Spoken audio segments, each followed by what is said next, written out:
don't you think that in this part of the song, it's basically like Estinien's theme song as the main character? Hello! Oh, pause. I forgot. Cam. Pause. Ah, here we go! Good morning! Oh no, the voice from the abyss. Don't you love how, like, in the Endwalker trailer, like, Estinien fully embraces the whole, like, FFXIV theme. It's like his theme song. Like, not saying he does that, I'm just saying it's like it's his own personal theme song.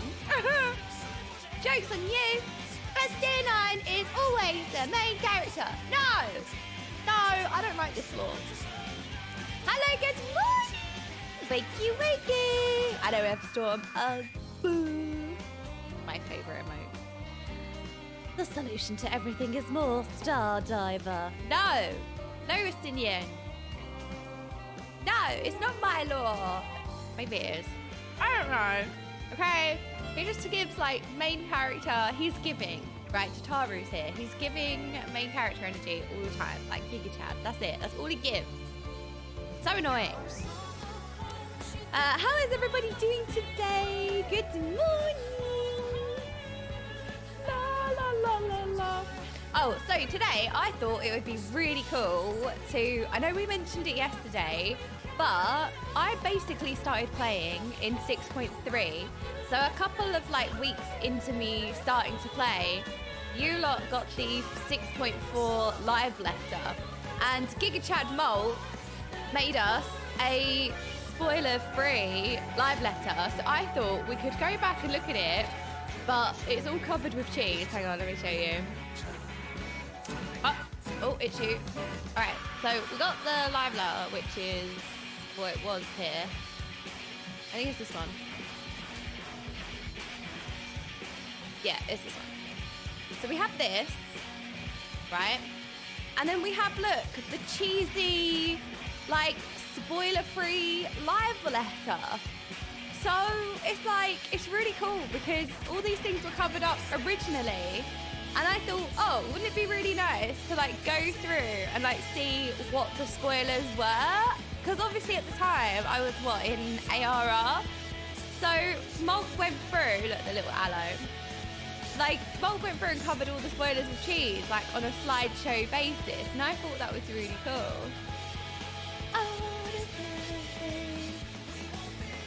So yeah, I thought it'd be really nice to like go through and see like what the spoilers would have been.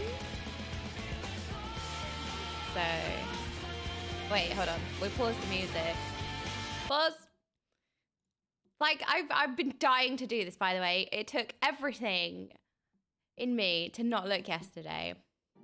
So this is 3 hours long. We're gonna go with like slideshow basis. So, all right, this will be the first one. Oh, so it was the, oh my goodness. Okay, so the spoiler in the first slide was the Endwalker, photo? Like character photo, because they do one for every expansion, don't they? Wait, let me get chat up on my phone because I can't see you. I can't see you and it's really, we can't leave you unattended or ignored. Okay, there we go. I want to be seen. Yes, Abso, I see you. So yeah. Wow. And then obviously we have Heidelin here. Oh my word. With a character photo. And then we have Vanar and oh my gosh. Because back then, would I have met Grahatia? Would I have done the Crystal Tower at that point? I don't know.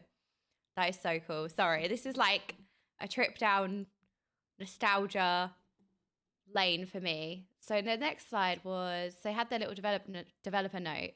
So I guess we skipped this one and then we had the, aha, here we go. So this was the next one.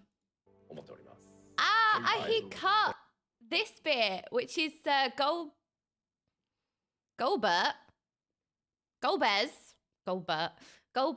Oh, I see what Molk did here. Like, this is really well done. I'm sure you all appreciated it at the time, but this is really well done.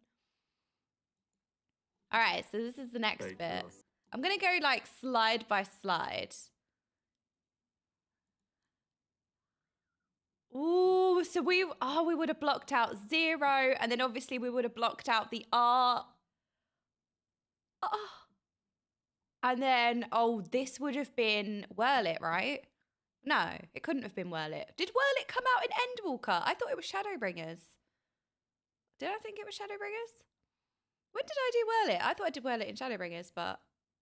Oh, it's something else. Okay. Well, wait, hang on a minute. It's not too early to do this, is it? Because the live letter comes out before the patch, right? What's to come in patch 6.4. Okay, so this is like what's to come. Okay. So I was like, wait, should we do this now? But it is like, you know. 1 year with ruptured eardrums. Daniel, thank you so much for the 12 months. Thank you. Okay, yeah, side content. Right, I'm with you. You know what it is? I'm trying to like picture like where I would have been.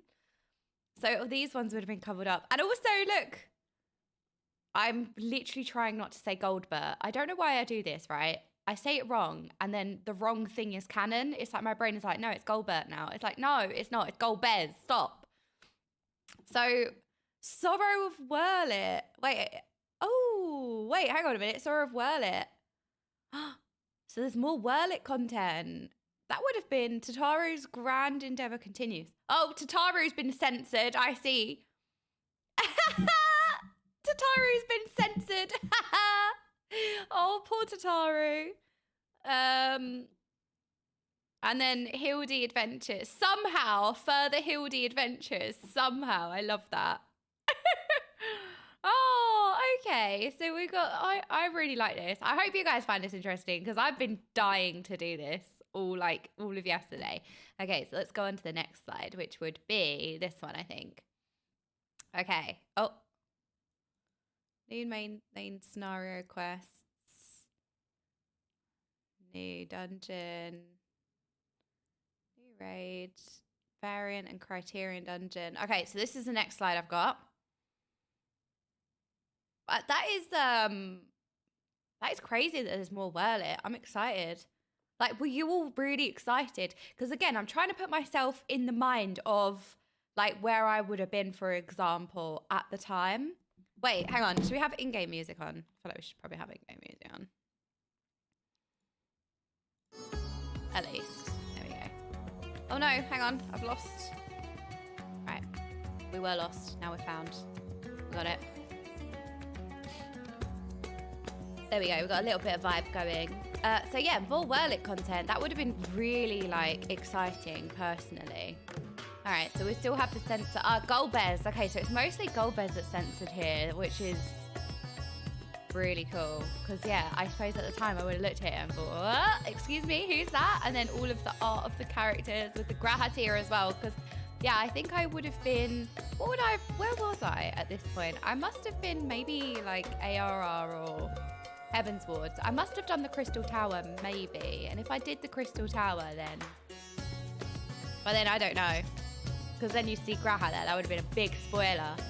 So, Mount Brocon. Wait, hang on a minute. 6.4 is the patch with the variant and criterion dungeons. Oh my gosh, I want to do variant and criterion dungeons because they've been on my mind ever since I watched this slideshow spoiler version.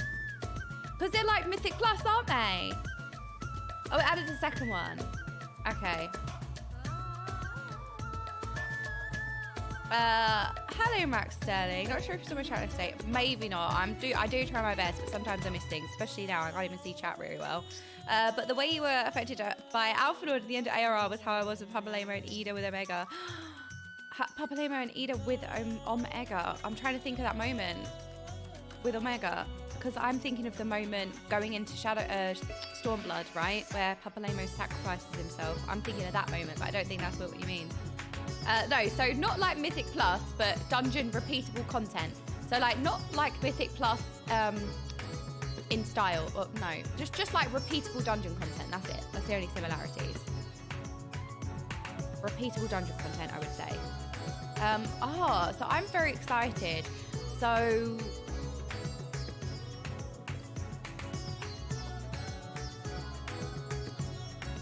it's not that repeatable. Well, okay, it's dungeons with an actual challenge. All right, okay. So Criterion, so Mulk made me a little note here. Criterion dungeons were made in response to a surge of new Final Fantasy XIV players in the West asking for harder PvE content outside of raids like Mythic Plus. Variant dungeons are the story mode version of these dungeons. Okay, so variant dungeons are a story mode version, and you get like multiple endings, I think. I mean, maybe it'll go on to it. Let's see. So I think I was like learning them. And then basically Criterion dungeons are like the harder version. So we've got a few sensor bars here, mostly names like Mount Rockon. That doesn't sound good. What?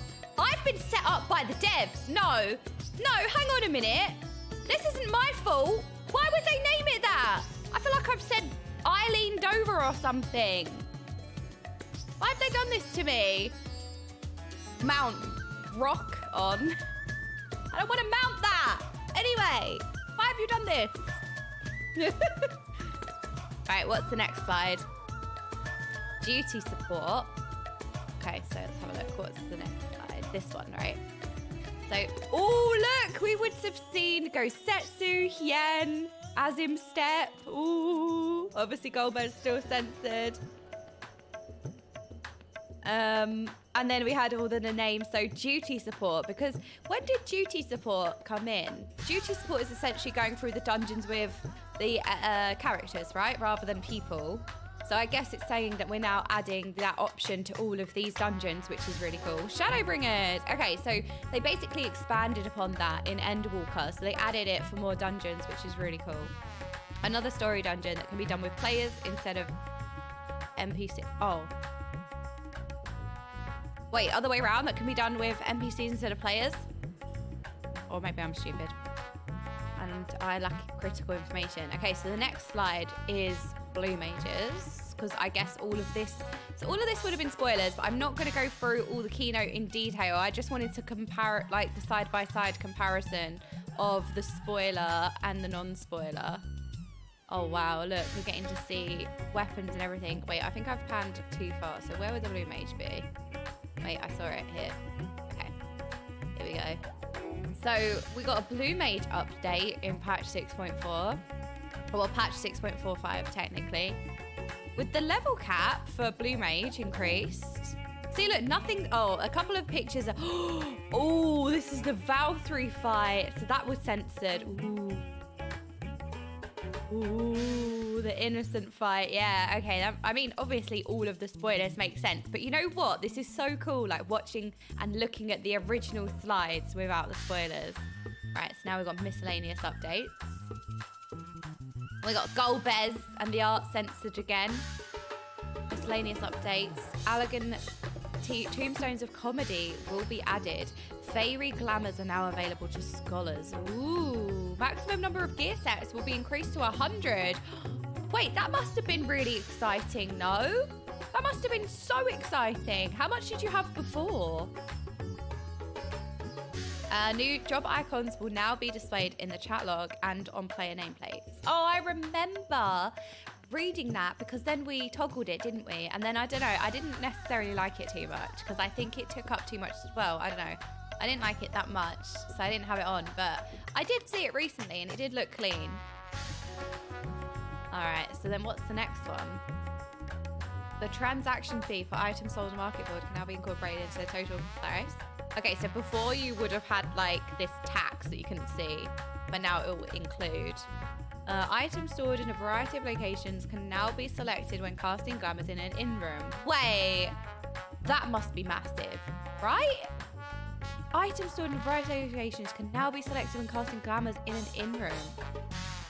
That's big. It was around 335 before the patch. Memory doesn't serve me. It was your number of unlocked jobs in class plus a few more. Okay. Yeah, that is a big... It was 35.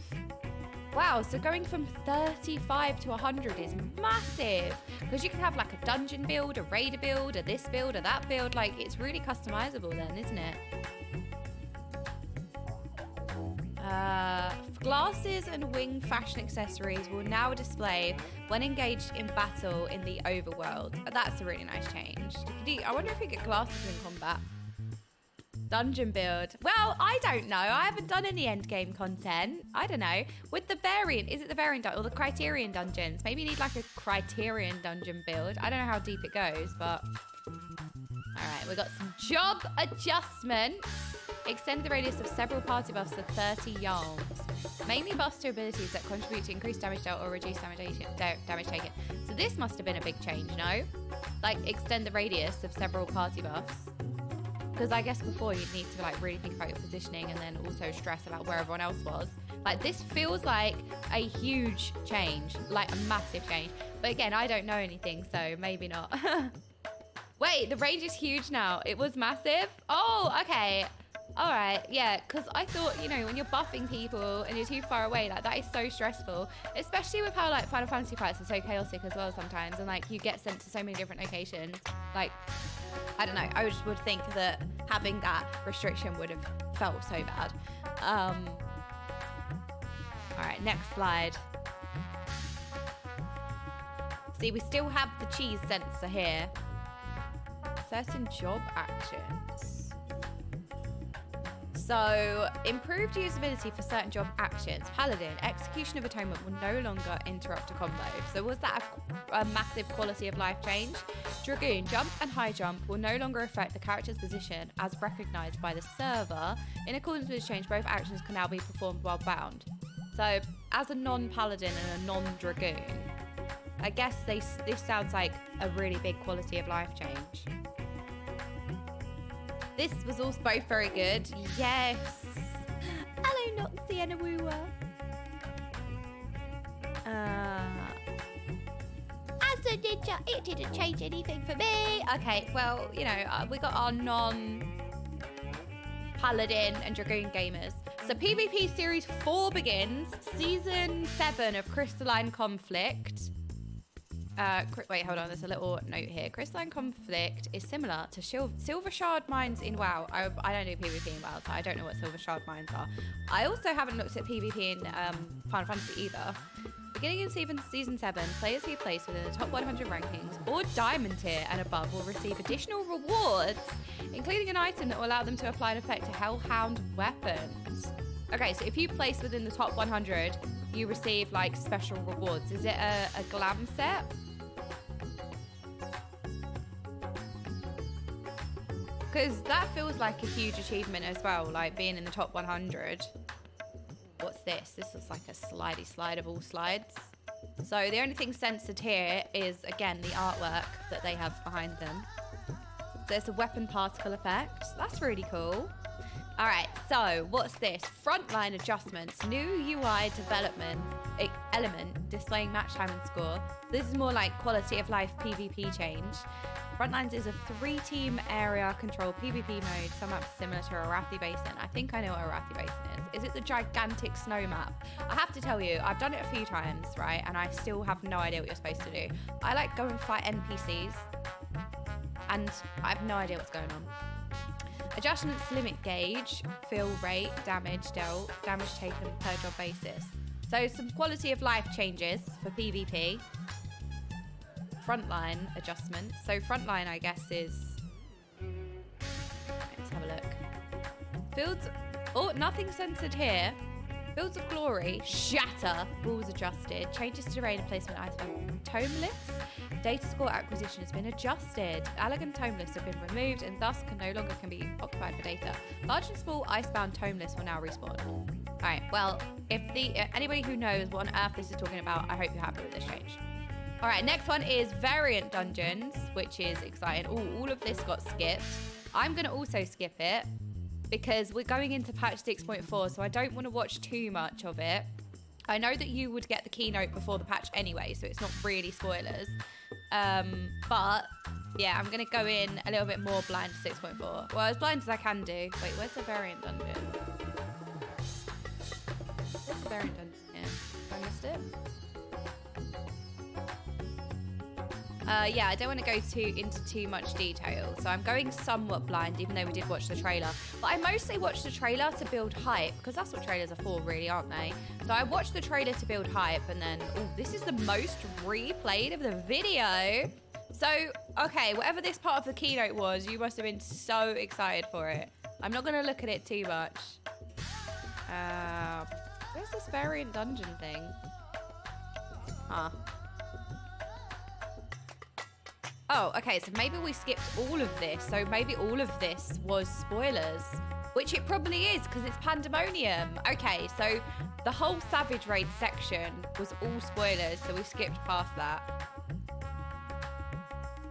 I see. So now we must go to variant dungeons. Oh, now we go to variant dungeons. Yes. Oh, we didn't do Island Sanctuary. But I want to have a look at the Island Sanctuary updates because obviously I wouldn't have known that you could have your own island at this point.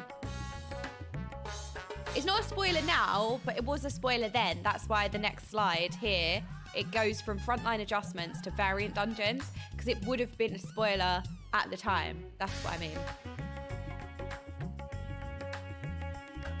No, okay. For anyone who's just tuning in, we're looking at the original 6.4. Okay, I feel like we're going to reiterate this, but I can't keep reiterating this. So if you don't want to keep reiterating this, what we're doing right now is we're looking at the original 6.4 live letter because it would have been the first keynote when I started playing the game. So I got a spoiler-free version, and what I'm doing is I'm going back and I'm looking at what was like covered up, like what was censored, basically.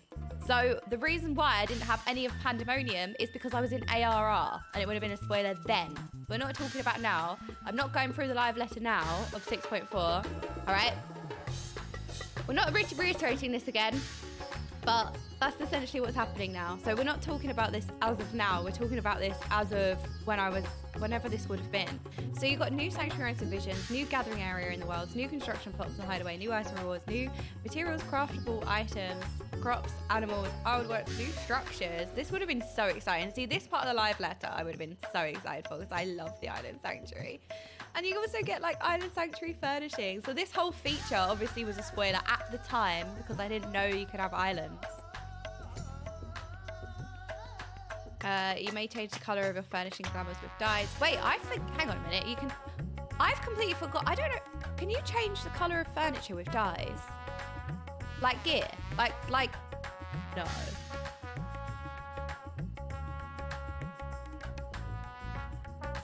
Wow. Okay, I completely forgot that was a feature. I'm not gonna lie. That is so good.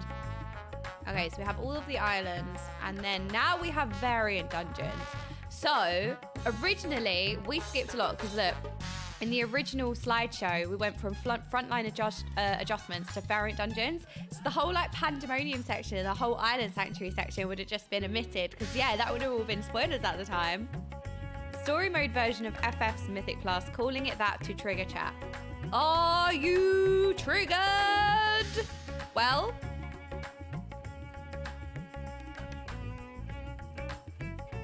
are we? Okay, good. Smash. Smash. Cool. Perfect. Stop suffering. So, variant dungeons. Level 90, casual play for 1 to 4 players. No role restrictions. Job changes permitted. Enemy strength determined by party size. Route of progression branches based on player action. So these are story dungeons that have differing outcomes depending on what you choose, which is a really cool concept personally. I don't think I've done any variant dungeons yet. Oh, excuse me. DT actions designed to compensate for role imbalances. So if you have like 4 DPS, then it will adjust. Oh wait, overview continued. Where are we?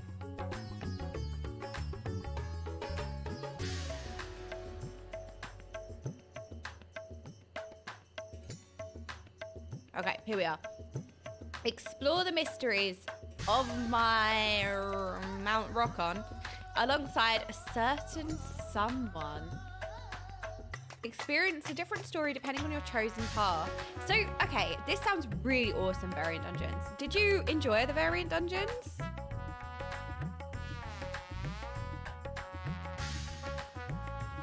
Because I feel like this is really cool content. Especially like the whole story changing depending on your your chosen outcomes and your path. Like that sounds really cool to me. All right, so the next one is variant actions. May have gone past it here. Oh, here we go, here. I don't mind because I love lore, don't mind the gameplay. Variant Dungeons has been my favorite content for a while. It's okay. I suppose, like, it's one of those things that's really cool the first time you do it, and then I guess the interest dwindles the longer, like, it's not that repeatable, I suppose. So, like, you would have loved it when it first came out and you did it, but, like, you wouldn't really necessarily be interested in doing it again. Yeah. I mean, it's still, like, a cool thing. Yeah, just not much. Like, once you've done all the different, like, it's kind of like, I suppose it's like going through the MSQ in a way. Unless the dungeons had some really cool, like, story elements to it that you could go back because, you know, like New Game Plus. If you wanted to do certain parts of the MSQ, you could do New Game Plus. So I suppose it's kind of a similar thing where, like, it's really good with the first time you do it and, like, maybe the second time because you take things in better if it's, like, complicated lore or anything or, like, deep lore. But, yeah, other than that, you wouldn't necessarily be interested in doing it again.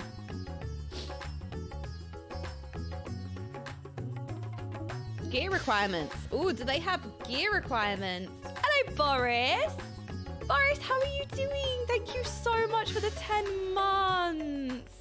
I'm watching on my phone. I'm watching you lot through my phone at the moment. So, sorry. I'm like looking down. I can't see the whole message. But Boris, thank you so much. I really appreciate that. How are you doing?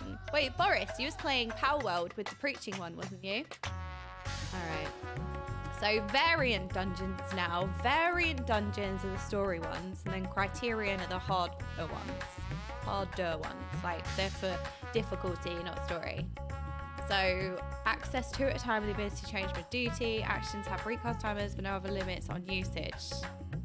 Okay, so this is the variant. So you can, like, have a customized party. So basically, if you went in with 5 or 4 healers, you could pick this, like, a tank action and a DPS or action type of thing. So you can really go through it with whoever you want. Now look, heals one ally, provokes nearby enemies. Like, you pick the different variant actions, which is really, really cool. Because, yeah, you could literally go in with 4 healers if you want. Sorry, I keep saying 5 because dungeons are 5-man in WoW, not 4-man. 4 people. So yeah, you could literally just take, like, somebody could take the variant ultimatum, provokes nearby enemies, and this is really cool. Like, it's extra detail. That's what I love about the devs for Final Fantasy XIV. The level of detail, like, they really think about things and they really pay attention to these little, like, parts that add so much, like, quality of life and everything like that. Like, they could have just said, no, like, have a normal dungeon setup. Like, they didn't have to go into all of this detail, adding extra variant actions so that you could play whatever you want. You know what I mean? I think it's really nice. Like, they give you a whole, like, system where you can fill in what you're missing if you don't want to go with the traditional dungeon setup. Like, they could have just expected everybody to go with the dungeon setup, but no, they added this whole, like, system. Like, I just think it's really good. And it allows you, yeah, okay, so it allows you to play solo as well. So again, it's really catering to everyone, isn't it? So, like, if you want to go through and play it solo because it's a story thing and you want to take it at your own pace, because sometimes when you're playing with other people, it can add pressure. And I know it all too well, like, when you're going through, like, story moments, when you have, like, pressure, you can't really take it in the same way. Like, you don't take it at your own pace. You kind of, like, your mind is elsewhere and you don't really take it in as much as you want to. So I can understand for, like, a variant dungeon where it's story-based, you want to take it in, you want to, like, think about your choices, and also you want to make your own choices. Like, yeah, you can make choices as a group, you'll have that option too, but what if you just want to go through yourself and you want to make your own decisions? Like, then it gives you the option to do it by yourself because it gives you variant action. So again, it just goes to show how much they think about things, like how much they care about, like, different player styles. Like, they respect that some people would want to do the story by themselves, so they add this whole system for that. And then, you know, adds customization if you don't want to bring, like, 1 tank, 1 healer and 2 DPS. Like, I just think it's really cool. And it's really nice that they add support for that. All right, overview. So now we're going on to criterion dungeons. So criterion dungeons are essentially difficult, right? So they added variant and criterion dungeons. Variant was story-based, where the path changed depending on your decisions, whereas criterion dungeons are high difficulty challenge dungeons. So it's level 90, high difficulty challenge for 4-player parties. The party must comprise 1 tank, 1 healer, and 2 DPS. Visually similar to variant dungeons, but overall structure / enemy strength are entirely different. The route is predetermined and no NPCs accompany you. Right, that makes sense. So it's basically the harder version. We've got a little Mulk note down here. What's the next slide? Overview continued. Criterion dungeon number 2. Oh, look, we got some censorship here. Look, we've got the censorship of the name of the dungeon. Another dungeons are high difficulty by default, with Savage providing additional challenges. Okay, so you have like normal criterion dungeons, and then you have Savage criterion dungeons. So you have like really difficult dungeons, and then you have like an even more difficult version. Is that right? Sounds hard. And because it sounds hard, I want to do it. When do we do criterion dungeons? I want to do one. Savage is basically the same, but you can't die or you start. Oh no. Oh no. So if you die, you start again. Oh God, that must be so punishing. And a time limit. No way. Oh gosh, that sounds really difficult. I want to do it. Again, when I'm looking at this like really challenging content, I'm like, sign me up. Let's go. Oh my gosh, when would I be in the position to do a criterion dungeon? Do I need to be like end game, like current gear, which is raid gear, I guess, right? Whenever I can now. I can do the first one now. Wait, really? Oh, okay, so plan, as we all know, I'm starting Savage raiding tomorrow. So tomorrow I wanted to spend a lot of the stream like learning Black Mage, changing my UI, practicing Black Mage, like playing content. So we could do like a criterion dungeon tomorrow. Like we'll learn Black Mage properly, customize our UI to like more of a raider / dungeon UI and stuff like that. Like, I'm going to change everything. So I was thinking maybe we could do criterion dungeon tomorrow. That would be like good practice. We will get Theo's UI. But that's going to happen tomorrow. No, what do you mean move Scathe off of your bars? It's the best ability.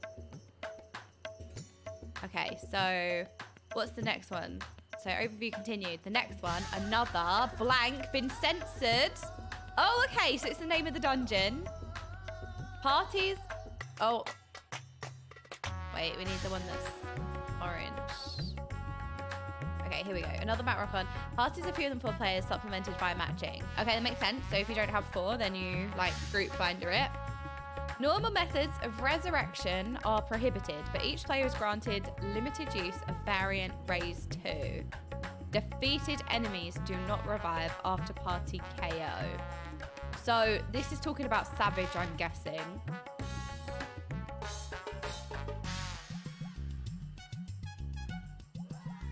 No. Oh. Well, that's that then. Oh, normal criterion. Okay. So you can res, kind of. So, okay, so it's saying basically the difference between normal and Savage. So I guess on Savage, defeated enemies do revive. And I'm guessing that on Savage, you don't have limited use of variant raise 2. So like on normal criterion, you still have difficulty factors, but I guess it's not Savage, so... So defeated enemies do not revive after party KO, and I'm guessing on Savage they do revive, maybe. Oh yeah, okay. So this is now we're going on to Savage, right. Look, this is now Savage. So preformed parties of 4. So you can't matchmake the Savage version of the Criterion dungeon, which makes sense, I guess. All method of resurrection and variant actions are prohibited. Oh no, obviously, right, so I'm getting confused. You would LFG it, you wouldn't queue it. Because like in WoW, you queue for like normal and heroic dungeons, but like for Mythic or Mythic Plus, you have to actually form a group. So like that's basically the same thing. So you have to actually form a group. But you can use the group finder to form a group. All methods of resurrection and variant actions are prohibited. All defeated enemies revive after party KO. Oh! Enemies become much stronger if not defeated within a certain time limit. Oh my goodness. Well, this sounds really punishing.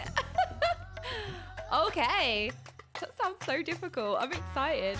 This is the hardest version. All right, and then Mulk's put a lovely picture here together. Maybe he took all of the images and put it into one slideshow. Oh, he did! Took images of all the weapons and put it in like a little slideshow here, I think. Oh, praise be Mulk. Praise be Mulk. This is so nice. Oops.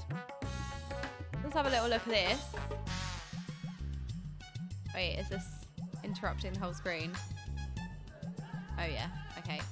Let me hide this. Pause. Okay, so Tombstone Weapons Contest winners. Oh, these are beautiful weapons. So are these the weapons that you get from the latest Savage tier? Is this from Savage Raiding? Tomes? Okay. Tomes. So what are tombstones? I know I asked this a lot, but how do tombstones work? It's a currency. I know it's a currency. But how do you get them? Every time you kill a boss, you get a tombstone. It's a weekly currency. Okay. The literally valor points. So by doing roulettes and end-game content. Okay. Basically valor points. So, okay, so you get tombstones based on anything that you do. Makes sense. And then you use those tombstones to buy a weapon. So how much do the weapons cost? If it's a cap of 450 per week, how much I'm guessing one of them would take a couple of weeks, right? Also, you're saying valor points. I'm kind of dismissing the valor points thing because I don't know valor points that would give you like a weapon, because valor points are used to upgrade your gear. So I'm like, okay, yeah, valor points. I think, yeah, sure. I'm like, yeah, valor points, right? Look, I'm an MMO zoomer, okay?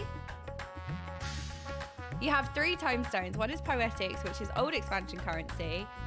One is the unlimited Endwalker currency, and the weekly capped one is what you use for current endgame gear. Okay. Makes sense. Right. So you save up. Basically, you gain it from doing any of the content. So whatever you do, like do endgame content, you get a currency and you spend that currency on the weapons, and the weapons are like current bits. Basically. So just doing like end game stuff will just award you the currency, and then you then buy it for one of the weapon. It's like pre-BIS before you get your BIS weapon from P12S. Okay, so it's kind of like, so you would have to do it for like current raid progression, but then when you kill the hardest boss, like the end boss, like 12, right? Once you kill the end boss, like that will drop the best gear, but like obviously you're not going to use that in Savage progression. So this is going to be like your best progression gear.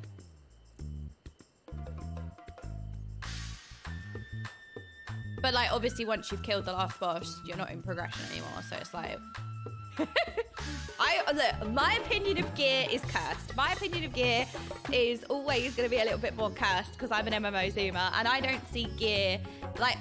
I think Final Fantasy does a great job of cosmetics, by the way. Like, Final Fantasy 14 does it right. But, like, in WoW, I always feel like it kind of irks me a little bit when gear is seen as, like, a prestige reward. Because me being an MMO zoomer, as I keep saying, I see gear as a means to do the content you want to do. Like, I don't really see it as a reward. I see it as, like, you need it. You know what I mean? Like, I don't really care about what gear I've got. I just need the gear to do the content I want. So, like, when the best gear drops from the, like, if you're a raider, you kill the final boss on the hardest difficulty, you get the best gear. It's like, great, but, like, I need this gear for progression to kill the thing. Like, now I'm like, I'm walking around with best gear. It's like, okay, what's this for? And arguably, these days, you get repeatable content, right? It's like, you can use that in the repeatable content. You can use it on farm, but it's like, yeah, but it's farm. Like, we've already killed the last boss. Like, you know what I mean? It makes farm easier, sure, but, like, the whole point is the progression. And then, like, when you take it into Mythic Plus and stuff, that's different. But like, if you're strictly a raider, like, I guess forget all of the other content. If you're just a raider, you know what I mean? It's kind of like, well, I've finished, but now I've got the best gear. So I always am a big advocate for like cosmetics, which is why I love Final Fantasy XIV so much, because there is such an emphasis on cosmetics. Like when you do ultimates, I know that you can get like a weapon in ultimates that's technically what, a 0.1-ish% upgrade, but that's not really the whole like point. You're mostly doing it for the shinies, you're mostly doing it for the cosmetics, right? And the glory of actually killing an ultimate. So it's more about the like glam, the titles, the cosmetic rewards. And me personally, I prefer that. Like I really love that. I way prefer it. I prefer like doing one of the most difficult things and getting a reward that's cosmetic, whether it be like mounts or titles and or like gear or glam, I mean, and weapon appearances and stuff like that. Like I would prefer that be the reward than like, oh, you get like in WoW, because you can't glam jewelry, so it's like, oh, you get a ring that's this. It's like, cool, guess I'll use this in farm. But again, I might be a bit cursed because I know that like gear, back in day, I know that gear was slightly different. I know that gear and like wearing that gear on your character was a symbol of pride. I know that people really were prideful of their gear, and I know it carried more weight, and I know that it was different back then compared to now. So I understand-ish, but yeah. Vrago, thank you so much for the 10 months. I really appreciate it. Also, thank you so much for the gifted sub, Berry Vodka Bun. I appreciate that as well. And Lobster Motel, a year. Does Daniel 1 year? Oh, can't believe we're going into a year. So we need to praise V-Mulk for this, because is this, oh my goodness. Okay, so Mulk put this together, which wasn't necessarily like in the live letter, like as a slideshow, but Mulk put this together for me when I originally was looking at this. I can't remember where I was in the story at this point. When 6.4 live letter launched, I think I must have been in like ARR or something. But so, okay, so this is the Tomestone gear. So it's along this, so this currency is tomestones that you earn through doing like end game content. You can buy a weapon. So this is showing you all of the weapons available, which by the way, my eye keeps getting drawn to Monk because this looks so nice. Like the little tattoo and the like glove, it's so cool. I mean, there's loads of really cool weapons here, like looking weapons. I like the red mage, like yellow, and the wings and the sage. Like this is so nice. They're like butterfly wings. So good. I like all of these. They're all beautiful. So I think if I would have been very excited seeing this before the patch dropped. Hello, Zotta. How's our new Sprout, Zotta? Have you progressed a little bit in Final Fantasy XIV? How have you been finding your first week now? And then this is the gear now. So alongside the weapons, you also get the gear appearances, the glam, but not necessarily just glam. It's also like good for progression gear too. So that's good. I mean, it looks really nice. It's a bit Heavensward-y, I think. I don't know, I'm getting like Heavensward vibes, like Limsa, Heavensward crossover. I like it. Alliance raid gear. Oh my gosh, we did the Alliance raid. So these are the sets from the Alliance raid. By the way, are the Alliance raids like a weekly lockout? They're a weekly lockout, aren't they? Because I did get some glam, but I've only got like a few pieces.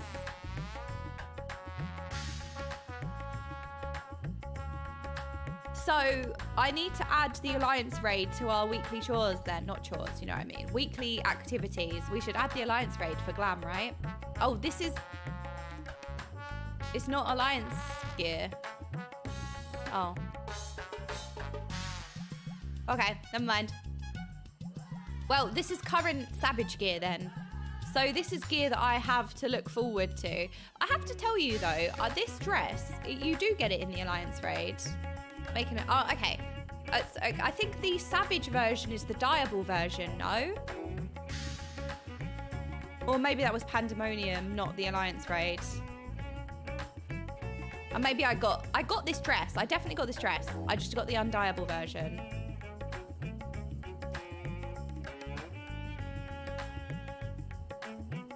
Okay. It's all right, no worries. Oh, we got some oh No. Bun boys are too powerful already. Why are we giving them an open neck shirt? This is just increasing their power. Why are we doing this? They're already too powerful.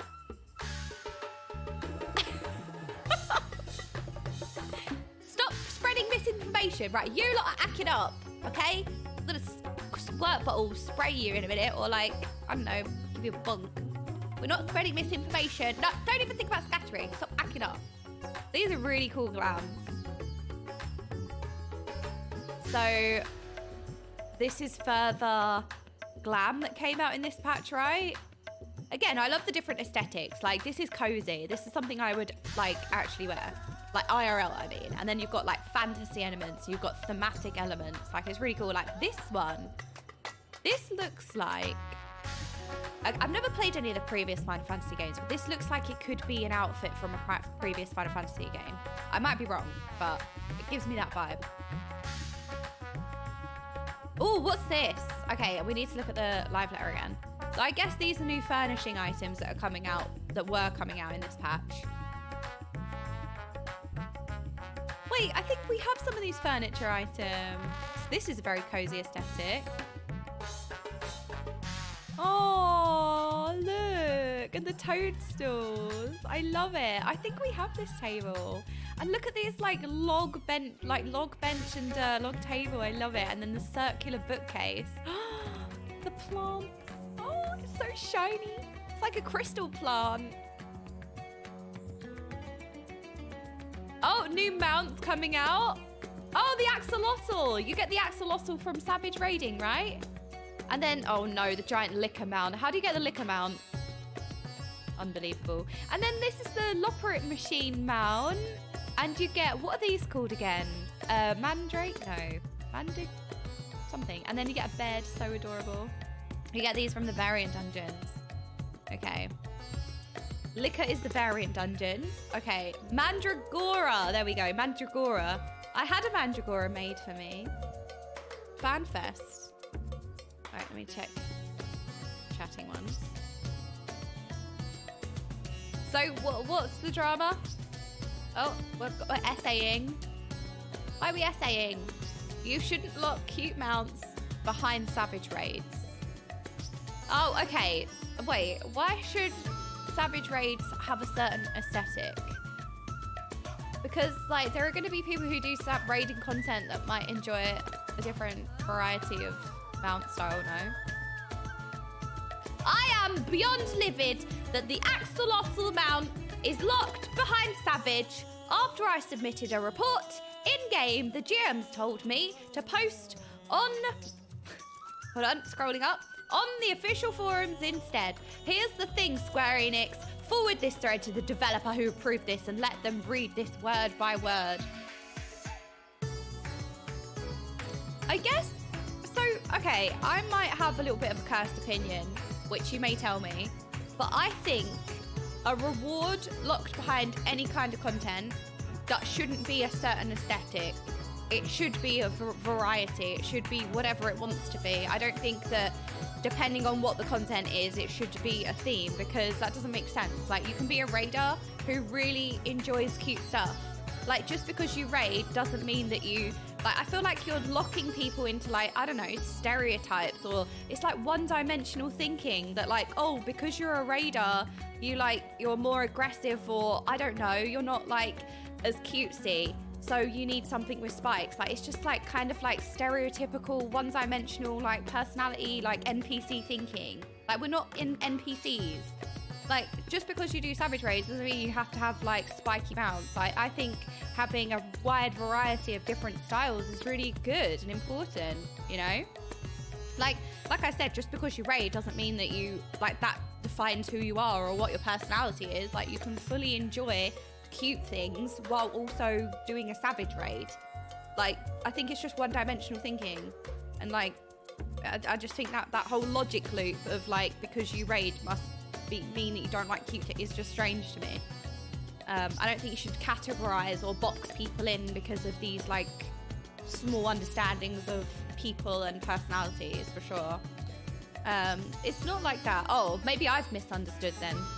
They are a non-raider who likes cute things and they can't get this without raiding, so they rage post.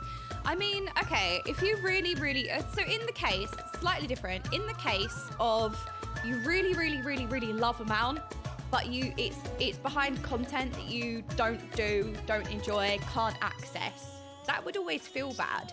But like, I don't know, would you not take that extra thought to be like, oh, I really love that mount, that's a shame. You're not entitled to anything.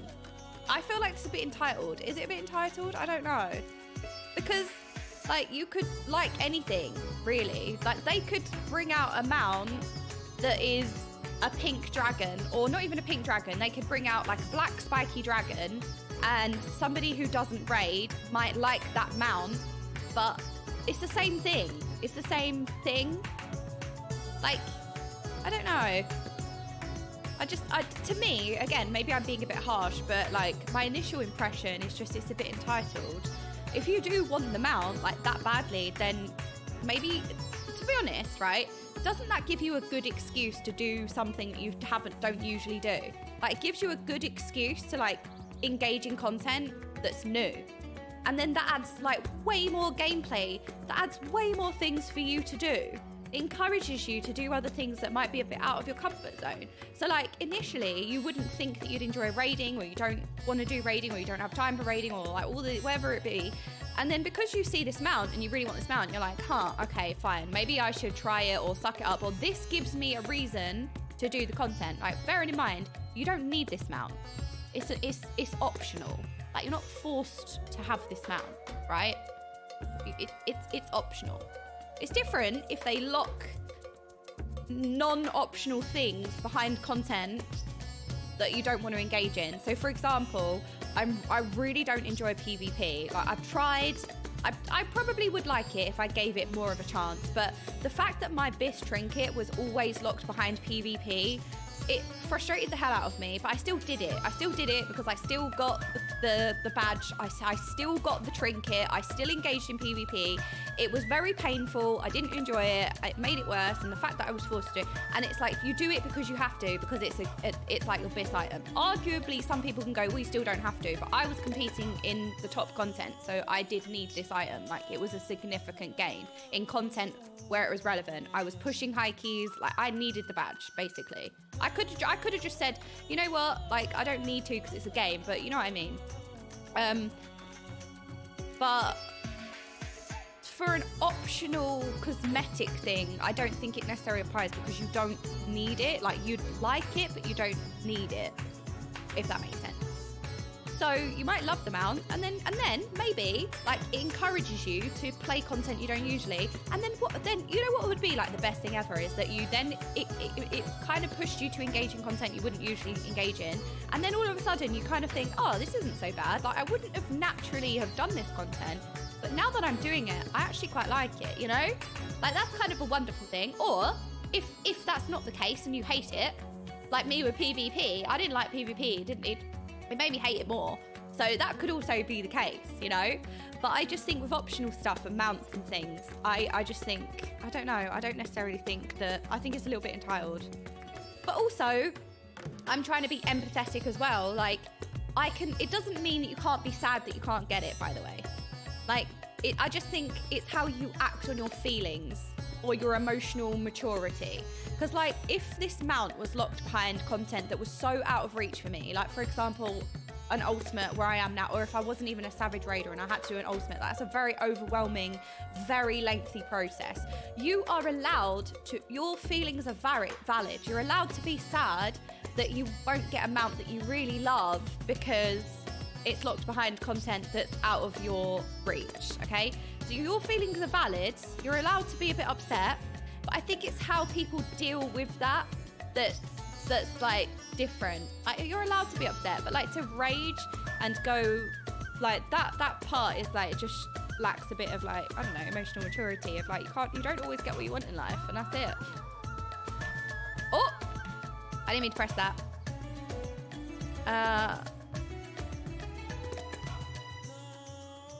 Wait, did I miss a racked? You lot were talking about racked. What are we rackting to? Oh, Maltz linked me a YouTube video. Okay, hold on. All right, hold on, pause.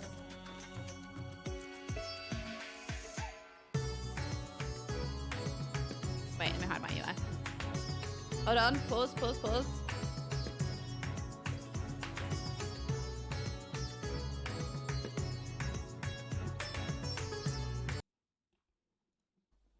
I am beyond livid that the axolotl mount is locked behind Savage. After I submitted the report in-game, the GMs told me to post on the official forums instead. Here's the thing.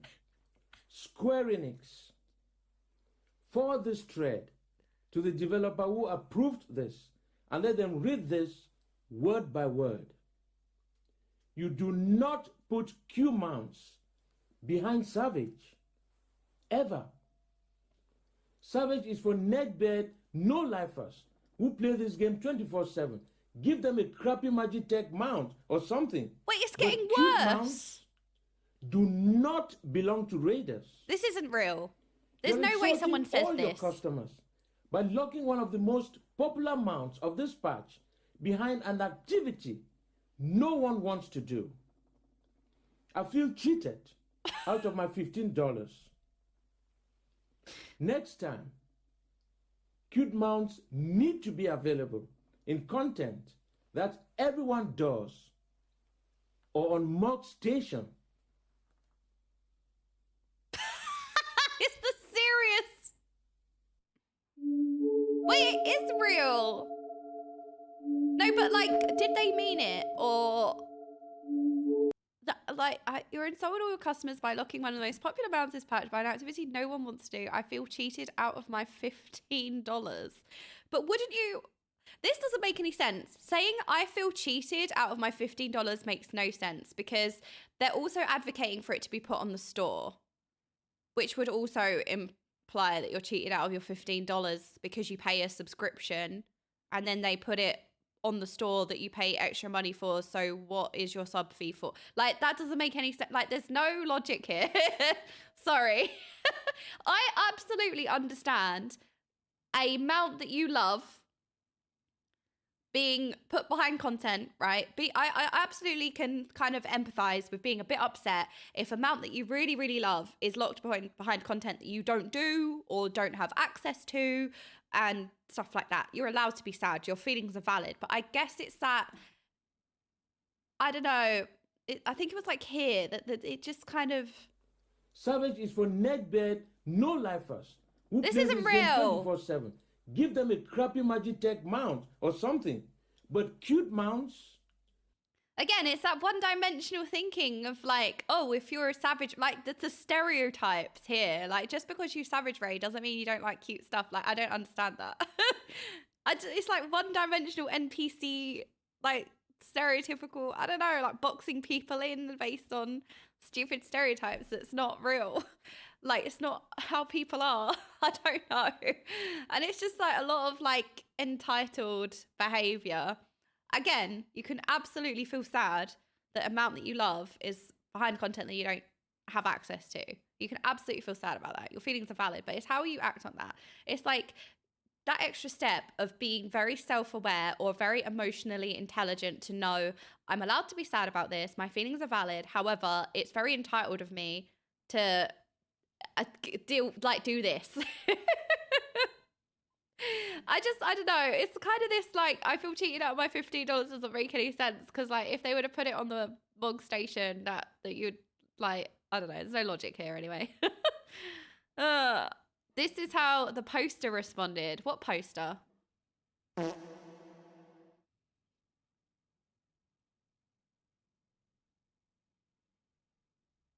can't believe this. It has been, like, months without a fart incident. And that's 2 this week. And it's Tuesday. It's literally Tuesday. And we've had 2 fart incidents this week already. It's literally been about 68 days since the last fart incident. We were doing so well. It's Tuesday.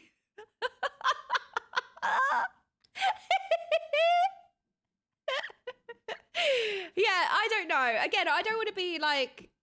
I don't want to be like not very empathetic, because that's not at all like what I'm saying. Like I do think you're allowed to be sad, like feelings about it, but it's how like it's that level of like self-awareness, that little bit of extra thinking and that emotional maturity and all of that then comes into it of like, you know, I don't think it's fair to say that just because you raid means that you have to fit into an aesthetic or a stereotype. Like, I don't know. I just think it's fine. Like, to add whatever aesthetic you want to different content.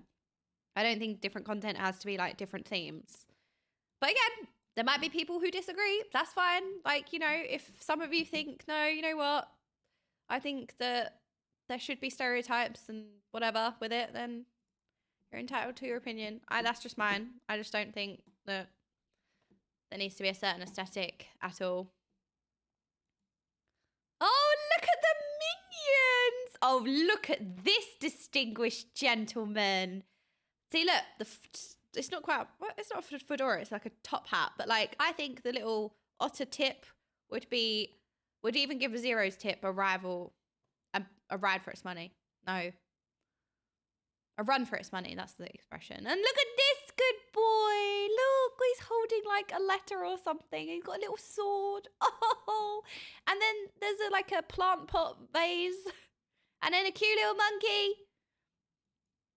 Oh, and then it's, oh my gosh, you know what? I was looking through my camera roll over the weekend and I was looking at the FanFest photos and I got really like choked up because this is going to sound really lame, but like the FanFest weekend was one of the best weekends of my life. So I don't know, I get really like choked up thinking about it and it was just amazing. So I can't wait to make more memories.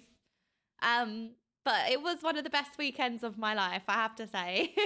I think there's something very special about an event, an official like convention, an official event based on like one game that we all share and love. And there's just something really special about that. Like the convention had such a family community vibe. It was unlike anything else, you know, it was just amazing.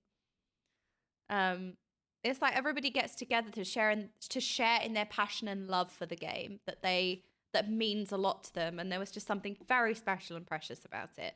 We need to praise be Mulk for making this slideshow originally. Praise be. Because this was really well made. Hold on, let's go back to this. So then this is the ending Final Fantasy note. And this is what's censored. The art photo, the Endwalker art photo, and then Heidelin. Wow. Well played, Mulk. Not Aloe. There's not Aloe in the bottom. And now for some bits from the most recent patch. What is this? Oh, so does it end up with... Oh, this is like bonus round.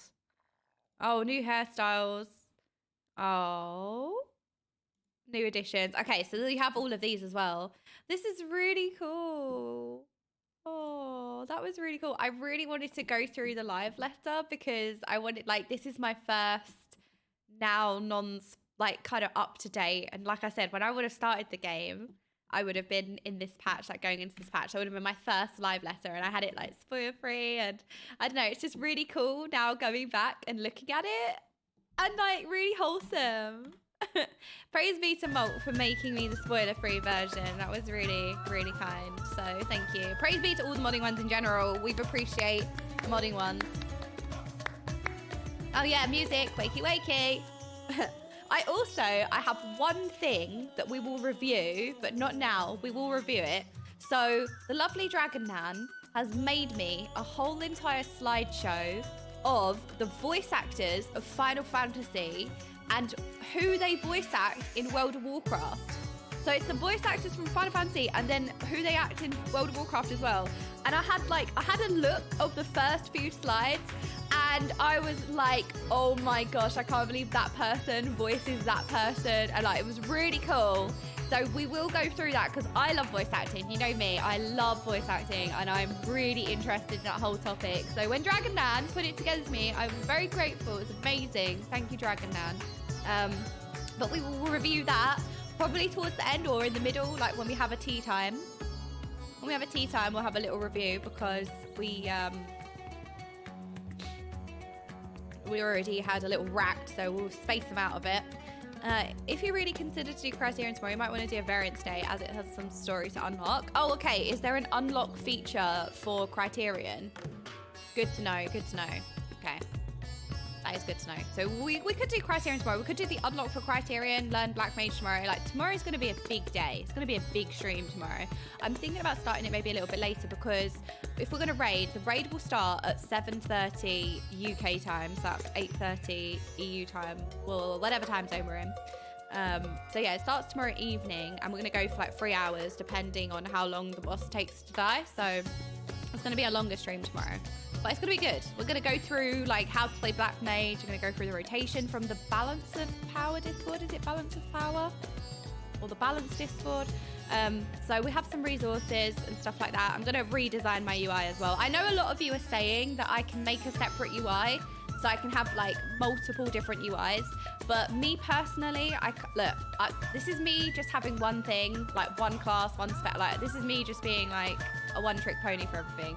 But I would kind of like the UI to be like my general UI that I use for everything. So I don't know. I'm happy to like redesign this UI. Basically, I'm not attached to where everything is right now. Let's say it like that.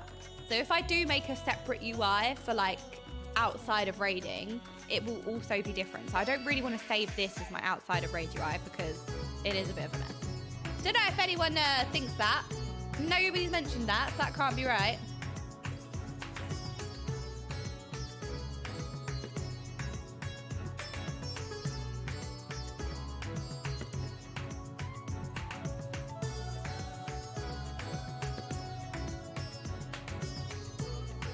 Well, sorry, I wasn't loading. I wasn't loading. I had to read something. But yeah, so I will redo this UI to be my raiding UI, and then I will from my raiding UI, add some like emotes into it for sure. All right, I think it's time to start 6.4 then. Hello, Varshan. Oh, wait, hang on a minute. How many? Oh my gosh, I've got space in my inventory. No way. Oh, praise be. Thank you, past me, for fixing it. I was really anxious. I thought I had 2 slots. I know. Look, we're doing MSQ now. Time to leave. Oh no. Gameplay. Ugh. Varshan's eyes light up when he sees you. Hello, Varshan. Time to leave. Bye. MSQ time. 'Tis good to see you. Have you any news from old Charlian? It's still old. We've yet to hear from Y'shtola regarding her search for a means to return to the void. I must confess that her silence has left me feeling restless. Nor am I alone in this. Estinien has such an excess of energy that he has been helping to train our soldiers with nary a grumble. Well, I was reviewing important documentation, which is also important. As for Zero... Oh, what's Zero been doing? Zero! Oh! Is something the matter? I'm just so happy to see you. How long would it have been between 6.3 and 6.4? Because, like, I really love it when you start a new patch and then you get kind of reintroduced to the characters and they make, like, dramatic entrances. Like, not in a bad way. I just love it. I love Zero walking in and then must have been a passage of time, 4 months. So, like, this would have been the first time that you saw Zero, like, in the MSQ cutscenes and stuff. Like, after 4 months. Like, it would have been such a hype moment of, like, yeah! I don't know. I'm getting excited and I didn't have to wait 4 months. You know what I mean? No, OK paid us a visit, and so I was apprising her of recent developments, or the lack thereof. Are you heading somewhere? Aye, to replenish my ether. So she's gonna go eat? Can I join you?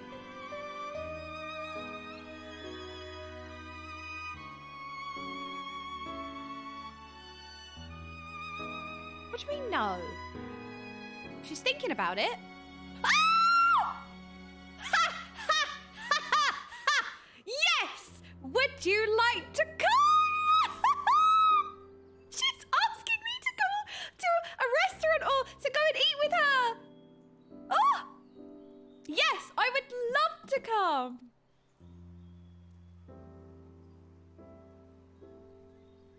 I'm not her DoorDash cat. I'm not her Deliveroo cat either. A rare but most welcome invitation. Timely too, I might add. I myself was thinking of venturing out into the city. It would be my pleasure to join you. Oh, please come as well, Varshan. You will accompany us, of course. What? Why have I been Wait, was she talking to me or Varshan when she said, would you like to come too? Wait. She wasn't even asking me. She was asking Varshan. And now I'm an afterthought. Oh, will you accompany us? I'm the third wheel. No! I thought she was asking me. I can't believe this. Come then. I have an errand to run at the bazaar first. Change my Discord name. Zero and Varshan's third wheel. This is unbelievable. No! You know what? I don't even know who I'm ding-donking. I am ding-donking everything about this whole situation. I'm yelling. Cat yells at sky. Cat yells at sky. Cat yells at cloud.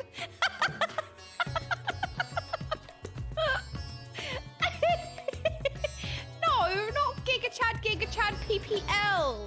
No. Alright, let me change my Discord name real quick. Zero Varshan's third wheel. This is unbelievable. Well, at least I'm no... My previous Discord name is GigaChairs PA. I don't even know if this is an upgrade at this point. Am I being upgraded or downgraded? I don't know. Have I got a promotion or not? No longer GigaChairs PA. I'm Zero and Varshan's third wheel. I'm going to be the waitress, aren't I? Like, they're going to tell me what they want, and I'm going to have to go and get it from the bar. I'm not a DoorDash cat. I'm the main character. Don't know how many times. Look, the more I say it, the more true it will be. I'm manifesting main character. That's what I'm doing. Right. Merry Merchant. Hello, Merry Merchant. Are you... Company policy states, oh no. It's company policy. You're with Mistress Zero. How rare to see her with others. Wait, she's already making a name for herself. Everybody knows who she is. And I'm just an other. How rare to see her with other people, other cats. If you were to gauge the city's prosperity, there is no surer way than to visit the bazaar and observe the people. This I learned from Mahiwan and his predecessors. Aww. Zero! I'm picking up some more spice. Meride told me to do so before my next visit. Of course she has spicy food. Mistress Zero has quite the tolerance, you see. Oh yeah, she's amazing. Sisters know we Hanish are fond of spicy food, but I doubt any of us could keep up with her. With just the spices they normally have on hand, the Mayhan can't quite satisfy her, which is why I'm happy to provide what they need to achieve more rigorous flavors. Now then, variety being the spice of life, perhaps you'd like to choose something extra to blend with Mistress Zero's usual bell peppers. I'll help. It'll help to keep things interesting. What do you say? See, Zero needs spicy, like really spicy, to make her feel alive. That's what it is. That's why she likes spice, without getting too deep. Fine by me. You can appreciate the nuances of this world's sustenance far better than I can, I expect. Selection of spice. Where's the tomato ketchup? Astrid, thank you so much for the 12 months. It is surreal that we're going into our 1 year, isn't it? A colourful array of spices peer out from hempen stacks. Okay, right. The lustrous crimson powder. The aromatic black corns. Okay, so that's seeds. Chatting ones would pick the seeds, I think. The little red husks. The coarse yellow flakes. I do love yellow. But if we're going to make it spicy, surely it's got to be the lustrous crimson powder. Right? Because that, I mean, red, spicy. Ooh. Little red husks, though. That could also be something spicy. I'm going to go for the basic option, I think. Like, oh, surely this is chili. Bright red in colour, this powder is hot just to look at. It will likely induce a healthy sweat when consumed. Who doesn't like a healthy sweat? Licking, I'm tasting it. Ah, that's a fine choice. But don't take my word for it. Here, have a taste. Oh, I already licked it, don't worry. Zero may wish to observe your reaction. It would be considerate to sample the spice in her presence. Why are we pleasing her? Oh no. Okay. You tentatively place some of the spice on your tongue. Oh no, it's gonna burn. I'm gonna die. A veritable blaze engulfs your mouth. Ow! Oh no! I'm so bad with spice. Lemon and herb at Nando's is spicy. Your reaction speaks volumes. I've just played myself. That will suffice then. Always a pleasure, Mistress Zero. And do give Meride my regards. No! Why have you done this? Give Meride my regards. What am I? Giving... I'm like a message delivery cat now. Wait, where are they? Oh, this way. La la la. Are you a door bolt or a car bolt? That is a very good question. If I was a bolt, would I be a car bolt or a door bolt? I think I would be a door bolt. And I'd be like really rusty. Ah! Hello, friends. I have to tell you, yesterday I was in Absol's stream and I was talking so much rubbish, but I didn't realise I was talking rubbish. Everyone was ignoring me. I have to show you this clip. Everybody was having this really intelligent conversation, looking at logs of progress of Firac on Mythic, and then I was just talking about stuff, and everyone was ignoring me. And then Abso was like, Jordan! He started reading out my previous messages. Anyway, I have to show you the clip. Abso, can you send me the clip? So, yeah, that's exactly what's happening.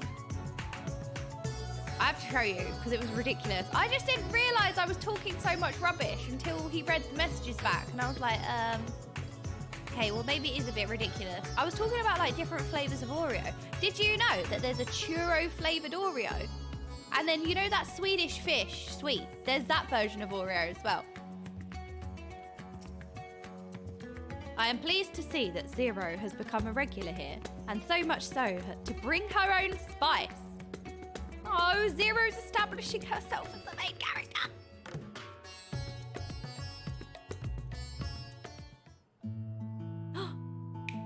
Oh, guitar time. My usual, please. But with this spice. Voice acting. Okay. Of course, Zero. It would be my pleasure. Aww. Well now, this is enough to make a whole kettle of your special curry. I love curry. I don't need that much. Rest assured, it's easy enough to make a serving just for you. Or we could make the kettle and share it. Oh. There would be enough not only for your companions but other diners as well. I dare say everyone will be delighted.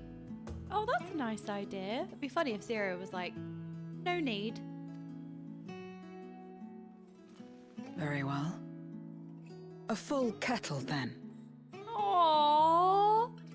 You can see how much she's developed as a character. How much she's grown as a character.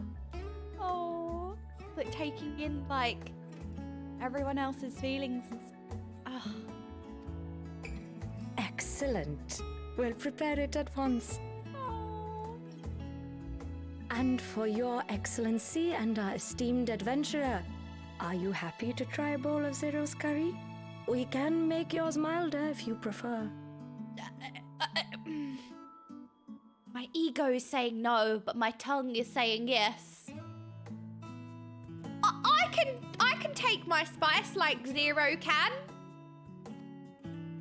Grateful though I am for the offer, I cannot fully appreciate the flavor with this vessel.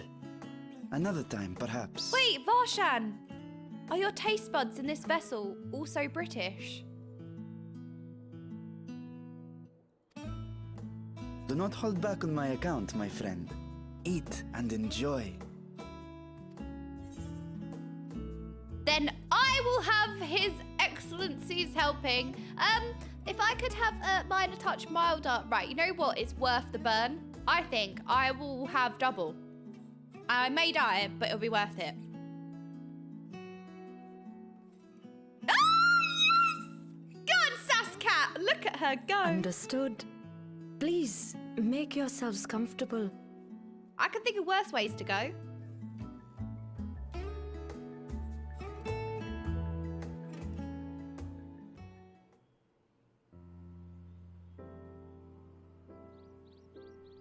It gladdens me to see you taking to life in Radzathan, Zero. In the area of our cuisine, not least of all. Oh, I know. I love that, like, she's being held in such high regard now. Especially when you talk to other NPCs and they're like, oh, Zero. Like, they all, like, starting to know and love her. Spicy dishes have long been favored in our sultry clime for their ability to whet the appetite and cool the body. It makes you sweat. Of course, spices also have the effect of preserving foods, which makes them highly coveted in foreign lands. I actually didn't know that. All of this has given rise to a thriving spice industry, and the wealth it brings has allowed our nation to prosper while maintaining its neutrality. So you trade your spices? Seems rather more complicated than trading in ether. We can't really produce... Well, I suppose we can. Some of us can. I know, like, when you pepper meat, I think it preserves the meat better. Maybe salt does as well. But, like, when I think of spices, I think of, like, rubbing chili powder on meat. I don't know if it would preserve it. That's more where my brain went. In the beginning, this land was no more than refuge for me. But now it is my home, and the people of Radzathan my beloved children. Oh. Together, we build this vibrant nation, and naught would please me more than to show it to my sister one day. Vibrant. Rubicante said the same when he described this world. I mean, it must be. Going from the 13th, where it's all voidy and purple, and coming to, like, Crayon City, where everything is so bright and vibrant and light, colourful. A reminder of all that has been stolen from us. What many who remember doubtless yearn to take back. I remember. They do yearn to take back, but they also just yearn for peace and rest in dying, returning to the ethereal sea, more than restoring their planet.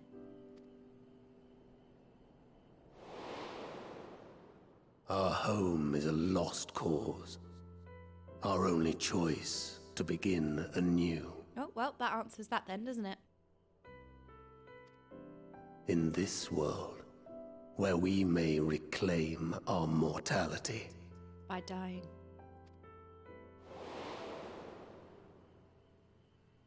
Nonetheless, it's wrong to damn another to save yourself. As I told Rubicante, as I found myself moved to speak.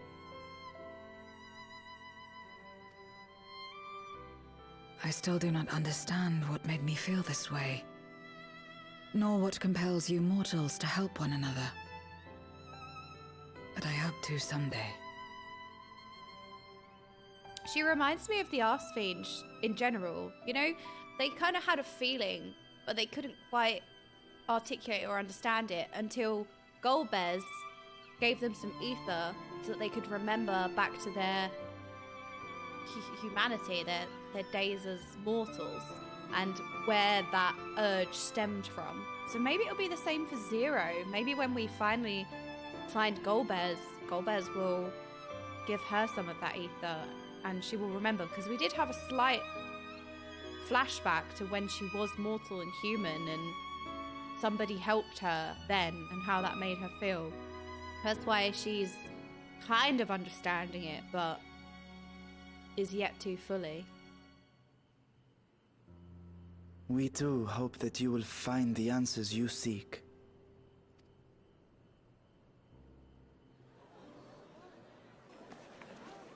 Oh, who's this? What is going on? What's this? What's happening? Oh, it's the curry for everyone. Compliments of Mistress Zero, the Satrap's honored guest. We are serving a special curry for anyone who wishes to partake. But be warned, it is not for the faint of heart. I feel like one sniff would kill me. It looks so spicy. Like, you can feel it, you can see it. Oh, by all means, I'd welcome the challenge.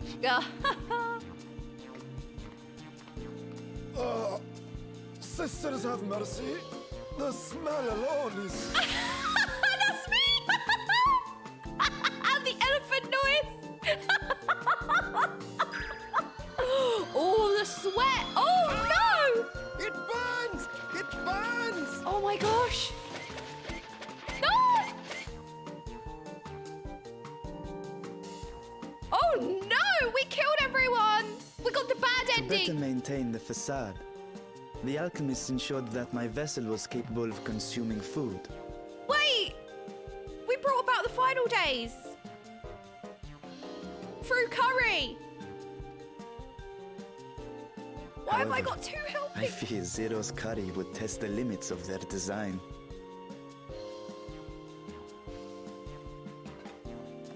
Apologies for the delay. Please relax and enjoy your meal. You're asking a lot from us now. This curry is savage. Relax. I don't have time for that. I've been waiting for this. Wow, look at Zero! She's so excited now that she knows how to eat and the concept of eating and enjoying. Now she's excited, look at her. Come. Let's replenish our ether. This is very intense. Why is it... Look, it's a bit hot in here, but it's the curry, okay? It's the curry. I just need a bit of air, I think. Why is this so intense?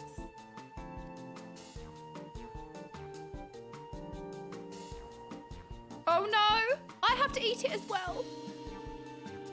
I want a curry now. Wait, is the elephant actually... Oh, we killed everyone. Where she did kill everyone? We brought about the spicy days.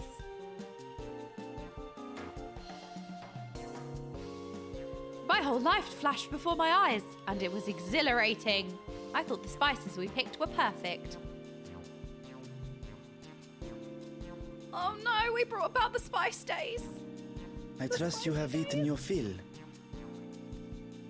I shall have Merid prepare a meal for us to take to Estinien. I suspect he too is overdue a replenishment. Yes, you know what? I think we should bring this really spicy curry to Estinien. I think that's a great idea. Now, you know what? I think we should double up. I think we should give him 2 servings, actually. Yeah, I think we should. I think he would like 2 servings. I think we should double up. By this hour, he will have retired to his chambers at Magaduta. Come, let us pay him a visit. Going to his chambers? Wait, I am a DoorDash delivery cat. We're bringing him... I'm not a Deliveroo cat. The spicy curry has left you slightly flushed and set your heart racing. There are some other cutscenes previously in this game that has had the same effect. Whatever challenges await, you are ready to face them head on and with feeling. You know what? We may have brought about the spicy days, but we defeated the final days. Oh no, there's still people that are dead in the place. There's been a murder. The curry was too spicy. Wait, buff. Spicy circulation. Oh god, 22? Reforged by the flames of truly challenging curry. Hell yeah, I got a curry buff. soon it will turn into a curry debuff and I'll need the bathroom. It burns when it goes in, and it burns when it goes out. Alright, well, this time. It actually hurts more. This way. Alright, we're going to Estinien's chambers. I can't believe I'm bringing him. We're bringing him his order to his door. I did not expect so many to take up the challenge, but I'm glad to see everyone enjoying themselves. I'm satisfied. She has such Giga Chad lines, doesn't she? I'm satisfied. Like, that's it. Doesn't elaborate. I am satisfied. She's so cool. Welcome back. Master Estinien. Yes, he has returned to his chambers. I shall be happy to escort you. Oh my... Proceed... Why is it saying it like that? I don't know. I've got like a weird... Proceed to Estinien's chambers? I don't... Why are we wording it like this? No, we're just giving him curry. And we're with everyone else as well. We're with everyone else. We're just giving him his delivery.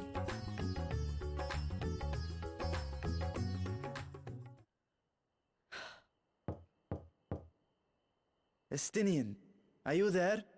We've brought something for you. Hello, it's your delivery driver.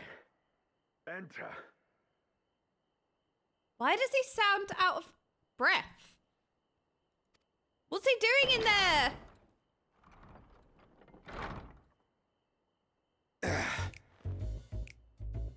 What? What?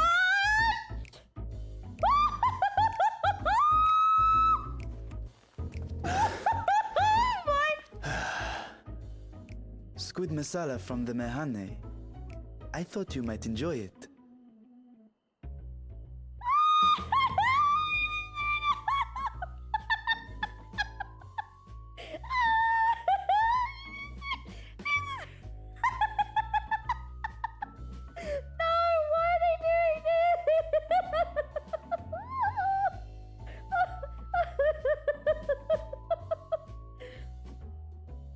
Oh my god, he's doing press-ups and he's sweaty.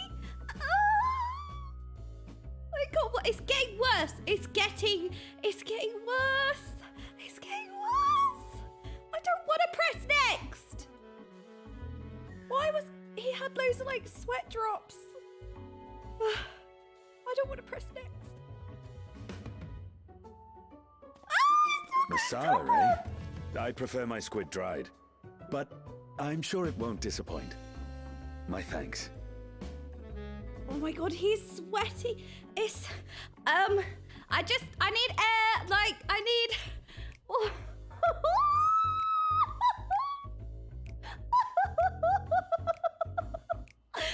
Oh my god, what is this cutscene?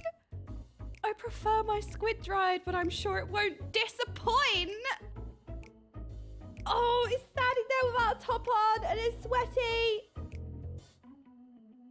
Idle as I am in our sorceress's absence, I see. I can't offer much in the way of entertainment, but make yourselves comfortable. Oh yeah, we're not entertained at all. You know what, you're right. We are not entertained right now. Ah! No, not at all. Why is he so tall? Zero? Oh! What? Cameraman? Shall we disrobe as well? What? Yes. You know what? Sure. No. What do you mean? She's looking him up and down and she...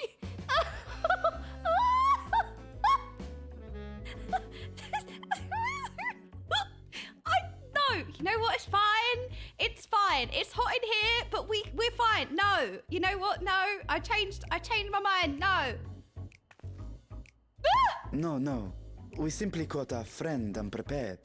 He will make himself presentable at once, I am sure. I saw her looking. Oh no, we got the bad ending. No disrobing.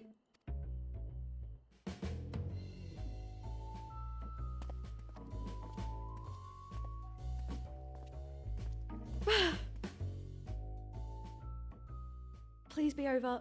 Please be over. Please be over. I need air. Oh no. Oh no. It's not over. It keeps going.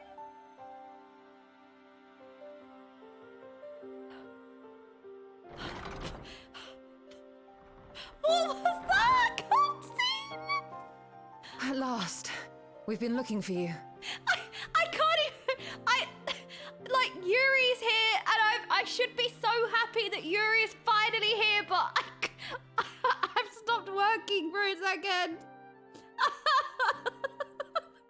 I'm really glad to see you, Yuri, but I really need a second. I need to compose myself. What was that cutscene? You just catch him like mid-workout with his top off and then the sweat and the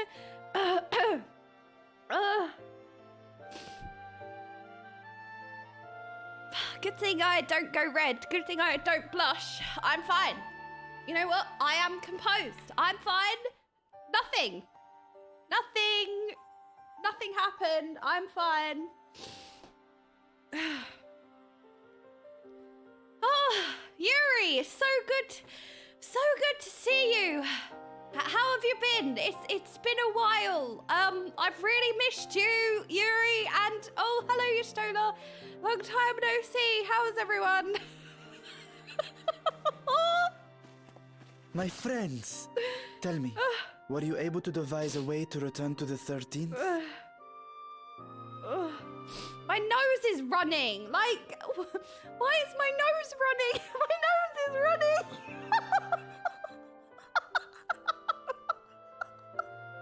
My nose is running. My friends, tell me. I have to tell you, I actually can't see anything. Not because my glasses steamed up, but because I was hiding my... Look, they're so smudgy now. Because I was freaking out. And now my glasses are smudgy. I can't see anything. Anyway, things got a bit hot and steamy because we were working out. And when you work out, things get hot and steamy. So we're just, and it was spicy food. So... I can't believe they threw that in there. They know what they're doing. They know exactly what they're doing. And they just throw that in there.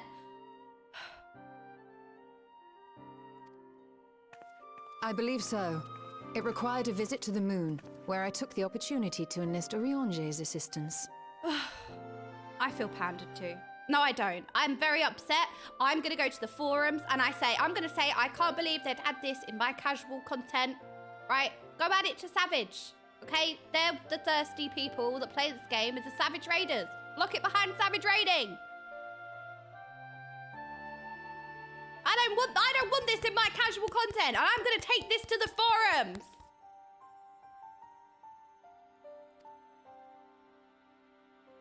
Y'shtola hath told me all. I should be glad to help you free Azhdaya and put an end to Golbez's dark plot. Oh, I've missed Yuri. Now my brain is working again. It was always working, but now that it definitely is working again, I have really missed Yuri. Oh God, what's this tweet? This is from the official Final Fantasy account. No, they know. They know what they're doing. What is this? Ah! It's from the official Final Fantasy 14 account. Whoa! Respectfully looking.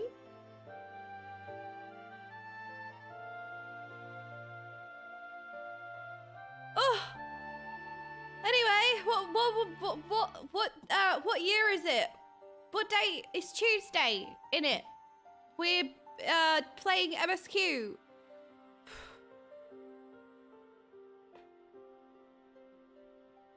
What were you saying, Yuri? Could you say it again? Y'shtola hath told me all. Y'shtola hath told me all. I should be glad to help you free Asdaya and put an end to Golbez's dark plot. That was so unexpected. I'm still like...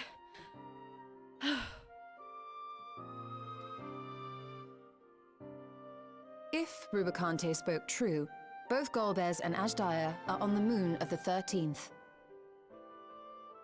Oh yeah, I forgot. So basically, the moon on the 13th is made out of the curry that we just made here. It was the same colour, so therefore it's the same thing. So it's a curry-flavoured spicy moon. Unlike here in the source, however, we have no means of making the journey from the surface of the star itself. The technology simply does not exist. Oh no, see? Cannon. Flying not added. Cannon.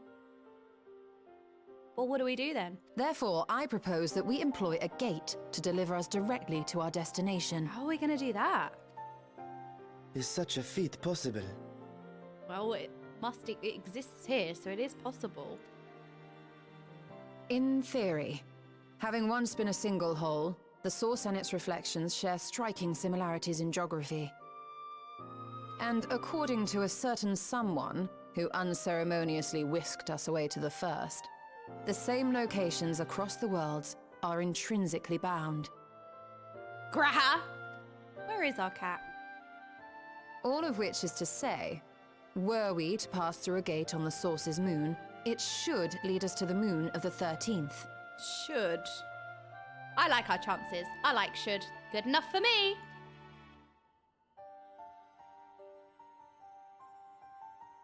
Of course, there is the risk of Voidsent gaining entry to our world. Thus did I decide to seek Urianger's counsel. Both the Watcher and the Loporrits are aware of our proposed endeavor. While they are yet deliberating precautionary measures, they have pledged their full cooperation. You've been busy. I presume you've also found a way to open this gate.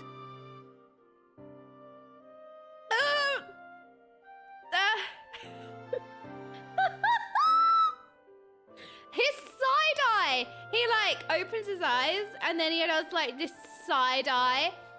They know what they're doing. Why? Why are you making him so charismatic? No. You've been busy. I can't look at him the same. He's smouldering. He did. He had this like side eye, like thing. What?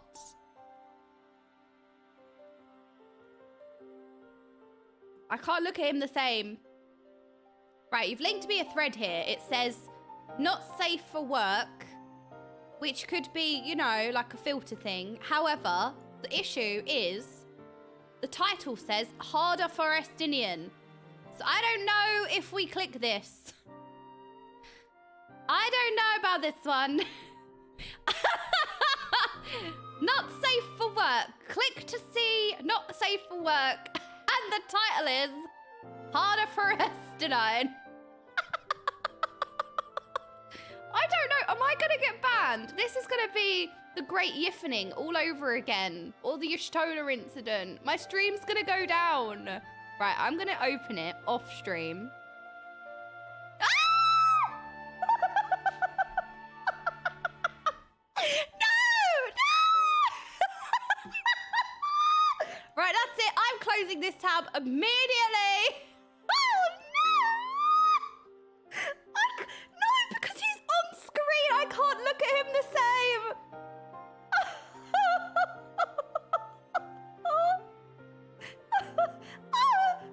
I can't look at him the same. I don't think I can show you. I think I'm going to get banned if I show you. It's not even bad. Well, it is. I mean, nothing's showing. It's not like... I just don't know if I can show it on stream.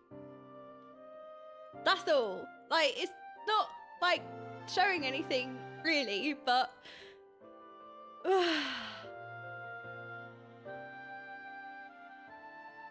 So they know what they're doing with Estinien. That's all I'm saying. Look at this as well. This is, again, the Final Fantasy 14 Twitter account is hilarious. A new 50% off sale is here. A hell of a ride. Look at this smolder. Look at this smolder. Look at him. A hell of a ride. I mean, not wrong, but look at him. Look at him. I hate him because I'm jealous of his main character, Giga Chat energy. I can't factor anything else into that. We hate him. He's on screen. Like, it makes it worse that he's on screen.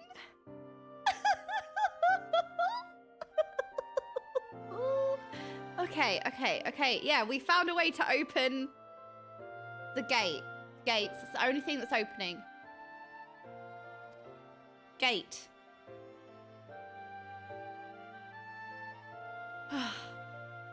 Be it in Radzat-Han or Sharlayan, scholars have long cast their gaze unto the endless dark of the void.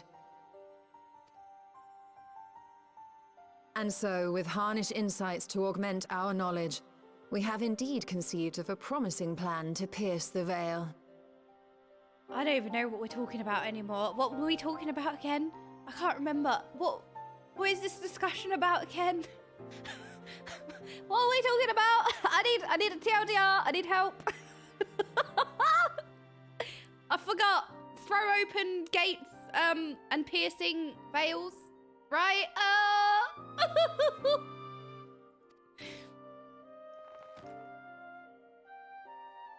A plan I am confident will succeed, precisely because the moon is our stage. Oh?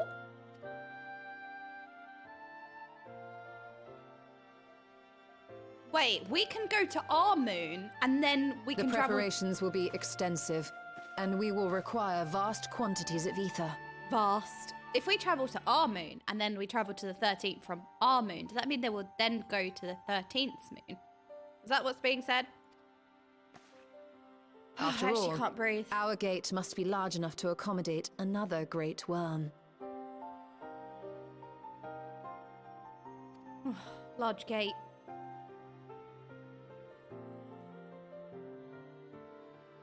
My proposal entails delivering copious amounts of ether to the Tower of Babel in Garlemald.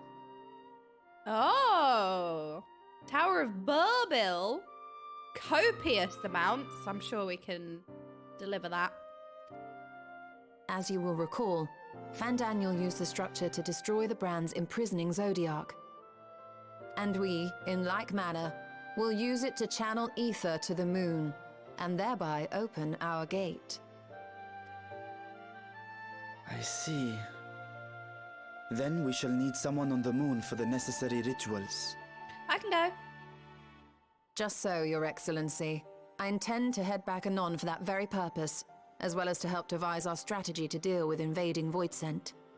Along with our lunar allies, we will once again require the assistance of your alchemists, Nidana not least of all. May I trouble you to serve as their escort? Haha, who's the escort now? Ha! Fine by me. The room was beginning to feel constraining. Oh, they. Yes, you know what? This room and this cutscene is starting to feel constraining. Yes, they. I can't believe they. This is how we all feel with this cutscene.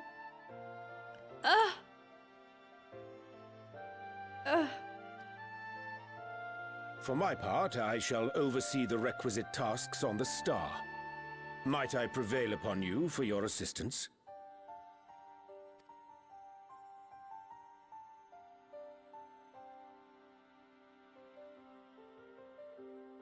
If all are in agreement, then let us set to work. Also, it's so funny that Zero was like, should we undress as well? We'll open our gate, and we will stop Golbez. Oh yeah, well, Golbez, right. Yes, that's what we're doing. Right.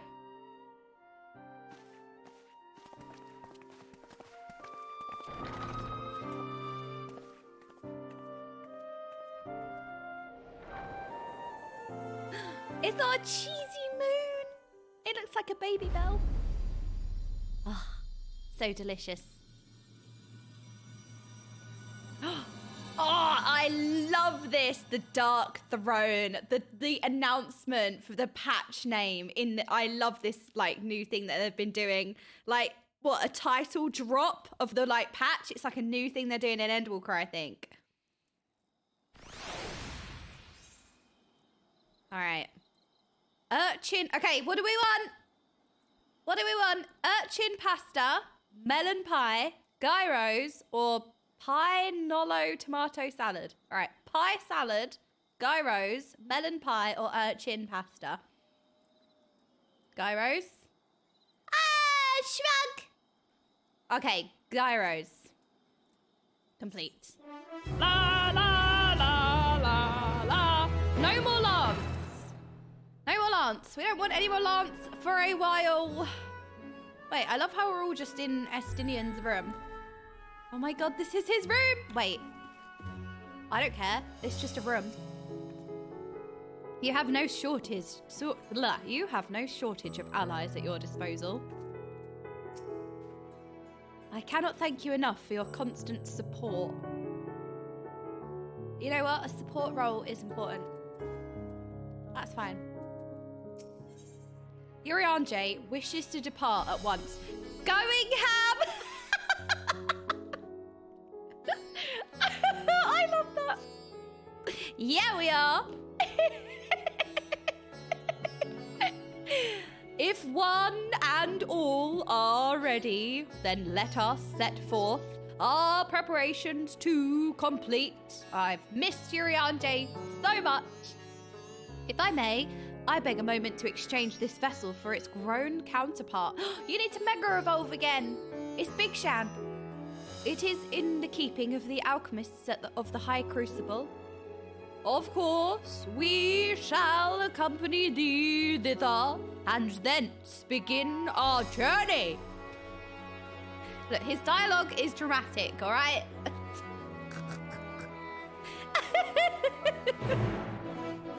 I love how dramatic Urianger is. Oh my god, I'm in Estinien's bedroom. Ah! Okay, leave. Get out, run, go. I cannot believe that cutscene. I'm still in shock. Like, mid push-up workout with the sweat. Oh, and why? No, we're gonna forget about that immediately. We need to go ham. Oh my word, I was not prepared for that. I mean, who was? It came out of nowhere. Caught me off guard. Ugh. Oh my word. We're gonna start learning the Black Mage rotation tomorrow. That's what we're gonna do. We're gonna start Savage tomorrow. We're gonna start with Pandemonium, boss number 1. We're doing Savage. I'm very excited. But yeah, in terms of like guides and stuff, I think I've been linked to the Balance of Power Discord, which has guides in it, I think. But that's the only resource I have so far. Ugh.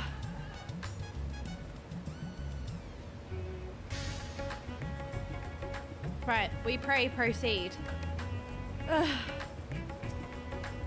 Have you business at the High Crucible? I ask not to deter you from entering, for we welcome all those interested in the art of alchemy, but simply to warn you not to get underfoot. Well, I'm not that small. I wouldn't get underfoot. Excuse me. Opening a gate is about as difficult as I expected.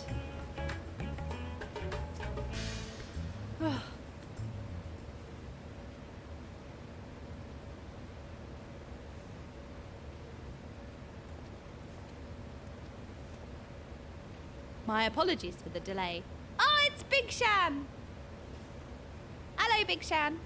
My, that is a striking simulacrum indeed. Well suited to the work ahead, I doubt not. Allow me to explain Y'shtola's plan in greater detail. Oh no. No, you know what? We've missed Yuri. We appreciate him for all of his words. Okay. Nodders. Oh my gosh. Wait, 0! Oh my gosh, she's such a good. She doesn't even nod. She just starage. She's so cool. As you know, we seek to open a void gate in Mare Lamentorium.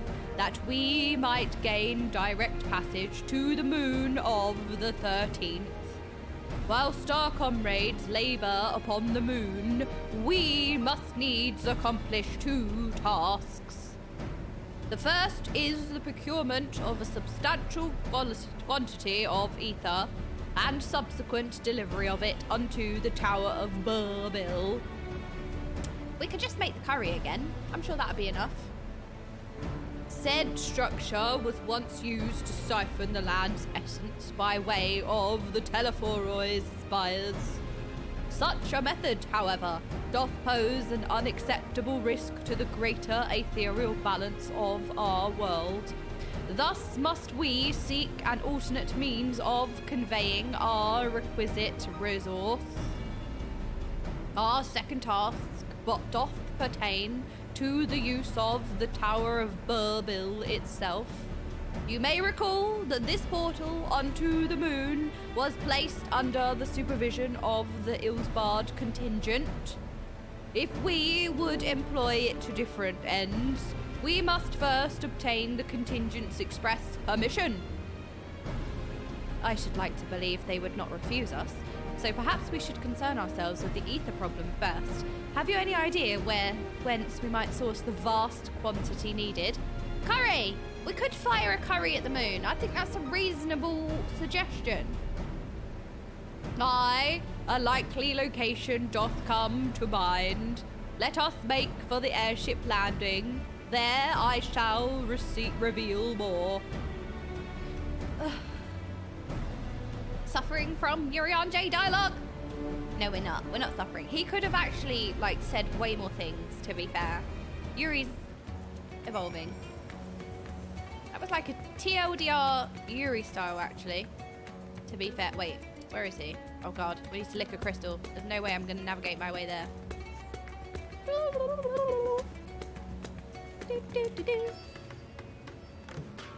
La, la, la, la. Alright, this way. Oh, excuse me! What was that idiot proofing? Where is thou's crystal? Oh my gosh! I've been infected. Where art thou, crystal?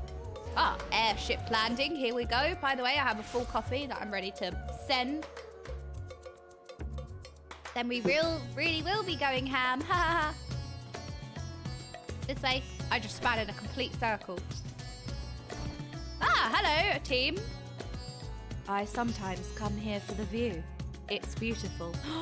This is a clue because she actually does come here sometimes. We found her, didn't we? We found her admiring the sky.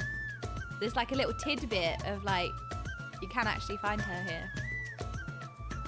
I am most keen to know more of Urian J's potential solution. In the worst case, I was prepared to offer one of my eyes. Forshan, wait!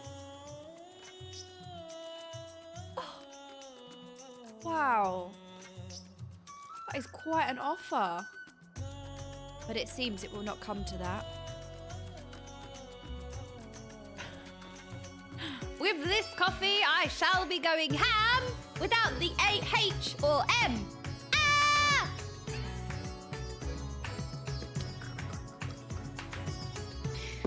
I agree. Sorry. I didn't mean to yell at you. Sorry. It's okay. We can go back to bed. It's okay. All are present and accounted for. Excellent. We shall travel to Charlian and then seek the nearby Isle of Ham. Wait, we actually are going... Wait, no... Why am I so immature? I live on the Isle of Ham. Near unto the surface of this isle do rivers of ether converge. The churning energy of this confluence is released by the gateway of geysers. Originally, the Ragnarpeak was to be powered by ether harvested from the isle. But as well you know, an alternate power source was ultimately found for the vessel. passage onto Ultima Thule to the very limits of existence was facilitated by naught less than the strength of the Mother Crystal herself. Rest in peace. As such, the Isle of Ham's vast ether deposit. I would really love ham ether. That sounds amazing. Deposits remain untouched. We may help ourselves to that energy, provided we are able to secure the forum's permission. Oh no. Surely they're gonna say yes. Surely. They gotta say yes, right? Yet again, with needing permission. Is nothing straightforward in this world? Such is the nature of politics, I fear. And as the scones of the Vilf Dwarf have been officially disbanded, no longer are we a recognized collective. A somewhat disadvantaged position, bureaucratically speaking. Fortunately, however, there is a recognized and respected body.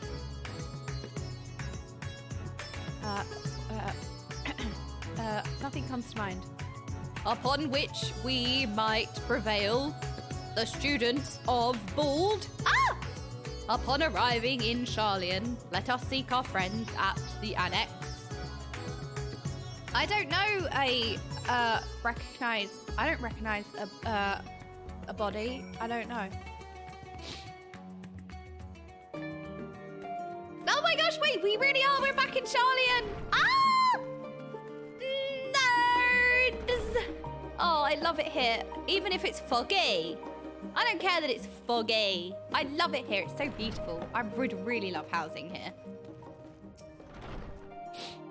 An island literally bursting with ether. That's the sort of paradise Voidsent dream of. Well, that's because we don't, rain at the ether. When I last came here, it was to deliver my sire's scales. How long ago it seems now. Ooh, that was a long time ago, wasn't it? Aww. While Mistress Krill hath burdens enough of her own, we may be confident she will do her utmost to assist us. It was last week! No, it wasn't. It was at least 2 weeks ago. Welcome back. What brings you here today? And in such colourful company. Greetings, Ojika. On this occasion, we are come to seek the students' assistance in a matter of some urgency. In that case, you'll want to speak with Krill. She's in the main hall, sorting through our archives. There's a visitor with her at the moment. Who is it? But it's no one you don't know, so feel free to show yourself in. Please be Graha, please be Graha, please be Graha. Is it Graha? A visit? Or it's gonna be... it's our village! Erenville! Oh! It's our village! We brought the village! Oops. Well now, if it isn't two of my dearest friends. As for the other two, I don't believe we've had the pleasure. Oh!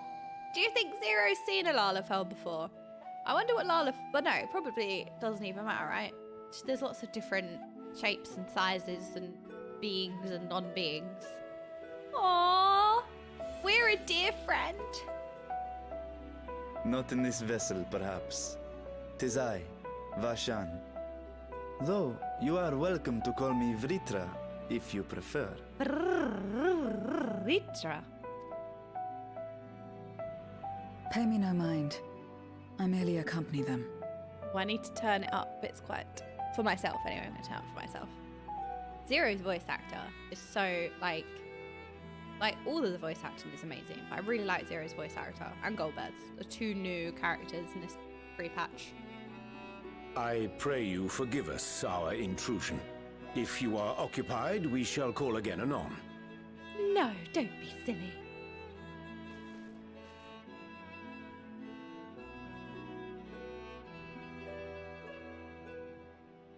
It's quite all right. We've just finished swapping all our secrets anyway. What secrets? I can keep a secret. We can keep a secret, can't we? Yes, we can. We won't tell.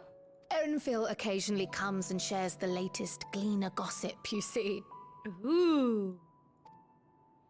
From forgotten ruins to mysterious relics, if there's aught that might be of interest to the students, he kindly lets us know. Aww. Leaks. Alas, I must soon depart on an expedition. As I may be away for an extended period, I wish to give Kryl fair warning. Hence my visit today. We love Kyle. I see. There are specimens that want for procuring, I presume? No, it isn't guildship business, but rather... homecoming. Oh? But enough about me. You have business too, yes?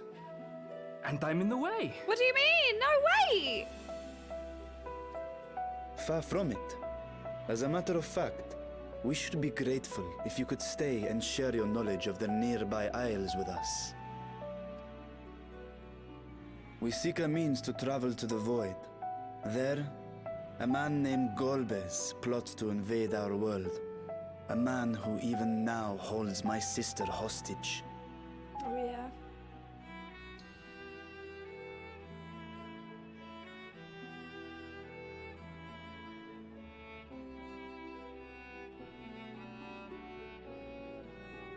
To that end, we require a great quantity of ether, which we understand may be had on the Isle of Ham.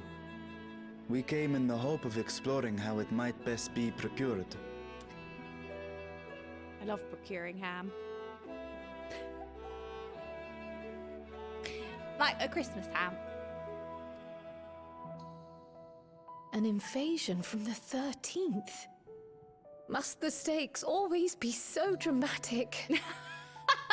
Krill. Exactly. Oh no. You have a knack for finding trouble. Thank you, it's what I do. If Gleaners collected world-ending crises, you could make quite a name for yourself in our profession. I always find trouble. It's true the Isle of Ham is a veritable font of ether, but as it's under the Forum's direct jurisdiction, only a privileged few get to set foot there. I myself haven't. Ooh, okay, interesting. So if we want to help ourselves to the Isle's ether, we'll need to secure the Forum's permission. Oh, that's gonna go great.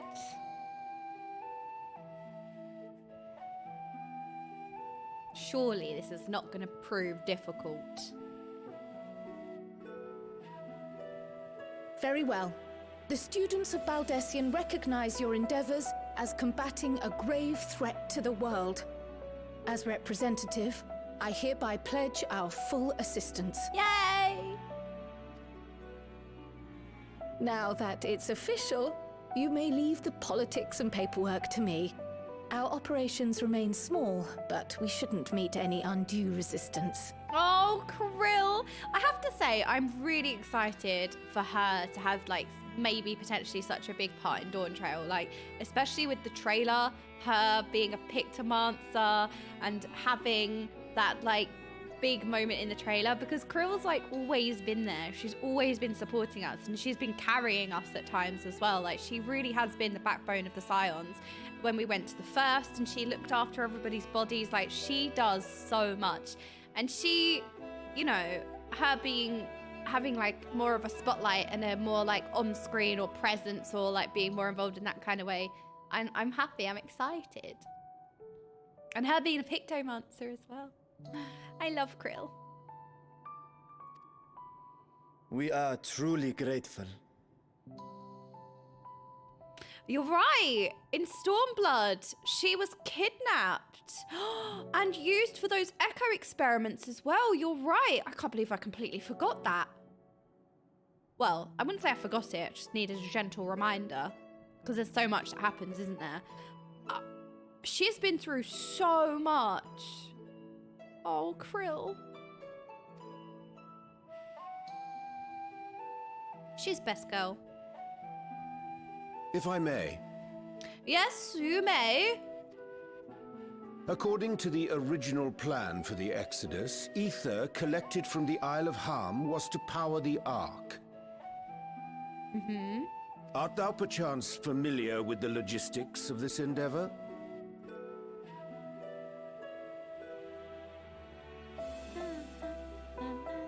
I don't know anything about that, I'm afraid. Nor do I think any gleaner would. You might have better luck asking someone involved with the Ark's construction. I love Erenville's voice as well, voice actor. Got such a lovely accent. Margaret, for instance. She's a researcher in Charley and Hamlet. I met with her for a job recently, and she mentioned working on the Ragnarok's propulsion system. Margaret!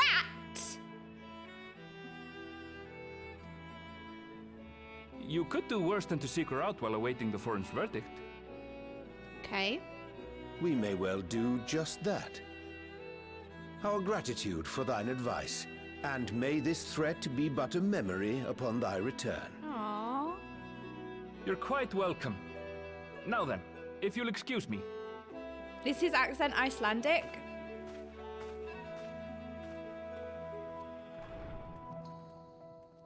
Ah, noted. I best start drafting our petition. Go on and find your researcher. I'll contact you as soon as we've made progress. Okay then. Let us leave matters here to Mistress Kryl, and hie ourselves to Labyrinthos.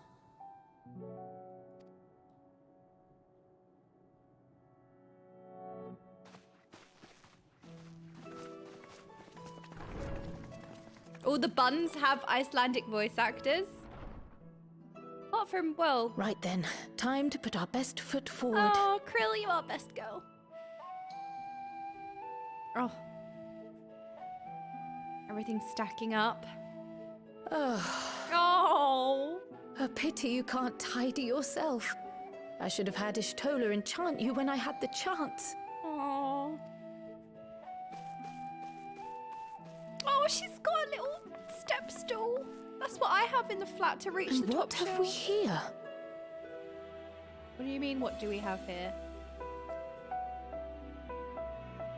What's that? Later, Kryl, later. You've work to do. Okay, Kryl has a way better composure than me, because I would have got so distracted, I would have opened it, I would have forgot what I was doing, and then got...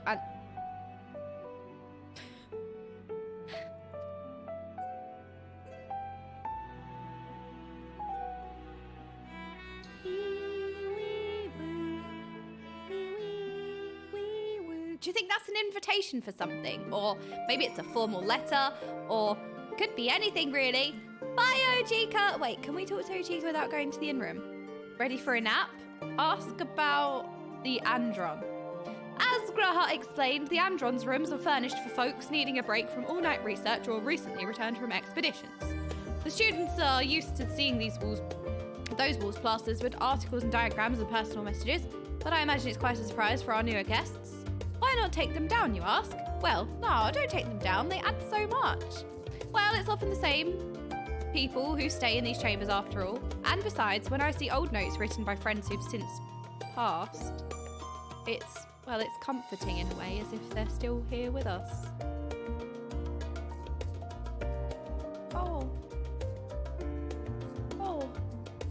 Oh, and just to be clear, these are properly appointed bedrooms.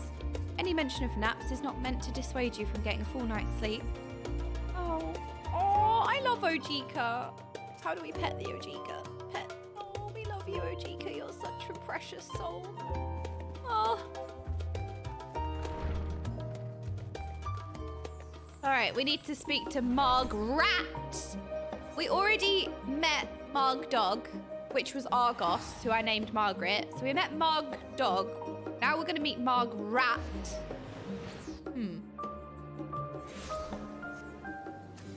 Are we looping?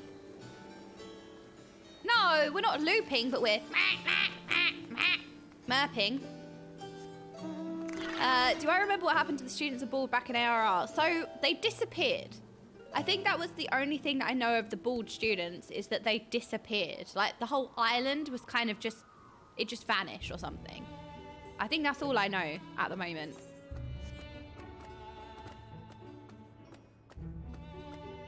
Wee wee wee wee woo. Zero reminds me of Estinien. She's quite Estinien-like, isn't she? But that's because she's cool, I suppose. The first person Yurianje asked about our target immediately told us where to go. Is there a place where you do not have allies? It's what happens when you help people. We all help each other. I believe we have found our research. Oh my gosh, there's Margaret! Hello, Margaret! La, la, la, la, la. Though it is not the first time I have seen it, I remain in awe of the sky's magnificence. Never did it occur to me that such an expansive facsimile was within man's power to create. I read that as faculty smile. I don't know, don't ask. I have a faculty smile.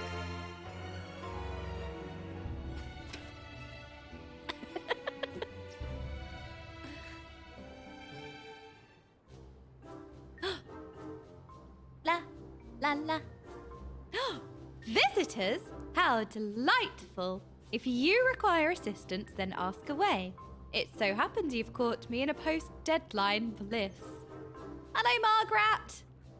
Forgive us the abruptness of our inquiry, but 'tis our understanding that thou had charge of the Ragnarpete's propulsion systems. We should like to know how ether harvested at the Isle of Ham was to be stored and transported to the Ark, if the disclosure of such information is permitted. Oh, it's no bother at all. We built special tanks that can store ether just like we use casks to store wine. Simple, really. Simple, but quite brilliant in construction. They rivaled even crystals for ethereal capacity. No, we're never replaced in crystals. A pity we never got to use them. Ah, how muddled and distant the memory. When Doom's deadline loomed large and we extricated ourselves from a waist-high mire of work only to end up chin-deep in another. I was at one with the world, a conduit for the energies of creation. But now I am truly alive. Who would have thought that sleeping in a bed and eating warm meals could make such a difference? Okay, I need to have a conversation with all of the Charlians. Look after yourselves. Okay? It's not like all study, no breaks. Healthy study. Why, I feel positively functional. I dare say it rivals the thrill of dancing on the knife edge of failure. Is she okay? Right, Margaret, I care about you. I've just met you, but I care about you. You are literally a bundle of energy, but I don't think you're okay. I think she is sleep deprived.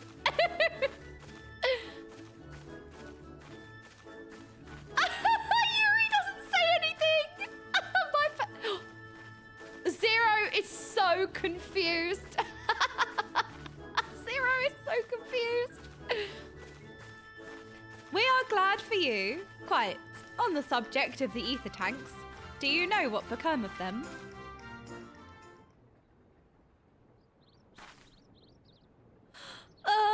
What did become of them? For the life of me, I can't seem to remember.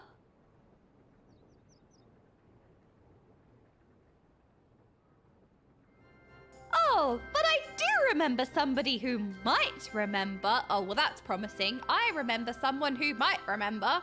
Perfect. He should be back by now. Just look for the fellow wearing an outfit that screams, "I've been on vacation and you haven't. Ha ha ha ha." Very well. We shall seek out this conspicuous colleague of thine. Our sincerest gratitude, Margaret, and do look after thyself. Okay then, bye. I love her energy. Come, let us seek out this individual attired in a manner suggestive of recent furlough. All right, Tosberg, weird flex. I met her during the loop segment. Did I? Okay. Oh no, I don't remember every single NPC I've spoken to in a year. Over a year period, I don't remember every single NPC. You know what? With that quest when we were looping, we had to find, what was it? Like 12 researchers, but we spoke to like 30. We spoke to like 30 different NPCs here trying to find the right ones. All right, you lot are weird flexing. Ah, life outside of work. What a concept. You know what, Margaret?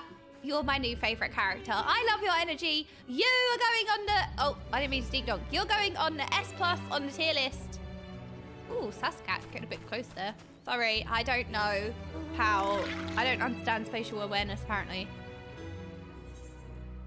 Where am I going? This way. Oh, who put that there? That's just a hazard. Who would put that right there? Clearly people are going to walk into it, like myself. Cat yells at lamp. I've walked into so many lampposts in my life. I'm sure everyone's really surprised by that. What do you mean that explains a lot? Iriande? All is well, and I pray 'tis the same with thee and thine. Now dost thou perchance know of one recently returned from a vacation? This guy's like, yes. What mountain was that? It is the Sabotenda de la Luna. That is what it is. What am I looking for again? I'm on a quest. Oh my. If one must always be learning, even this. Okay, look, I know it's magic and not, arguably, not real yet. We don't have the tech yet, okay? But we will find magic, okay? Magic is just science that's not explained yet. So one day, we will be able to read a book like this, which, let me tell you, would be so useful in bed. Because there's nothing more like, you know when you're like trying to be comfy, like laying down in bed and you have a book and it's just annoying. Anyway, that would be so good. If we could find the technology for this, that would be greatly appreciated. Let me out. Oh, I thought I was a... I found them. Ah, hello. Wait, it's Cockle. Oh, no way. Look at his outfit.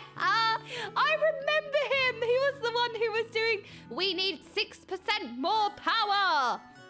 It's Cockle. Dank. Cockle Dank. 0?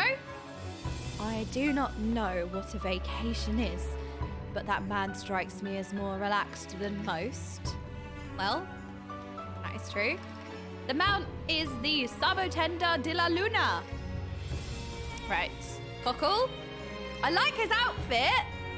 He was the one who was working on the energy, like the energy required for the Ragnarpeat. We need, it was 6% more power that we needed to achieve, wasn't it? 6, 6, 6, 7. Oh, of course it was 7. 7, 7, 7, 7, 7, 7, 7. Oh, guitar time. The face that launched our teeny tiny toy boat. How have you been? Able to catch a bit of rest on this fine Tuesday? Yes. Yes. Well, if I don't know about the ether tanks, who in Beauregard's name would? Born right in me very own workshop they were. Hello everyone. Oh my goodness, everybody is so large. The Lollapov is everything here. Look at this Lollapov. This is how everyone looks to me. No, it's not. I immediately take that back. The pleasure, as always, Master Cockle. I trust thy respite proved rejuvenating. And then some. I won't bore you with the details, at least not without a drink in me. So, why the interest in our little old tanks? Permit me to explain.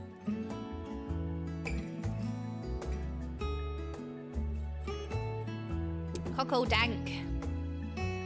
I wonder where he went on holiday. I love his shirt. It's so cool. I love a Hawaiian shirt. I see. Think I got the long and short of it. It goes without saying, but we all owe you more than we can ever repay. If you need our ether tanks, then they're at your disposal. There's just one problem. You need the forum's approval to step foot on the Isle of Am. Were it up to me, you'd be on the next ship out. But that lot can't wipe their asses unless it's in accordance with procedural motions. That's so true. Oh no, he's here! What? Oh no! You may be assured that my backside is immaculate. I don't want to think about his backside, or if it's immaculate or not. Oh no! My backside is immaculate. All right, weird flex. Prove it. What? Oh, it's Montechagne. It's Craig. Phaliax thumping thighs. Wait, why do I like that more than Thor's balls? Phaliax thumping thighs. Master Functional and Scholark Montechagne. What a surprise. They really had fun with this patch. That's all I'm saying. Pardon the intrusion. The forum has deliberated your petition, and we decided to deliver our verdict directly. You have been granted special dispensation to travel to the Isle of Ham for the purposes of etheric extraction on one condition. On account of its rich deposits of ether, the Isle is home to throngs of vicious beasts. We ask that you cull any such creatures you encounter. Wait, hang on a minute. Why do I try and cull all the animals on my farm and my island? Right, well, we can stop doing that. I don't want to be in cull mode. That's all. Given the vast amount of ether we seek, I expected a far higher price. Oh, believe me, we do not underestimate the value of what you desire. No, we simply owe the students of Bald and their esteemed collaborators a debt of gratitude, and we felt that expediting your request was a suitable way to repay it. A debt of gratitude. We have taken the liberty of arranging your passage to the Isle of Ham. Your vessel awaits in Scholar's Harbour. Then, I'd better get those ether tanks loaded into the airship. We'll be ready to take them when you need, assuming it's safe. I shall head back to the annex, but should you need anything else, don't hesitate to call. Oh, Krill, we always need you. We always need you. Oh. Ow. Sorry, my hair's so knotty. Ouch. This is the ASMR nobody asked for. Cherry Captain! I love cherries! They're my favourite! I ate so many cherries once as a kid, I immediately threw up. Like, I stuffed myself. I ate so many that I actually made myself sick. That Master Fortunate and Scholark Montechagne should personally deliver these glad tidings. We must endeavour to repay their faith in us. It seems this forum is like Alisay. They help others simply because they want to. Yes, see, Zero's learning a lot. Barshan? All proceeds apace thus far, and it is thanks to the enduring bonds you have forged. See, all comes around, doesn't it? Oh, Cheery Captain! Oh! That does not say cherry. Hello, Cheery Captain! Wait, he does look very cheery. Oh, it's not a cherry captain, it's a cheery captain. I mean, same thing.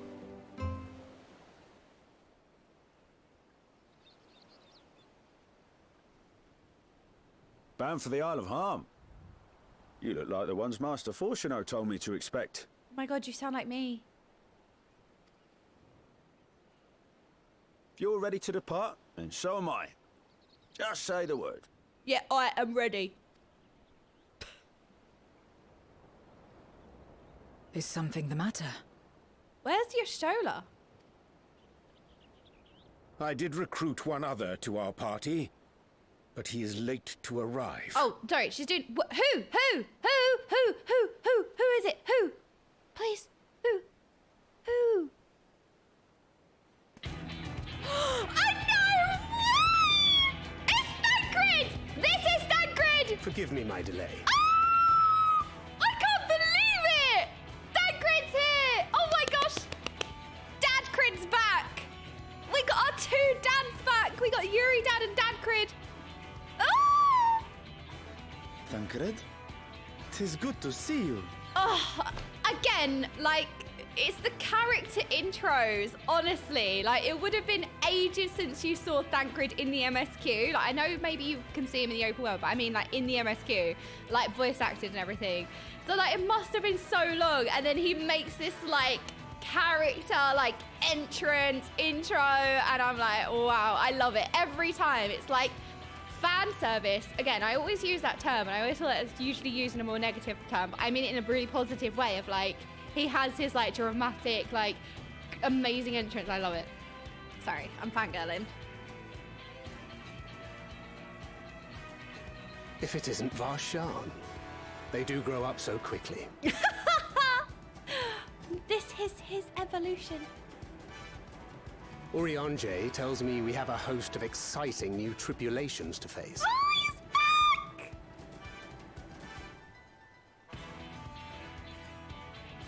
And you must be Zero. I've heard all about your daring do in Garlemald. A pleasure. Thancred's voice actor is going to this Final Fantasy quiz, by the way. Oh, Thancred got the tip! Oh! Apart from strengthening our company with his redoubtable skill at arms, Thancred may also serve as a mentor in those matters that trouble thee. Oh, I love Zero's tip. Like, her little hat tip is so cool. Okay, sorry, I was fangirling again. I speak of the intangible forces which bring souls together. Thancred is possessed of experience both unique and insightful that I am sure he would gladly share with thee. Thou needst but ask. Zero's like, why are there so many handsome people on your team? It is getting rather distracting. First Estinien and now Thancred. Well, and everyone.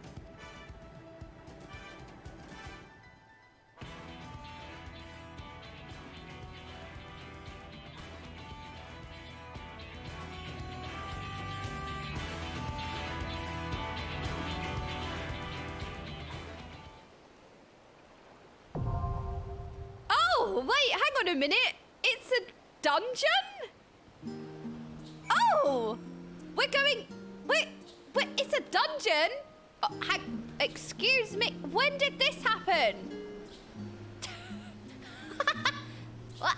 Andrej has been hitting the gym since yesterday. Where did these muscles come from? Alright, if anybody would like to join us for this dungeon, send me an in-game whisper. We can rigged roll it out. Oh no, Andrej disrobed too. I once ate an entire package of ham at 3 AM.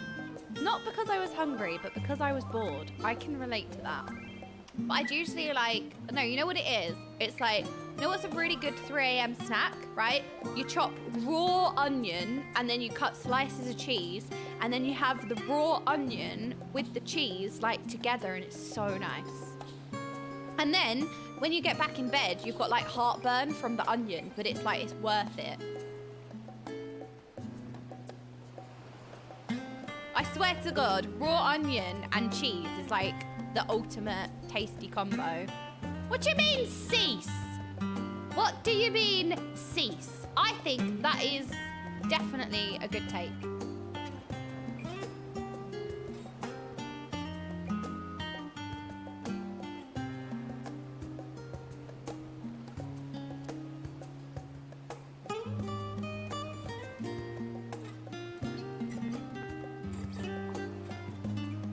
Cheese and onion is a good combo, but it's not a late night snack. Well, look, as a late night snack, it may give you like heartburn going to bed, but it's definitely worth it for how tasty it is. Okay, 1, 2, 3, 4, 5, 6, 7, 8, 9, 10. All right, random 10. Our first rigged group member is 1, 2, 3, Victoria. Welcome! Yay! Rigged roll number 1. Okay, random 10. Next. Oh my gosh, I actually rolled you twice. I got 4 again. All right, we rolled an 8. 10, 9, 8. Tidrek, welcome! Rigged. Rigged. All right, now our last group member is... Oh, lucky number 6, my favorite number. 1, 2, 3, 4, 5, 6. Cat, I'm ready to go ham. We rolled our cat. Welcome. Okay. Do we have all of the rolls? All right. Do we have one Tonky Tonk?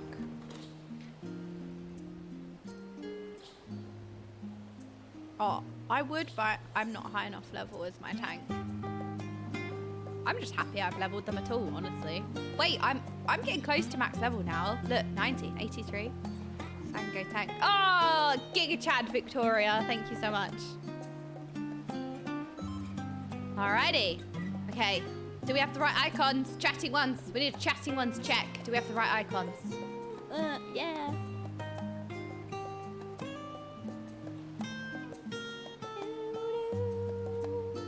Okay, nodders. Alright, let's go. Enter the Aether font. North of the Sharlayan mainland lies the verdant Isle of Ham, a land long protected by the Forum as an academic asset due to its abundant wells of ether. Yet with plenty often comes peril, and the vicious beasts that live there will not so readily relinquish their claim to the island's lifeblood. Ooh, lifeblood. Will you secure the energy you need to breach the void, or be returned to the very flows of the ether you seek? Ooh, sorry, I really like the descriptions for everything. I think it's a really nice touch, so I like to read them. Because effort went into writing it. Oh. Oh, it's beautiful. Wow. Polar bears! Oh, they're so cute and cuddly.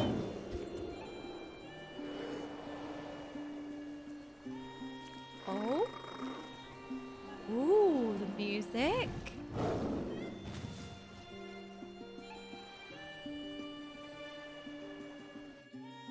Well, this is relaxing, isn't it? Oh no, we've got to kill all the wildlife. Oh, it's a leitmotif.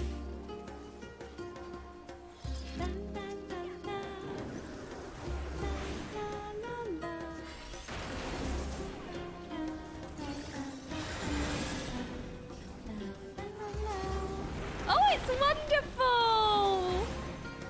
And here we have the ham in its natural habitat, pre-culled, these cute little piggies.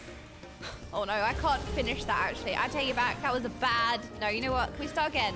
I don't like it. I don't like it, we'll start again.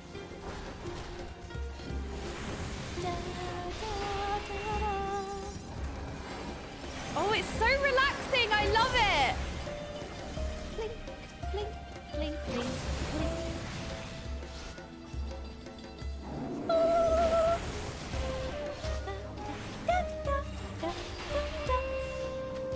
Is it a flute version?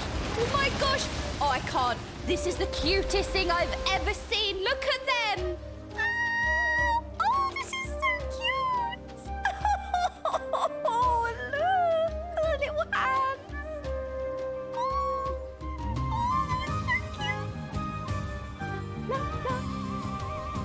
oh, I love this rendition. Leitmotif.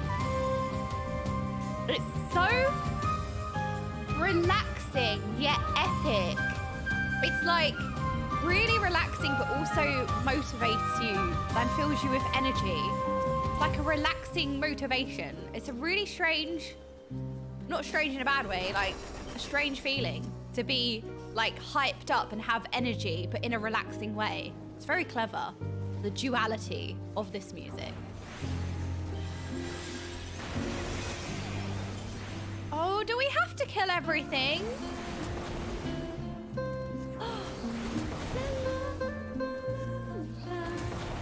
Oh!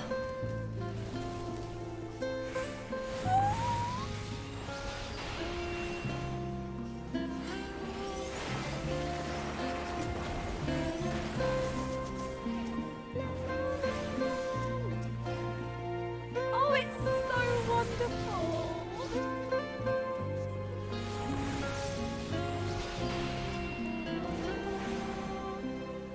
It does, yeah, it does sound nostalgic. It gives you like that warm and fuzzy, like nostalgic feeling. I agree. Whee! Oh, there are no thoughts.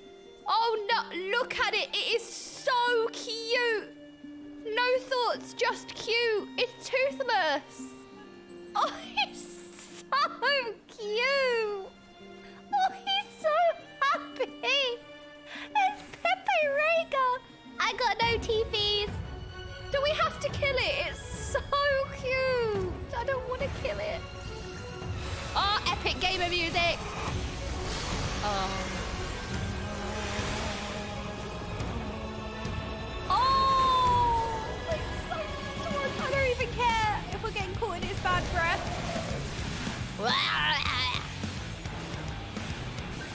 No, it just reminds me of Toothless. That's all. Ow. I know he's got like little teethies, but it just reminds me of Toothless, because Toothless also has teethies.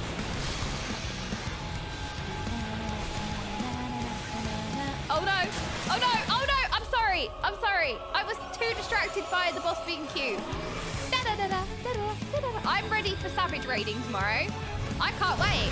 It's gonna be great. I'm gonna be well good at Savage.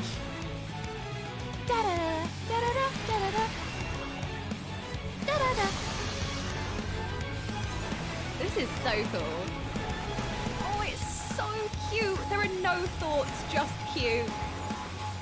Ooh, the crystals are resonating.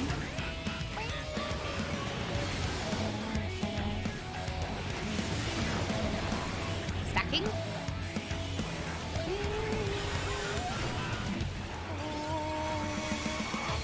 Oh no, stinky breath again. Ah! Run, run, run. Did I make it? Oh my gosh, I did. I did make it.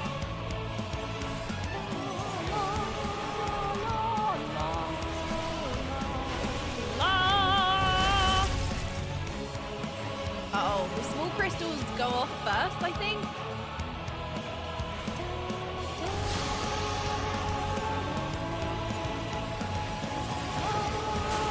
And then those ones then go off.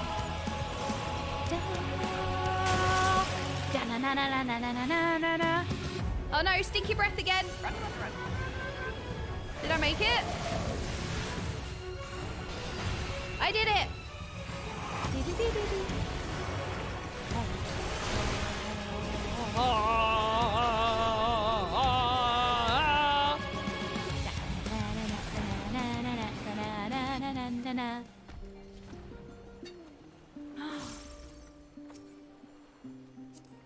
Oh, greed. There were no thoughts, just tooth.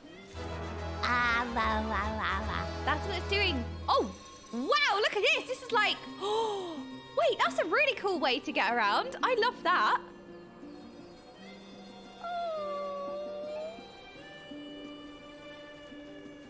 I love this dungeon. Look at the birds flying across. It's so atmospheric, and now we need to kill all of the wildlife. Why are we killing all the penguins? Oh, let's go to this really peaceful island, and we're gonna kill all the penguins.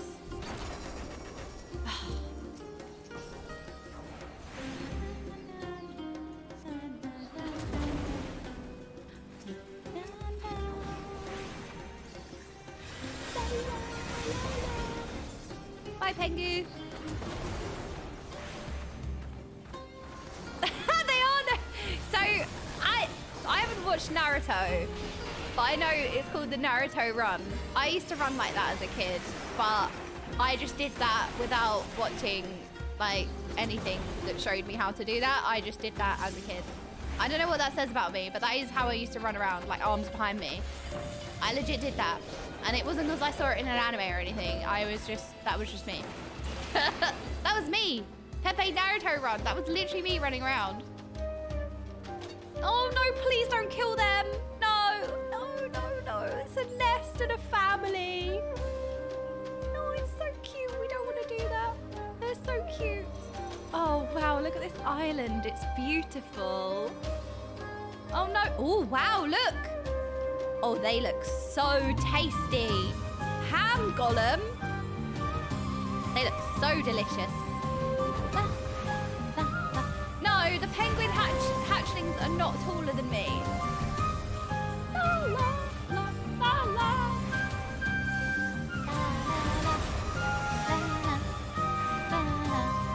They look like, you know, those round tree, like fruit pastel ice lollies that have all the different tastes of the rainbow. I don't know if it's ham flavored. Is it ham flavored or is it like Skittles? It looks like sherbet. You know those like little tubes of sherbet that's just full of sugar? And you're basically like downing sugar. Surprisingly, I wasn't allowed much of that. Die, die, die. Oh, it's so beautiful. I love the blue trees. Oh, look how beautiful all of the plant life is. The foliage.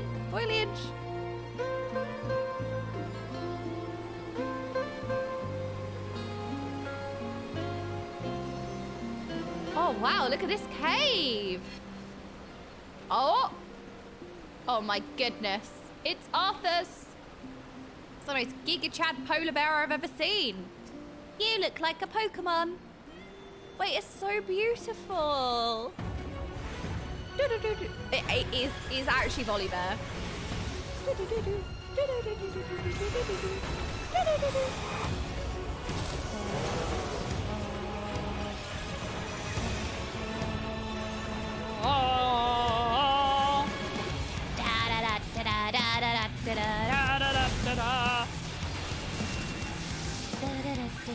Oh wow, look at... Whoa, that was such a cool mechanic! Oh, I love it! Look at the lines on the floor! That is awesome, that is such a cool visual! I love this dungeon.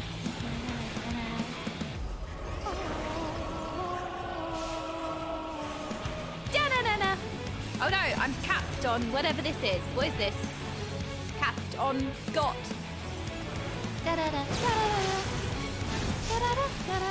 Oh gosh, what's gonna happen now? Ooh. That was cool.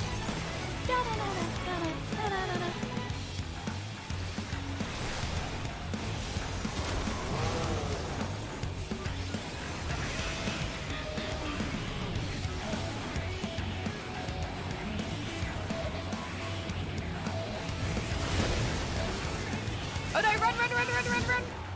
Wait, am I gonna be in this? Wait, we need to move now. Oh no, we never was in it anyway.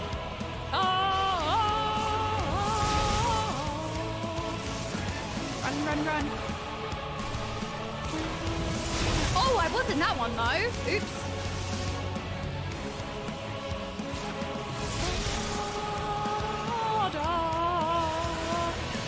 This is such a cool fight. Oh, that doesn't look good.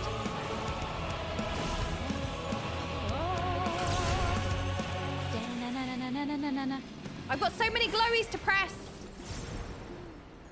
Do I just need and greed?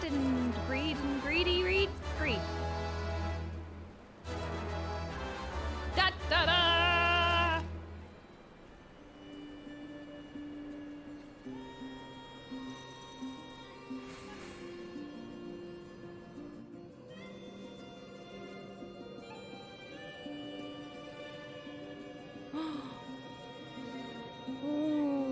Whoa! The Aetherfront? Look at this!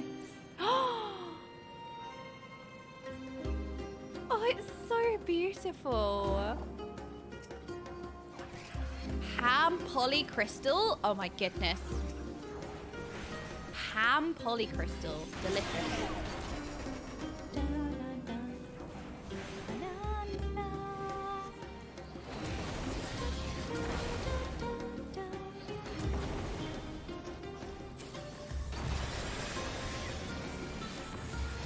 Everything's so shiny. What flavor do you think everything is? I'm gonna vote raspberry.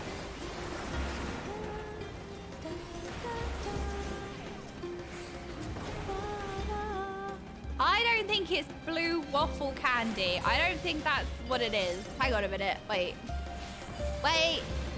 No, it's not Estinien sweat. Right, that's it. I'm not asking you lot anymore. No!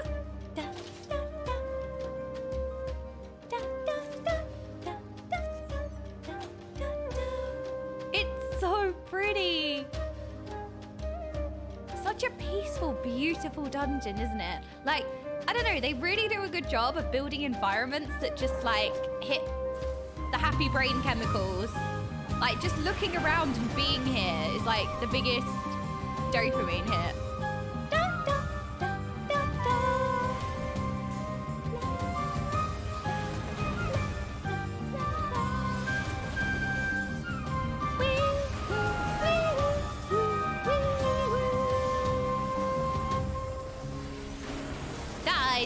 Die, all of you beautiful creatures that live here in harmony. Die!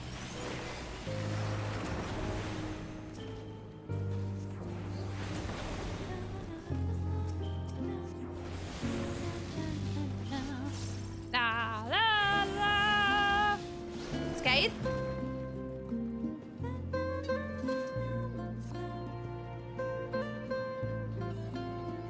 I love it. Oh! Ooh! Yay!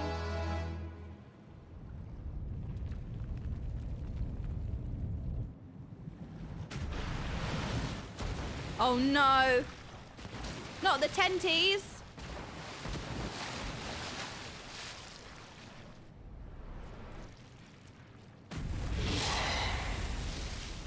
Oh my! Octomammoth? Oh no! Oh my, what large teeth you have! Alright, you know what? I love calamari! Let's serve you up and serve you for dinner! Oh my goodness, do we need to go this way? Whee!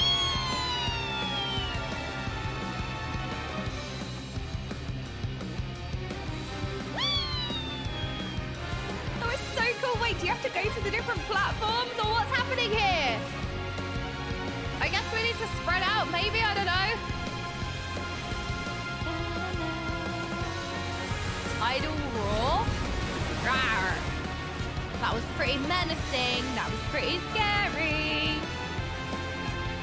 Octostrike? Octostroke? We need to watch where the tentacles are going. There is a large enemy list here. Oh, good thing we moved.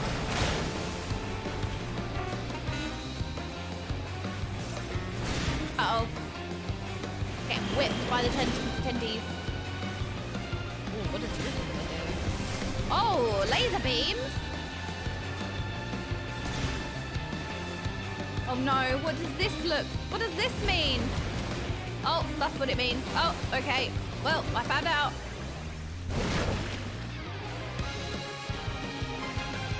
Uh-oh. Fishy breath. Tidal breath. Oh my, that is large. That's covered quite a large surface area.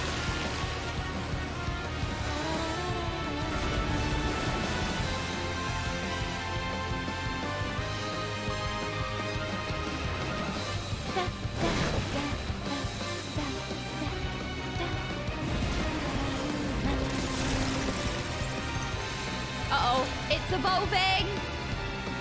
What are you turning into?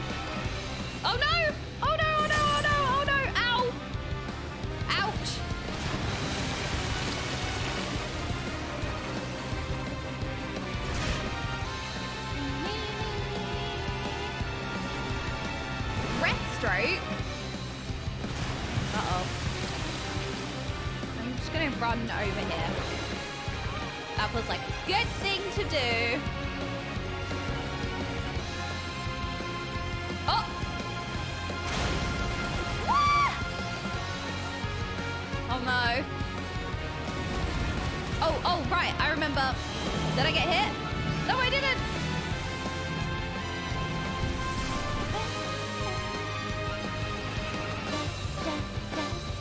Am I gonna get hit by anything, or am I safe? Telekinesis? I'm gonna go stand with everyone else. That is always a good sign that I am safe.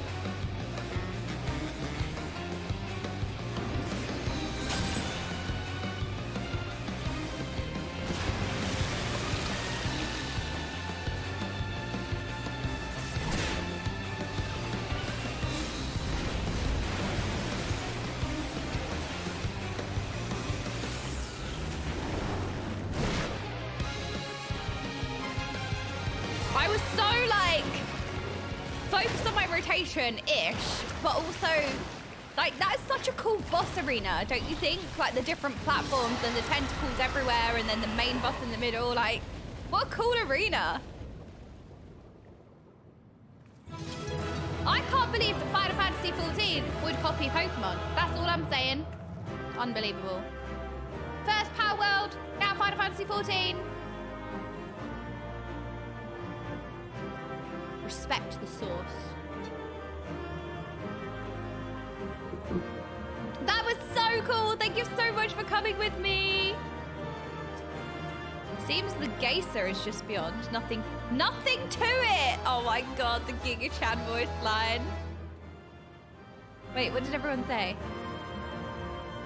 Had it been squid, we might have taken some for Estinien. Well, it kind of looked like a squid. Mayhap these waters are connected to the sea. Probably. I love Zero.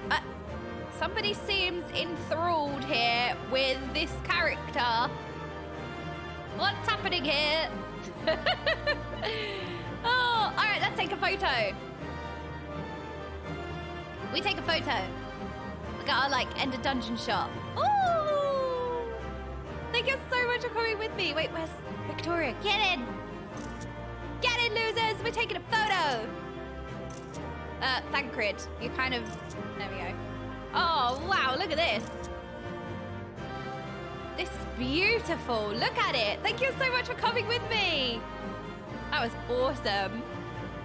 I was in a box. Okay, but where else would the cats be? All right, let's go. Woo! Exciting. What's going to happen next? Were we successful in our mission? I think so. Now we just need to siphon the ether. Ether. Sorry, we drink our teas. We don't pronounce them.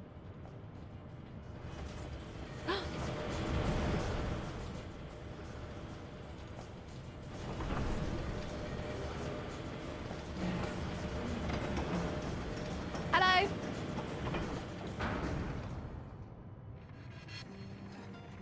Oh, it's the tanks. Much obliged for clearing the way. We'll get to work at once. Okay, in my head, I was imagining like actual like teeny tanks, you know, like the mount. And I was thinking that's such a weird thing to store the ether in, like a little teeny tiny toy tank, like the mount. But I've just realized like a tank is also that as well. But I was thinking, you know, like I was thinking it's really weird to store the ether in a tank. Then you can shoot it out. Psh.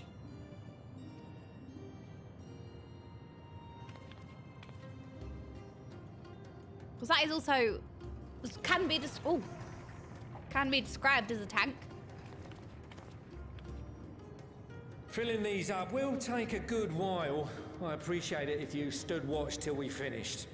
Oh, this is gonna take me ages, sir. Do you need to watch me? What?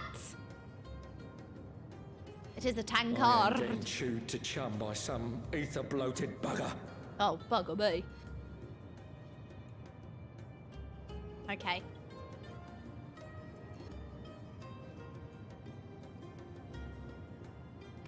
Oh, by the by, Oh? where were you planning on putting these to use? We could deliver them by airship, see? Provided that ain't too far. On the moon, actually. So, you know what? That's a great idea. We need them on the moon. So if you could put them on the moon, that would be great. We would need them transported to Garlemald, to the Tower Oh, I mean of Garlemald. Babel. No, that's what I meant. I meant Garlemald. Ah, that's a long old journey. Too long for a direct flight. Tell you what, we'll send them over with the scheduled shipment of provisions headed that way. Aww. I'll make the arrangements as soon as we get back. Save some poor chocobos having to drag this lot through the snow. Aww. Poor chocobos. You have our thanks. We shall not forget your generosity. Zero's still confused. Why is everyone being so nice to each other and helping?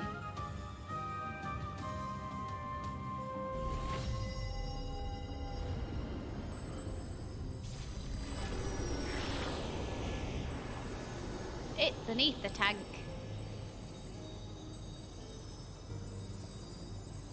I do know what's happening. We're siphoning ether.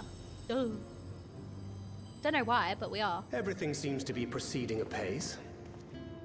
I dare say you would have been fine without me. Never! Oh, Dad Crit's here. Why would you say such a thing? You are not bound by contract or the threat of force, and you gain no advantage by devaluing your own contribution. Yet you must be bound by something to speak thus. What is it? She's learning a lot. She's inquisitive. What binds me? Maidens. A belief, I suppose. Born of our shared struggles. No matter where my comrades go, I have faith they will be fine. For I know that they will walk their chosen path as surely as I walk mine. I trust them, in short. Trite though it may sound.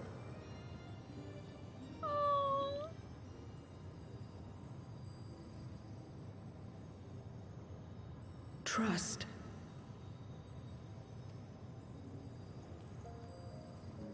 Oh, I remember the word. How long has it been since last I used it? It had no place in my dealings. Not with other Voidsent, and certainly not with Xenos. Not even in the time before darkness engulfed the world. Full often did Memoriates betray their own, corrupted by the very power they wielded. You could trust no one but yourself. Alone we fought, and alone we fell.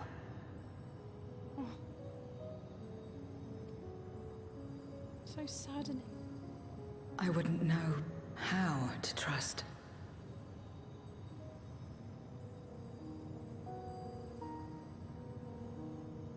Poor Zero. Placing your trust in the right people helps. Is there some trick to it?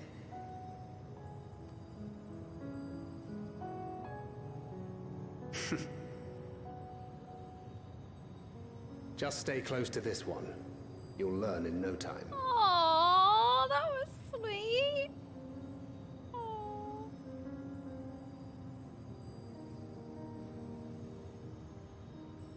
Aww.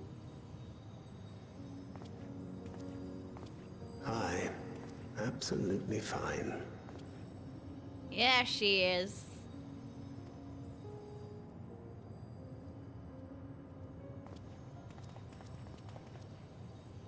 I confess I thought thou mightst have more words of counsel to offer. Aw.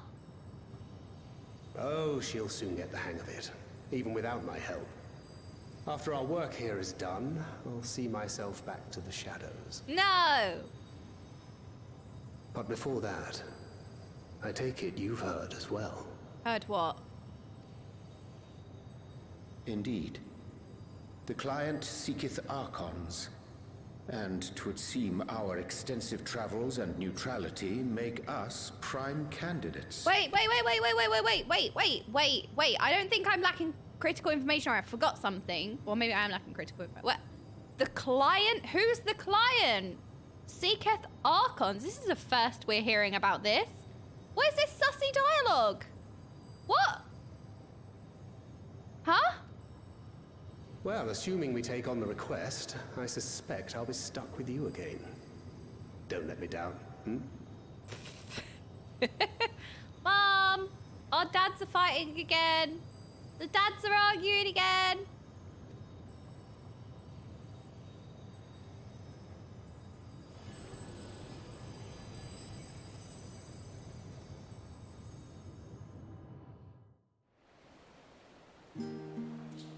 Oh, a little bit of good time. Oh, everyone's here. We are truly indebted to Cockle. I must invite him to Radzahan as a guest of honor. Aww. By simply staying close to you, will I really learn about trust? Yes. And I won't break it. Zero's straight as an arrow, isn't she? A refreshing contrast to our more circuitous company. To not only allow us to use the tanks, but to arrange their transportation to Garlemald besides. Blessed are we to count on Cockle among our allies. Unto thee we must also give thanks, Thancred, for coming to our aid on such short notice. Please, you know I'm always happy to help. Don't hesitate to call on me again. Alright, I think the chatting ones deserve pie. La la la la! What's your favourite pie flavour? Till next time. Balooba-webby. I like steak pie. Like, is it steak and ale pie? Or steak and kidney? You know, those ones. Burr pie. Strawberry bum. I love how you've all gone. I am not reading that one, Broken Arrow. Excuse me. Cream. I love... No. Yuri, we need to... What am I staring? Oh my. I have been quite accustomed to midriffs so far this patch.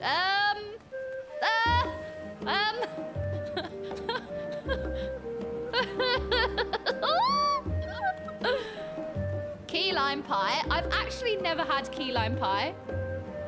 What is key lime pie? I know it's a very American thing, isn't it? Traditional.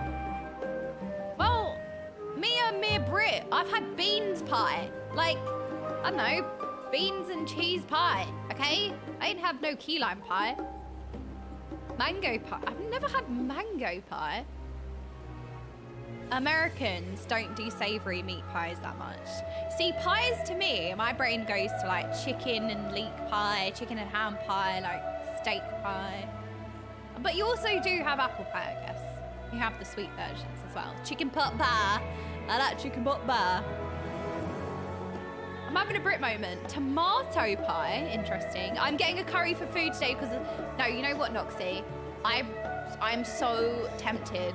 There's a really nice curry place nearby, and I'm like, oh God, it's not the weekend. Oh, I'm like, oh, I really want a curry. I know. No, seriously, I feel like I'm gonna order a curry as well. I can't make one, but I would order one. Oh, I seriously want one as well. Lasagne for me today. Make sure you put mayo on it. No, the curry does not come with the shirtless Estinien, okay? No. But I do want a curry. Yuri, could we have a curry, please? Yuri, Dad, could we please order curry for dinner tonight? It is time to proceed to the next stage of your plan. Order thine curry! Sorry, I am yelling again. She's yelling again. With the tank's transportation thus arranged, our task is complete. We may now turn our attention to the second, to wit, obtaining the blessing of the Ilsabard contingent to use the Tower of Burbil to channel energy onto the moon. Our destination is Camp Broken Glass, where we may present our petition to Commander Lucia. Oh, I love Lucia! It's been ages since we spoke to Lucia. I mean, I know she's, like, stationed in Camp Broken Glass, but, you know, I always mean it in, like, an official MSQ way. Oh, I need to ask the chatting ones for advice. Plink, plink, plink, plink. Actually, no. I feel like you're not going to answer seriously, so I'm not asking. Never mind. I know, it is a bad idea. No, you know what? It's a bad idea. I know. Uh-oh. No, bad idea. Abort, abort. Oh, wait, hang on a minute. Look, Yuri's in his coat, and so's Varshan. Oh, look. There's been more updates to flat situation, as well as, like, an update every day. But the policy I was quoted on Friday, I asked for evidence of their policy, and I was told in an email the policy, but it was worded slightly different this time, so it was a different policy. I just feel like he has it in for me, and I don't know why. He basically said that you need a chartered accountant to proceed with the application. So it's a completely different reason now, something we weren't told from the start. Like, completely made it up now. Like, completely different. That's not at all the conversation. But now it's like, you need a chartered accountant. Which, if I knew, I would have got a chartered accountant's reference. But they never mentioned that. They just made... But also, isn't that, like... Is that necessary in modern times? That it has to be a chartered accountant? Is that unusual? To me, that sounds like very old-fashioned, and he is trying to, like, fob me off. But, yeah, I feel like he's just full of shit. He's just literally trying his hardest to be a dick, I think. Because I'm self-employed, technically, like with streaming and content creation and everything, obviously I have an accountant, but I didn't know that the accountant note to give the... like end of year tax return and everything.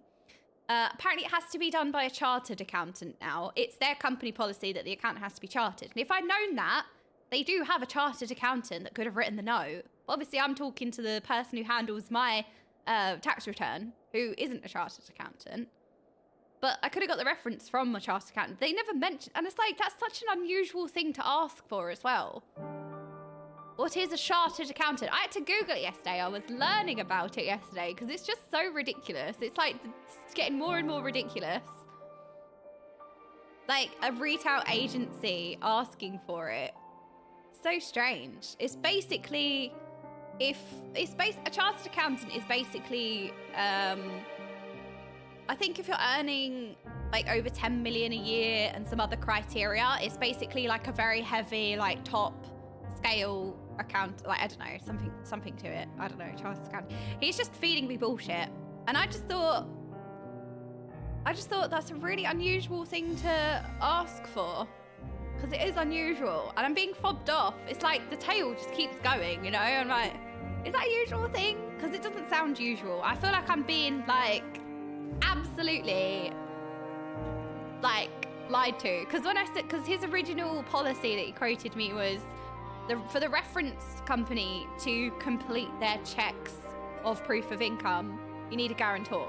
So they can't let the referencing agency complete their proof of income checks because a guarantor is needed, and the landlord doesn't want a guarantor, therefore we have to cancel applications. So it was a load of rubbish. And now he's saying, oh, well, you need a chartered accountant to complete the reference. It's like, but if you would have told me that, I would have got a chartered accountant note. Like, I could have done that, but I won't. I don't know. It's basically someone qualified to a higher standard, but it's mostly dealt with in like companies and dealings that are dealing with like 10 million plus like turnover. It's like nothing to do with what we're doing. Basically, it's so strange. It's so strange. So now I'm like, anyway, it's a story that keeps on going with like bewilderment. That's what I feel. I did. I was like, can you provide evidence of this policy that you quoted to me on the phone? And then he came back with, you need a chartered accountant. And like gave me so many more things. But it's annoying because it's like, this is like one of the main letting agencies in the area that we're looking for. So the reason why I'm pushing on it, like, because obviously you just cut your losses in an ordinary situation, but I still need to find a flat. And it's like a lot of the flats I'm interested in are with this letting agency. So it's like, I need to sort this out. It's just like, this guy is just so hateful and horrible.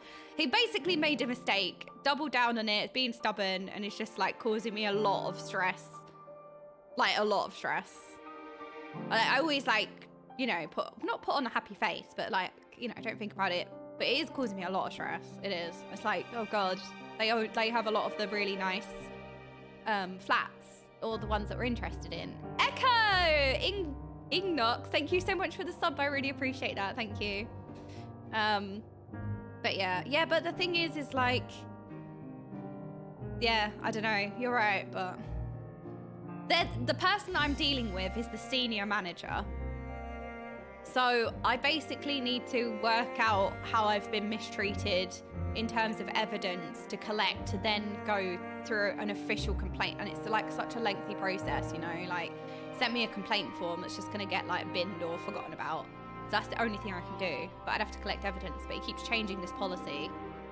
Like the policy he quoted me on the phone is not what he's now saying in emails. So yeah, but I'm trying to move forward with it because, like I said, I'm still trying to look for a flat, and a lot of the like flats in the area, the apartment buildings, are under this agency. So I need to work something out. But yeah, he keeps just making stuff up now, like literally just making stuff up. Like, oh no, now you need a chartered accountant, and it's like, I could have done that. I could have had the chartered accountant in the accountancy firm that I'm dealing with. I could have had them write the reference. But that was never told. You know what I mean? It's just like, it's so annoying. So aggravating. And this isn't even what he said to me on the phone. What he said to me on the phone was not what he's quoting to me in an email. And it's like, well, you still need to send me evidence of your policy and predate it to my flat offer. Show proof that this is the policy that you had. And I don't know, he's just being a dick. But like I said, you'd have ordinarily let it go, right? But it's just because I might potentially have to go through this letting agency for renting a flat that I really like. That's just aggravating. But anyway, I didn't know. I didn't think, like, I'm just not somebody to do, like, to think to do that. Maybe it's because I'm naive or something, but I just didn't think to do it. Like when he called me, he said, oh, I have to tell you that you're, I just didn't think to do it. But it's experiences like this that then teach you, like, oh, okay, I need to start recording these kind of conversations. But they record all of their calls. So they would have it, it's recorded, but whether they keep it or not, because he basically lied, you know? It's like, I can pretend I recorded it. But, yeah. I don't know. Yeah. I mean, the thing is that I don't want to have to, like, we have to look at completely different places that I wouldn't necessarily be happy because I don't want to deal with this letting agent. It's kind of like, that really sucks. This letting agent can just, I don't understand what his problem is, honestly. I think he made a lot of assumptions about it in the beginning. I don't know, honestly. I never dealt with this person. I dealt with the letting agents themselves, and they were really lovely. I was shown different flats by different people, and all of my dealings with them were really nice. The only time I dealt with this senior manager was when he said, I've rejected your application, and I said, oh, like on what basis, basically? And then he just said company policy, like he made a mistake, and then he's pretending it's company policy, and now it's just getting worse. It's so annoying. Anyway, it's on the back of my mind. It's causing me so much stress. Here we are again. He's made up this different company policy now, so the one that he told me on the phone, like completely different. Now he's saying that it's something, now you need a chartered accountant, and that is a very unusual request. It's a very old-fashioned, unusual request, basically. Like, everyone's like, why? He's giving me more hoops to jump through, basically. Just being a dick. That's what's happening. But yeah, it's not the landlord, it's the letting agency. So I actually wouldn't deal with this person on a regular basis. Like, even if there's a problem and stuff, go through the letting agency. It wouldn't be this person I deal with. This person is like the senior manager who basically like deals with stuff. I don't know. It's like the senior manager. So on a day-to-day basis, I wouldn't have to deal with this person. But I would deal with the landlord anyway. Like, if something needs fixing and stuff, like, that's fine. But yeah, I don't want, like, one person to ruin opportunities. I'm trying to, like, work it out, but he's just giving me so much bullshit. Oh, you need a chartered accountant now. It's like... He is a boomer, to be fair. He's been working there, like, 15 years.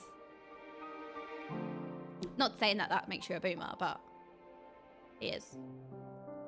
Glad am I to hear that Garlemald's restoration proceedeth apace, and the people no longer want for warmth. Be that as it may, there is no substitute for appropriate garments in such frigid climes, as I can personally attest. No, I know. I said it. I was like, he's been working there 15 years, and I was like, that doesn't make you a boomer. I know. I said it, and I was like, I didn't mean it like that. Doesn't make you a boomer. I just meant he's like 60 something. Does that make you a boomer?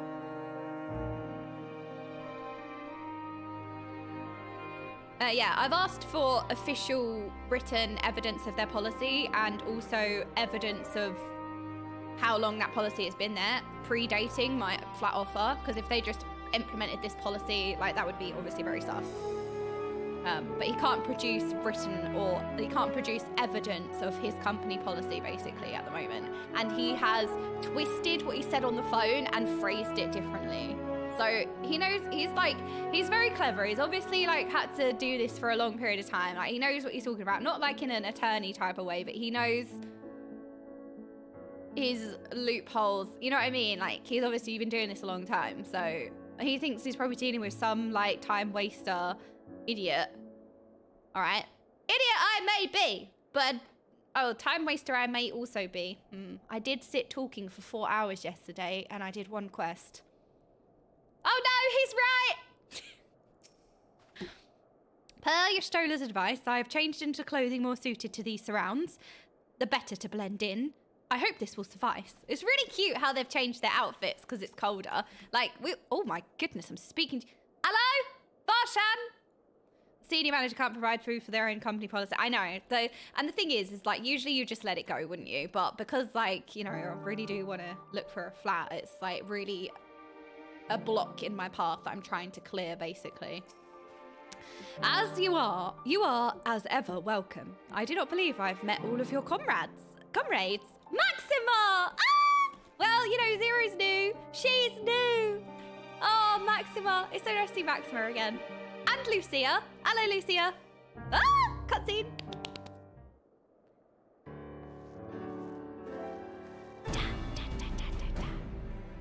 Allow me to personally thank you for your assistance during the recent Voidsent incursion.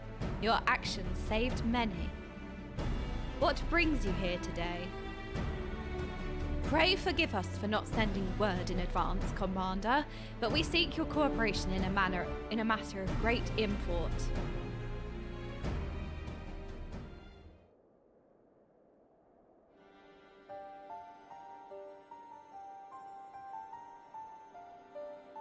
Indeed, we appreciate you consulting with us instead of taking unilateral action. 'Tis no simple matter to activate the Tower of Burbil, and I speak not only of the technological challenges.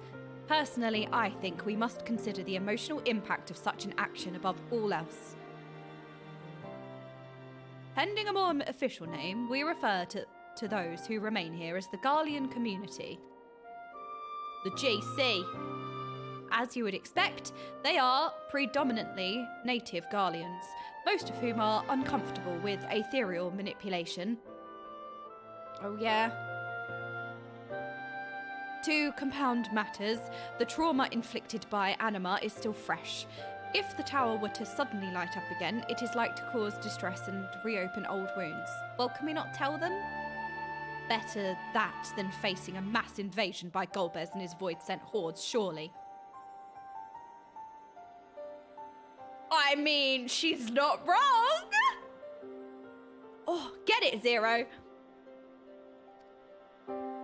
Of course, we acknowledge the gravity of the situation, as well as the promised bloodshed should we fail to act. Yet, even were we to convey your warning to the public, many simply do not understand the workings of magic or the rift.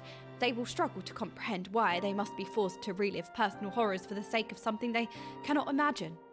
Look, Maxima, I appreciate you wanting to protect them, but you can't do the thing for them, okay? We must give them the facts and let them deal. Maybe. I don't know. What's there to imagine? Haven't these people seen Void Scent with their own eyes?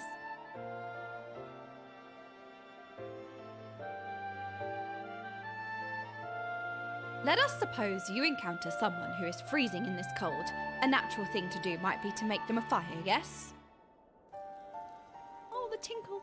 But what if that person's sole experience with fire was being badly burned by it, and they harboured an acute fear? Despite the benefits, nay, the necessity, of the warmth you offer, they may flee on instinct, or worse, misinterpret your actions for aggression and lash out.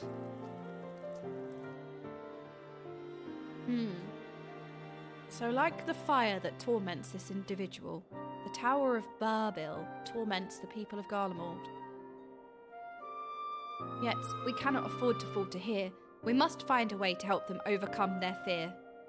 Oh, the trauma the Garleans have experienced. I agree.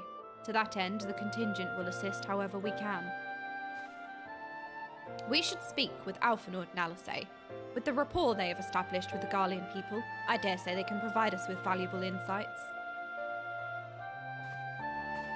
In the meantime, Urianger, might I ask that you remain here to oversee the technical aspects of the tower's activation?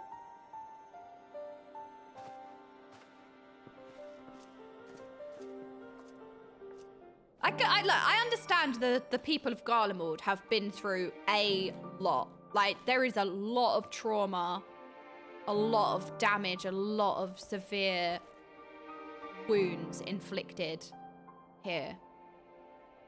But we must move forward. If truth be told, had you approached us with your petition earlier, we are like to have declined it. The situation was simply too precarious. But the people have begun to pull themselves up, and I dare to hope they will lend an ear to your words.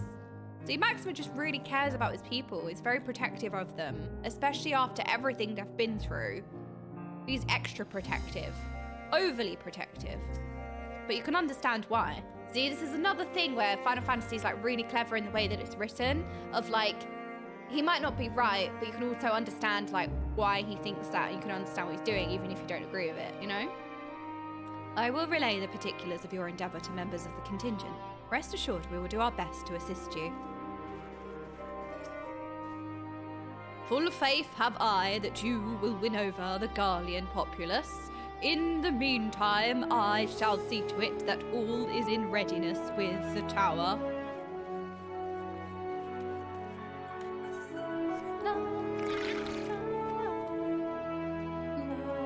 Oh no, we're going to Tertium. Do we think the twins are there? Oh, we're gonna... Oh my gosh! We're gonna... Yes, the twins! Oh! Sorry, I was malfunctioning. I malfunctioned for a second.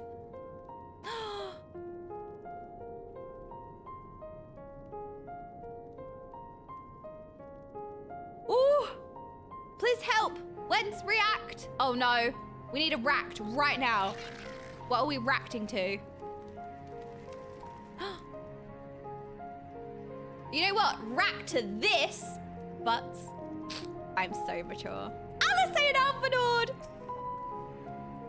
I knew you wouldn't be able to stay away. All right, we got a racked.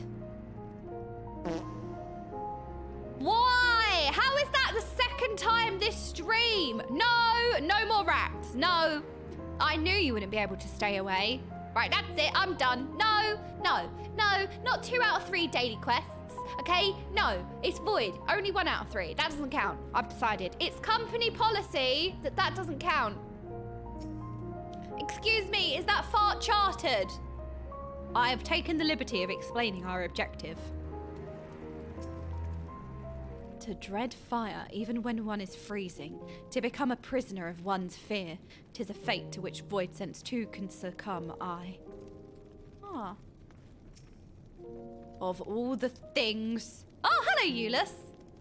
We've missed Eulus and his stubbornness. Well, not really stubbornness. Kind of. I'm glad to see you. Oh my gosh, Alfie, I'm so happy to see you. I shrieked and I cried and I threw up. Vitcher has explained our present dilemma. 'Tis no unfounded concern that the Garleans might take poorly to the reactivation of the Tower of Burbil. That's putting it mildly. Many would be up in arms over it. Trust in the Ilsbard contingent is fragile enough. We need to tread lightly, or we risk jeopardizing everything we've achieved.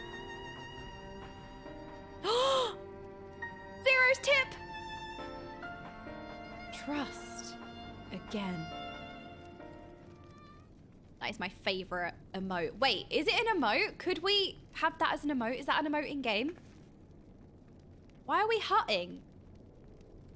Well, it seems to me there's naught for it but to speak with the people.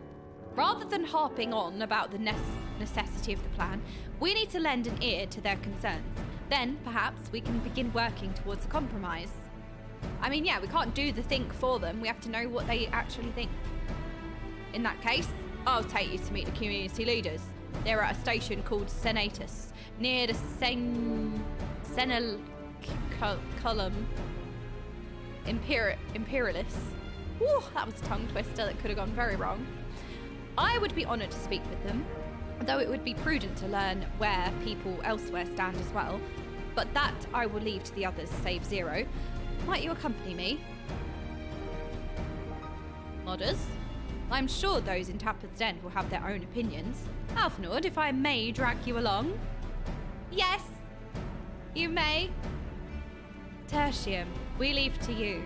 You are no stranger to the people here, so it should take little prodding to convince them to speak freely. Then it's settled.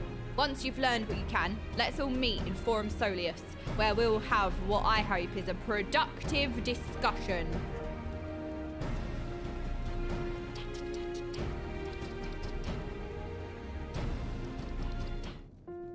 Oh! Oh no, it's a serious lad. Do those exist?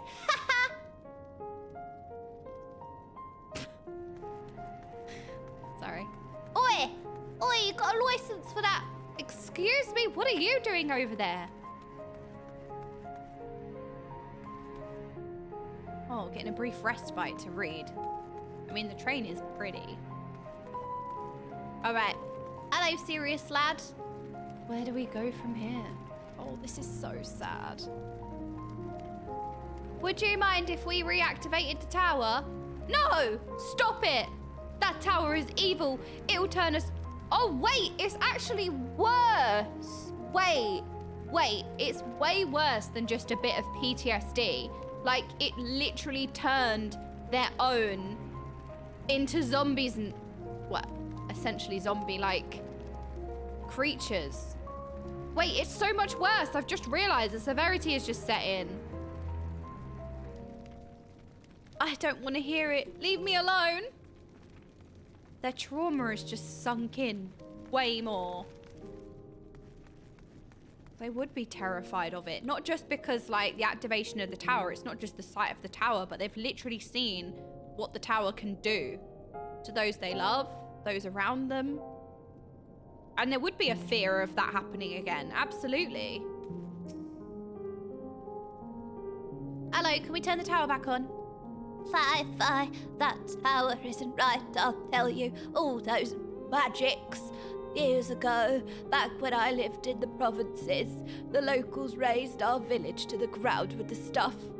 Made things appear and disappear and fly and burn. Can still see it when I close my eyes. You've done us a good turn, dear, but let's not talk about that tower any longer. It's unnatural. So you would or you wouldn't mind if we turned it back on? Aww. Right, the real question is, would you prefer if we turned the tower on, or would you prefer to be possibly conquered by the 13th of Voidsent? Invaded. Activate the Tower of Burbil. Are you out of your mind? That abomination transformed my friends and family into monsters. I can't even bear to look at it whenever I step outside. If you want to do something for us, tear the bloody thing down. Oh, it is so much worse. Oh. I kind of understand now. I understand all the apprehension. Contemplative citizen. Could we turn the tower back on?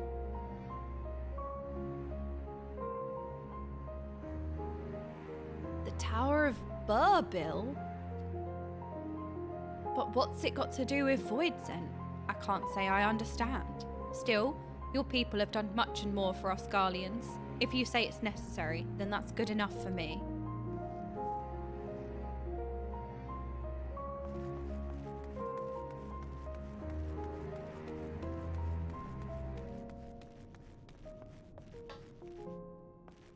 Papaya. Papaya.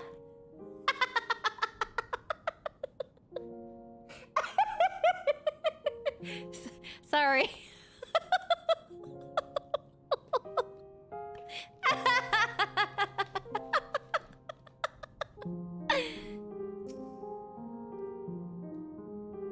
I like your name. Whatever its present state, the Imperial Palace was once the pride of Garlemald. I mean, no disrespect to you and yours, but shouldn't the Garlean people be its caretakers instead of foreigners? Oh my goodness. I know you're just a child. I know that this is what you're taught, but we are all united as the people of Etheres. Though if we dared to speak thus to some of the contingent, they might make assumptions, cut our rations, or worse. No, forget I said anything, please. Oh, it's so tragic every time you come here. So sad.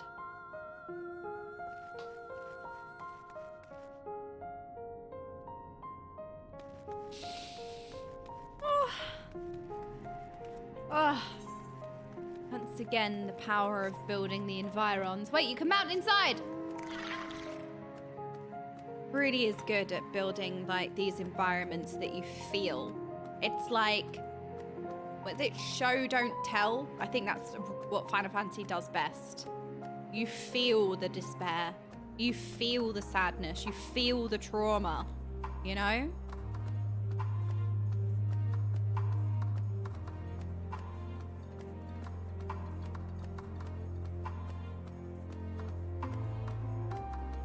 Look at it.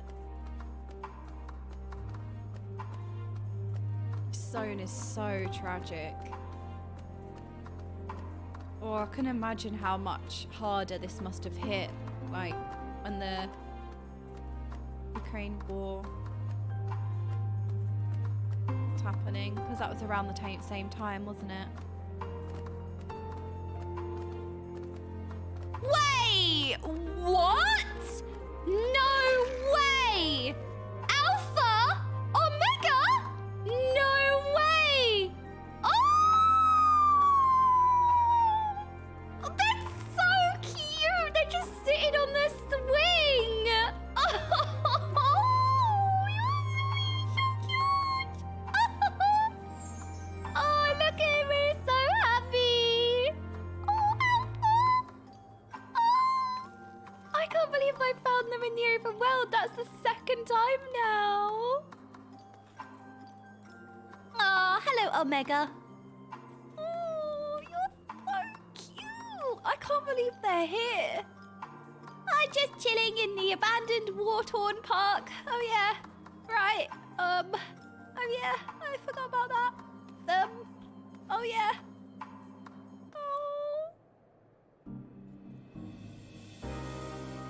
Well, the last 5 minutes have been a bit of roller coaster. That's all I can say. Despair, papaya, despair, alpha.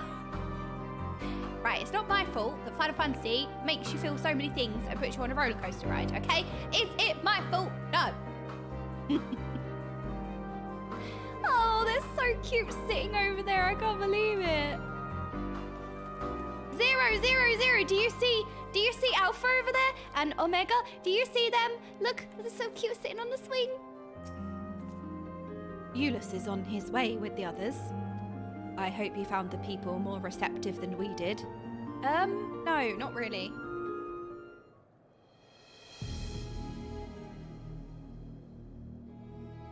Spooky music.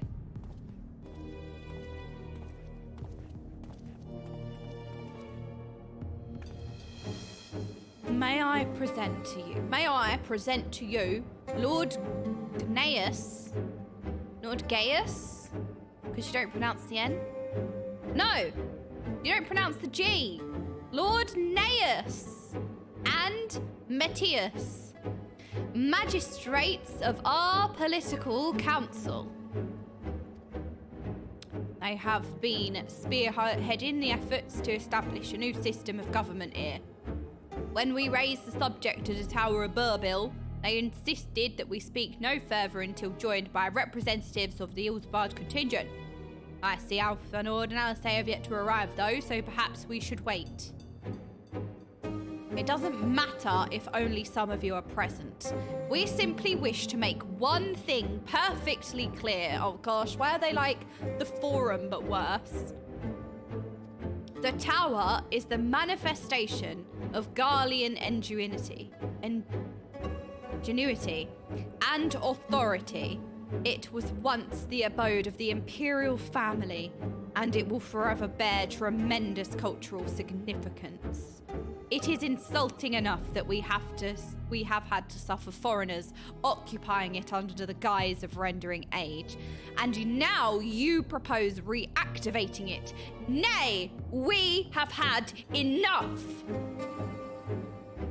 Well then, the Garlemald of old may have fallen, but she fell in civil war to her own people, not to Eorzea nor any other land.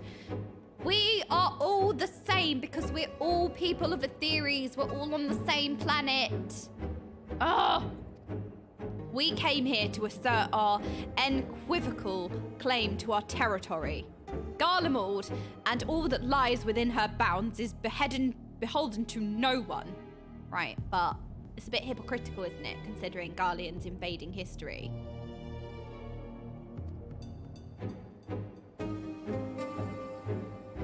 Alright, well, Garleans being stubborn as ever.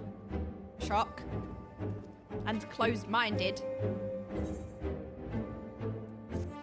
Oh, the quest name, like Fear to Flame. Ah!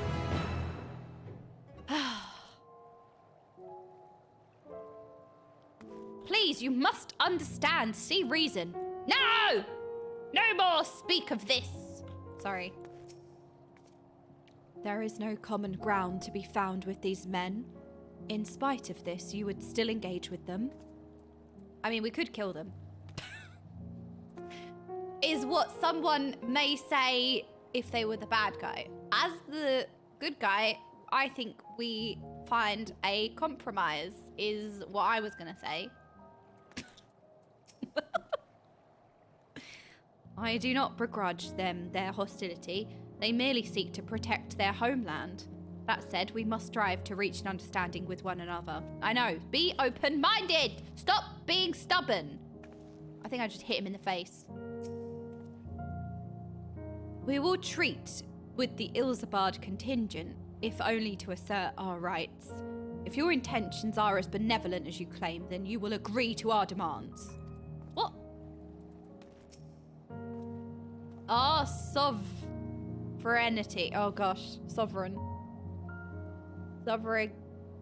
Oh my gosh, my brain. Nope, not wording that one today. Is of paramount importance. On this point, there can be no concessions. Uh-oh. Eulus is eager to get out of the cold. Oh yeah, yeah, but why are we having a meeting out here anyway? Since their excellencies are resolved to negotiate with the contingent, I will escort them to Tertium. I'll also instruct Alpha and Ordinalise to meet us there. Lord Metius, Lord Gnaeus, by your leave, my comrades and I would speak with the residents of Senatus. Though the Ilzapard contingent holds the Tower of Burbil, it is I who wishes for it to be reactivated, and thus I think it meet that I be present for this discussion. Yet my understanding of your people's hardships, of their hopes and desires, of their dreams for the future, is sorely lacking. In my ignorance, I would struggle to contribute.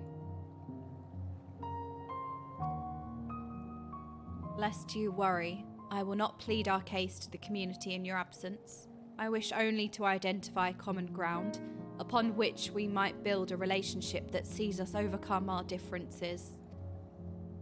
Very well, but know that the guards will not hesitate to escort you from the premises should they judge your actions to be inappropriate. Well, what are you going to do when the Void invade? All right, what? Everyone's just going to die? We're going to have another war? Is that what you want? If it is settled, then you should all head to Senatus. I'll join you there after I see their excellencies safely to Tertium. So stubborn. La la la la la la. Aww. Oh. It's so cool. Oh. Okay, sorry. Has anyone else run into Alpha and Omega? Wait, we haven't been this way. Out in the wild. Their adventures. Oh no, we're going to go through Despair City.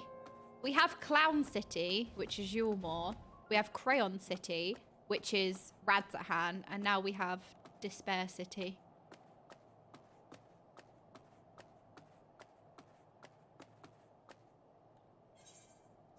How do I get through Despair City? I wonder if there is a way through.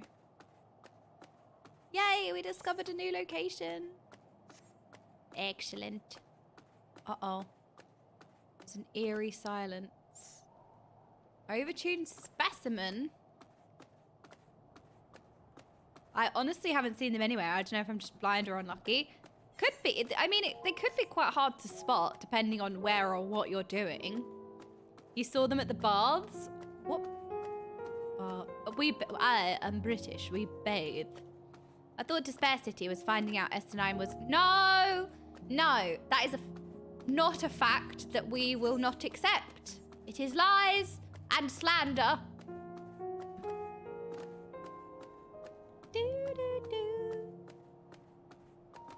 That is... No. One-way ticket to Despair Town, that is. I saw Alpha on the KFC menu once. No, you didn't. No. No, definitely not. Wait, can we go in here? Oh my gosh, I'm in water. It's quite a common thing for KFC in, is it China or Japan or both, to have collaborations with games, isn't it? I remember I saw something, it was I think it was Genshin Impact. They did like a crossover. And like, to me, I thought it was really bizarre because KFC is kind of just like, I don't know, it's good, finger licking good, but it's just like a takeaway chicken shop. Like, it's not really like anything necessarily that exciting or special. It's just like a takeaway cheap chicken place, you know what I mean? So like, to have a crossover of like a video game is really cool. And I remember thinking like, this is so weird, but maybe not. KFC is huge in Asia, is it? I mean, it's huge here, but I suppose maybe it holds a different weight, maybe? I don't know, like, even if McDonald's did like a crossover of Genshin, I would find that strange here. But maybe it's not just seen as some like cheapy chicken shop there. You know? Like, it's good, I like KFC, but yeah, anyway. Now I want KFC and curry for dinner. Thanks, game.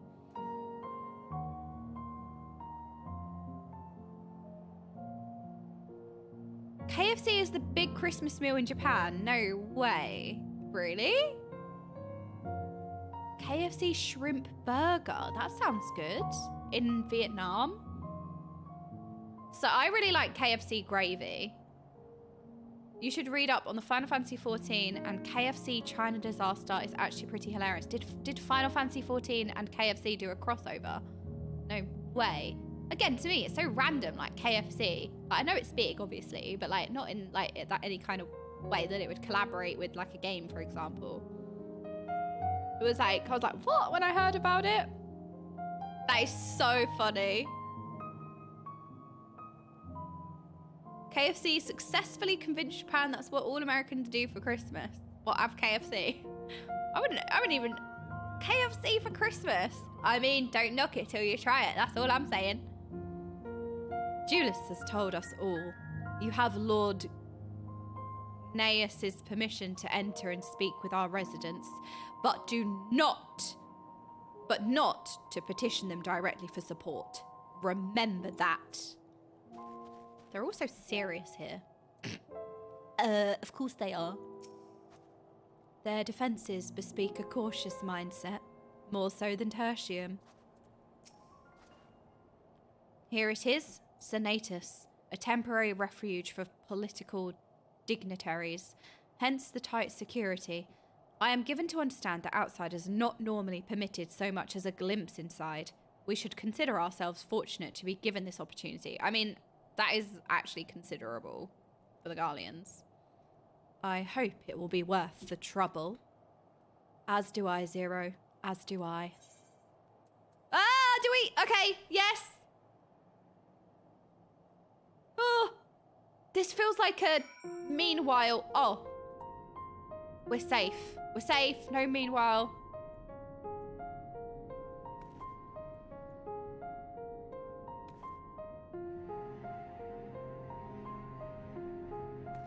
I thought we were going to get some kind of cutscene. The basic design is reminiscent of Tertium, though somewhat embellished. Yeah, it's kind of like got a little bit of a blow up. What's this? Oh no, racked! Dig dog, racked! PC gamer, Chinese. Final Fantasy XIV players are eating inhuman piles of KFC to earn chocobos. Huh?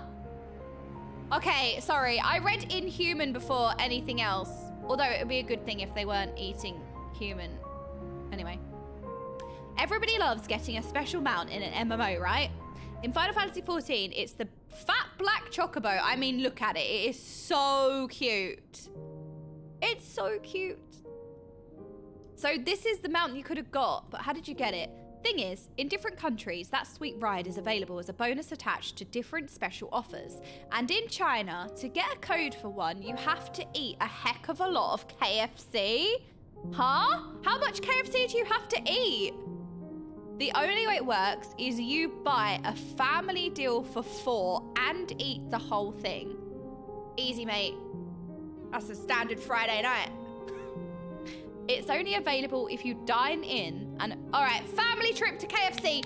Mom, Dad, I really need a mount that's a virtual item in a video game. We need KFC now.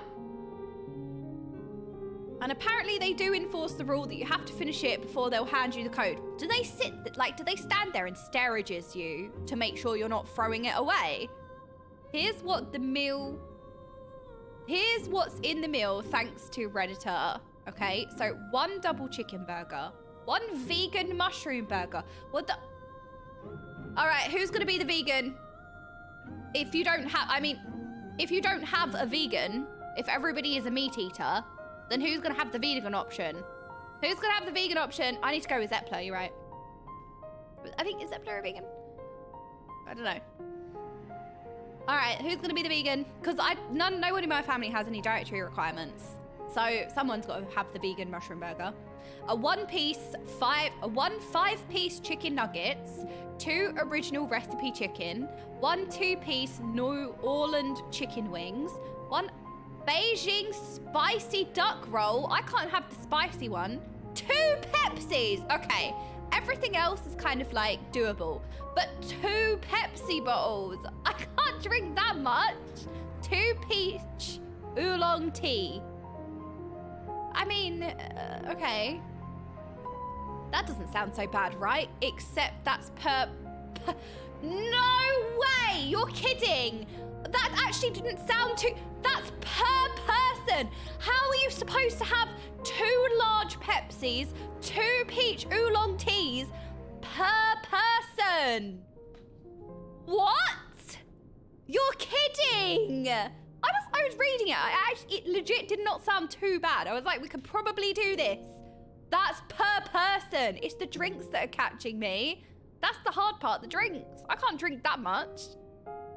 You actually get four times that amount. This is just like... I was gonna say a waste of food, but it's not a waste of food because... Wait, are we F? F? Are we down? Are we still live? No F? Half F? Okay. Game down, stream fine. Oh my god, my heart just dropped. I was like, it's the KFC incident. That's what this is. That was strange. Refresh! Alright, hold on. Alright, let's go back to this now. Oh no, it's me! Each person gets 2 burgers, 1 double chicken, 1 vegan mushroom. I would struggle with the vegan mushroom because, I don't know, maybe it's not too bad, but I don't know if I like vegan burgers. I don't know if I've had a vegan burger. I don't know what I feel about it, how I feel about it. Maybe it won't be bad. All right, so you have to have 2 burgers, 1 double chicken, 1 vegan mushroom, and 4 drinks. The fact that you have to drink 4 drinks is outrageous. Like 2 large Pepsis, 2 peach oolong teas large. Like that's what's catching me. Everything is bad, but it's the drinks. Like I can't even drink half of a large Pepsi. I really don't drink much. That's what I would not be able to do. As well as the chicken pieces, duck roll, and nugs. All right, that's fine. Here's what that actually looks like.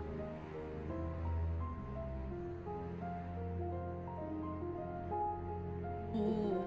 What?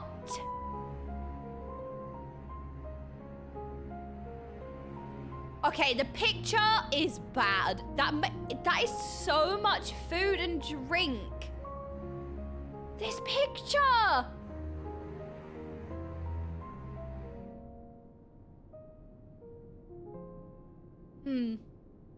No. I know, like, obviously the vegan options are going to be, like, potentially tasty. It's just because I'm not a vegan. I like meat burgers, you know what I mean? So it's like, it wouldn't, I don't know, maybe it would be nice. You know what? Don't knock it till you try it, like I said. I think, I'm interested now. Maybe it would be, like, maybe I'll enjoy it as a non-vegan. Maybe I'd enjoy it. I mean, I'm not necessarily a vegan, or I don't necessarily have any dietary options, but Dad always likes to incorporate a variety in the week, you know? So we only have like 1 meat dish, a fish dish. We actually do have a couple of, like a vegan meal, vegetarian meal. So we have like a vegetarian lasagna and it's with like lentils instead of mincemeat.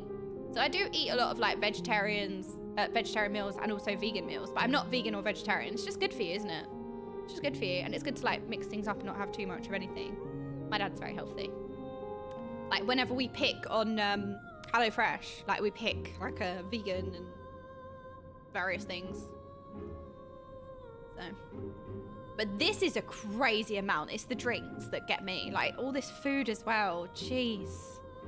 And if you actually manage to eat all of that, you get 1 code. No way. That's 1 code. 1 code is all of that food and drink. That is crazy. So if you treat this like a raid and take 3 of your fellow Final Fantasy XIV Warriors of Light with you, that means you have to go back 4 times so you can...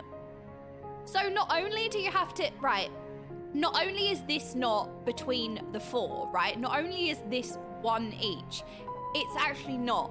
Because for everybody in your party of 4 to get it, you will have to eat this 4 times. Did anyone do this, really? Yet Chinese Final Fantasy XIV players have attempted it and succeeded. Even amazingly, some players who soloed it, KFC Savage, soloed it, mate. What Giga Chad? Some players soloed it.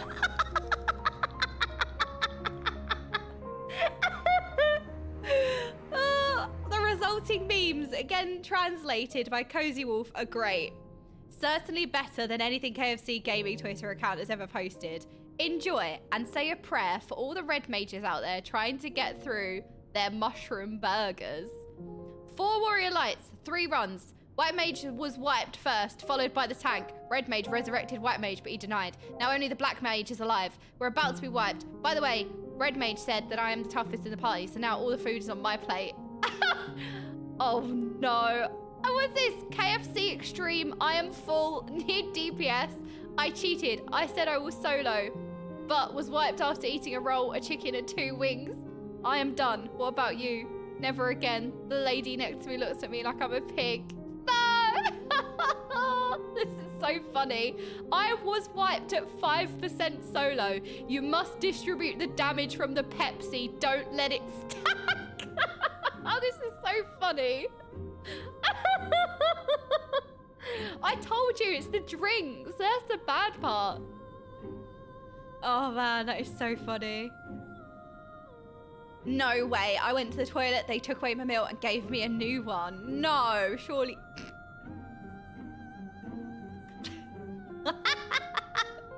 Oh no.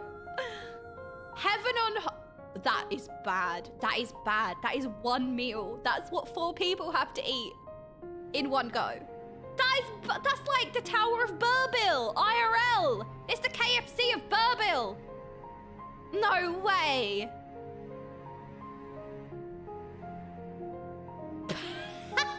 Oh no. Oh, she's so cute. And Lalafell is doing it as an undersized party.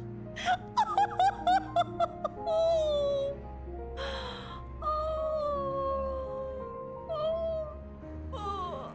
Oh, wait, see the comments. Hold on. God, these web pages have so many adverts. This is 5 years ago. As a Chinese Final Fantasy XIV player, I'd like to clarify that this meal costs only... Wow. All that food for $13 or $14.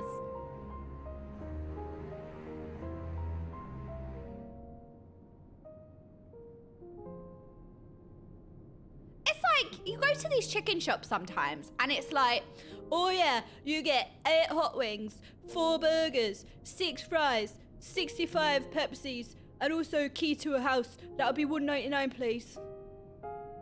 Just like perfectly accurate local chicken shop. That is crazy. It's absolutely nuts. My word. I mean, I would do it, I think. I would try. The emote in Japan.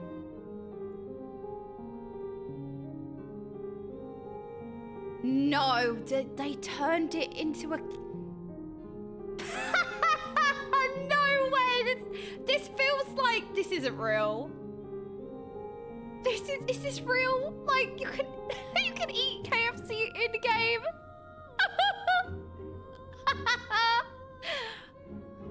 It's so ridiculous that I love it. It's so ridiculous. Oh.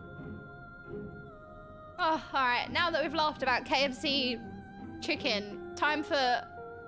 Oh, yeah. So when was this? This must have been recent, right? Oh, sorry. We already spoke to Zero. Take in our surroundings. Crispy fried chocobo. No, we're not crispy frying the chocobos. To begin, I propose we split up and ask the residents for their views on Ilzabad contingent and the current state of affairs. We would also do well to learn more about this enclave itself. Should you observe anything of note, pray keep it in mind. It is through open hearts and open minds that I believe we may yet convince their leaders to work with us for the greater good.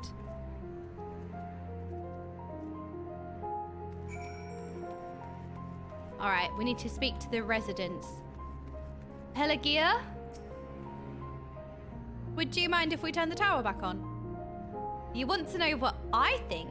I'm a soldier. I try not to think about politics at all. I'll say this much. Our leaders labour to preserve our culture, our way of life, what remains of it at any rate. I trust them to do what's best for Garlemald. Well, that's fair enough. Wait, there's a barrel of ceruleum here. Licking? Not for much longer. You recognise the large casks as the very same you and your comrades used to transport ceruleum from Lapis Manalis. Why they are in Senatus is unclear. Well, that's very sus. Well, that's sussy.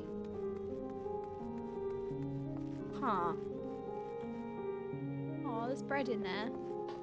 Ma'am, please do not lick the ceruleum. But it's so tasty. It's so shiny. Alright, it's a little bit nicer. Well, I'll say nicer. A bit more, I don't know. Less to spare. Ish. Please, I wish to hear your concerns regarding the tower.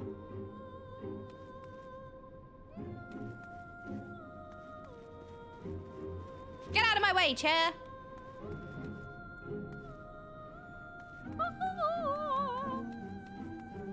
Marcus?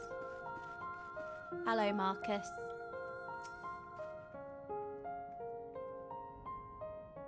How do I feel about the contingent? Conflicted, to say the least. I've been tasked with the distribution of supplies, and I know as well as any that we couldn't survive with outside aid. Without outside aid. Be that as it may, even though the Empire has collapsed, we have our pride. People don't want to be beholden to others forever, and there's no denying that it chafes to see our benefactors occupying the Imperial Palace. Well, the thing is that it's either a voidy invasion or we turn the tower on. Kind of a no-brainer. Oh my goodness, there's crates to lick. Ooh, what are you making? Thank goodness for warm meals. Soup! Soup! Okay, shiny crates. Like, careful licking these, you might get a splinter. Licking. Blink, blink, blink, blink, blink, blink. The stockpile of assorted supplies bears markings indicating that they were provided by the Ilzabard contingent. The Enclave is clearly reliant upon the Alliance for aid. Okay. Run, run, run, run, run to Varshan. It's actually very cold here. Maybe we should change our dress. Brrr. Wait, can we change it here? Because we're not near an aetherite. Oh, well, that solves that. Now I'm better. Look, I got mittens. Look at these bad boys. Look at these mittens. Perfect.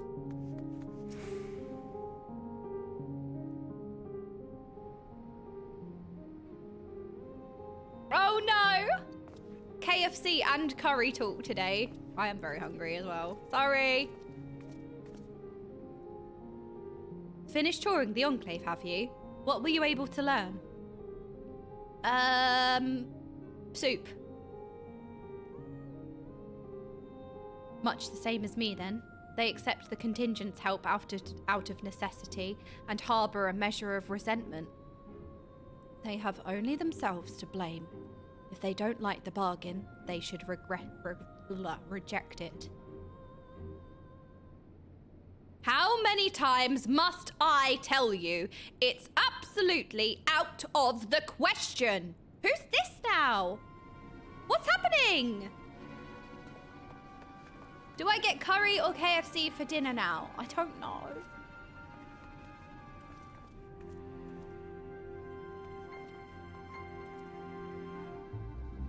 What's going on? What's going on?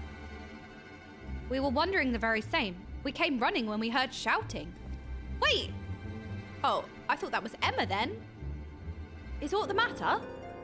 Oh no, I was just trying to explain. Secundus?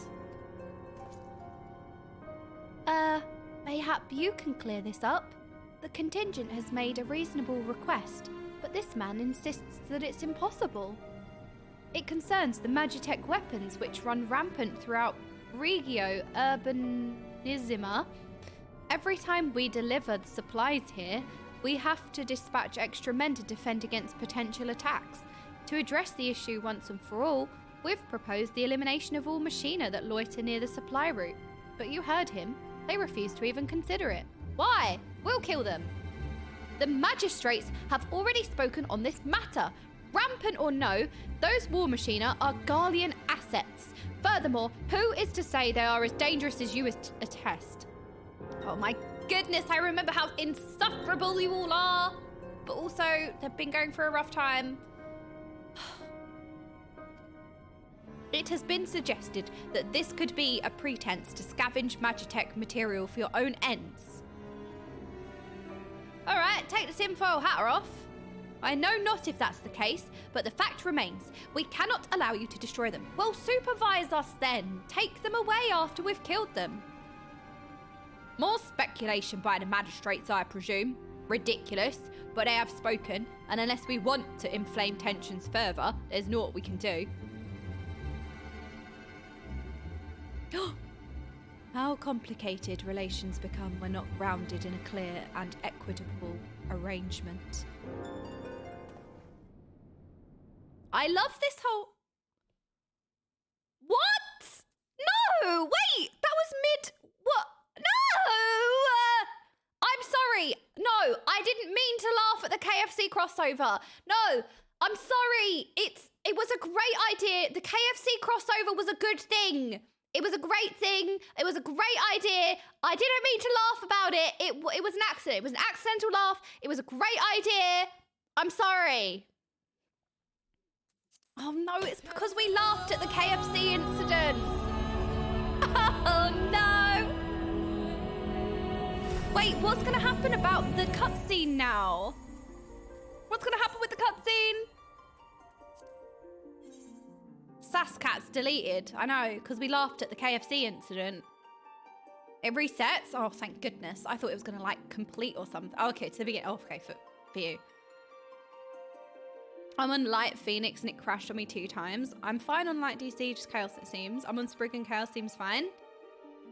I know. What is this? I'm supposed to have streamer privilege, okay? Why am I DCing? Okay, some people are getting... okay, we're seeming to have some disconnections. Did I do the new old event that just started? I have not, no. What's the new old event? Okay, so we need to go again. Wait, go again from... Okay.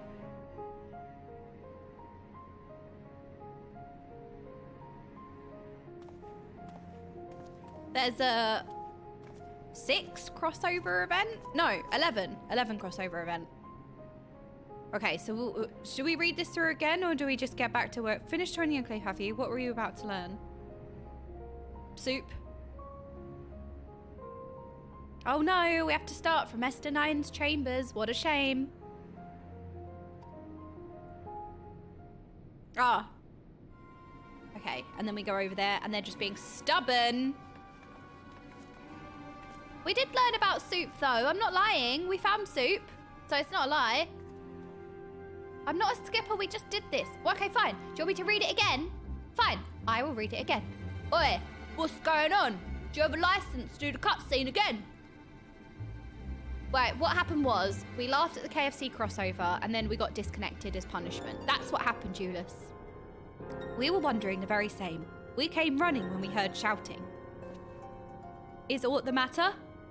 Oh, no. I was just trying to explain. Mayhap you can clear this up. The contingent has made a reasonable request, but this man insists that it's impossible. Nothing is impossible, you're just being stubborn.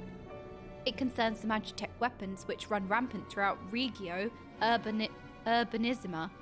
Every time we deliver supplies here, we have to dispatch extra men to defend against potential attacks. To address the issue once and for all, we've proposed the elimination of all machina that loiter near the supply route. But you heard him, they refused to even consider it. The magistrates have already spoken on this matter. Rampant or no, those war machina are Garlean assets. Furthermore, who is to say they are as dangerous as you attest? It has been suggested that this could be a pretense to scavenge Magitech material to your own ends. I know not if that's the case, but the fact remains we cannot allow you to destroy them. So supervise us. Whatever. More speculation by the magistrates, I presume. Ridiculous, but I have spoken, and unless we want to inflame tensions further, there's naught we can do. Yay, we get Zero's tip again. How complicated relations become when not grounded in a clear and equitable arrangement.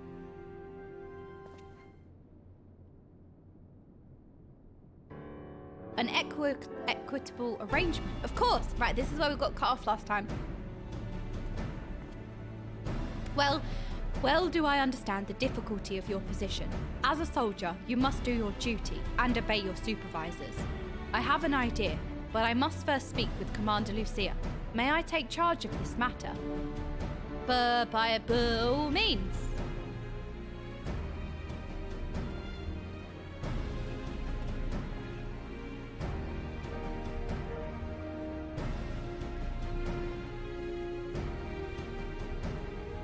Aww, that's nice. Nodders. Let us return to Camp Broken Glass, where we might discuss a solution I believe will satisfy all parties.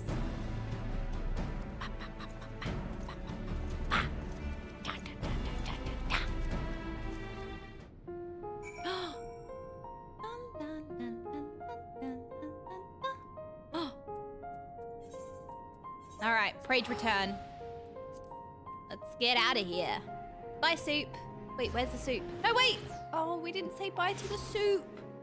Ah. Plink, plink. Broken glass plink. Don't think you should do your plink on broken glass, actually. Oh my goodness, everybody is here. What do you suppose he has in mind? He seems awfully confident. Who is this person again? You better not be talking about me. Excuse me, sir. Do you have a license for that? Black Chocobo. How much KFC did you eat? You better not be talking about me. I'm the main character. I have completed mine inspection of the tower. Thou shalt be pleased to hear that the transference of ether will pose no difficulty. Well, there might be a bit of a difficulty. Leave this to me, my friend. Oh, I'm excited. This is going to be a huge cutscene if it's a cutscene. You are returned. With glad tidings, I hope. I'm excited. Okay, what does he have in mind? Go, go, go, go, go, go, go. Cutscene. Ah!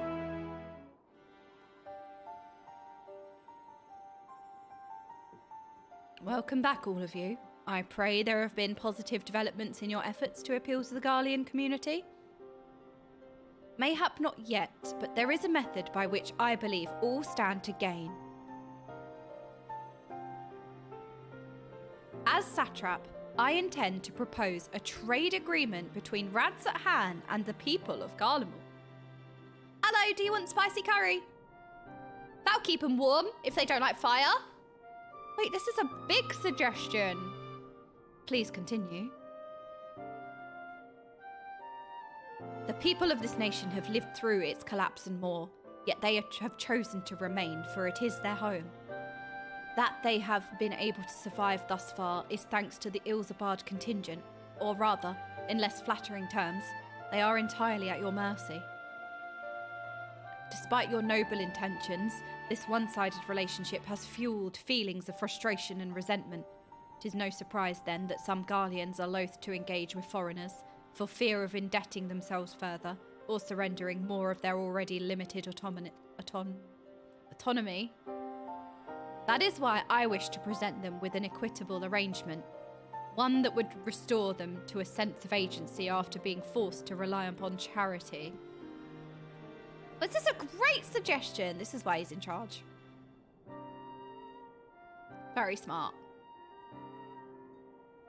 Easier said than done. What exactly do you have in mind?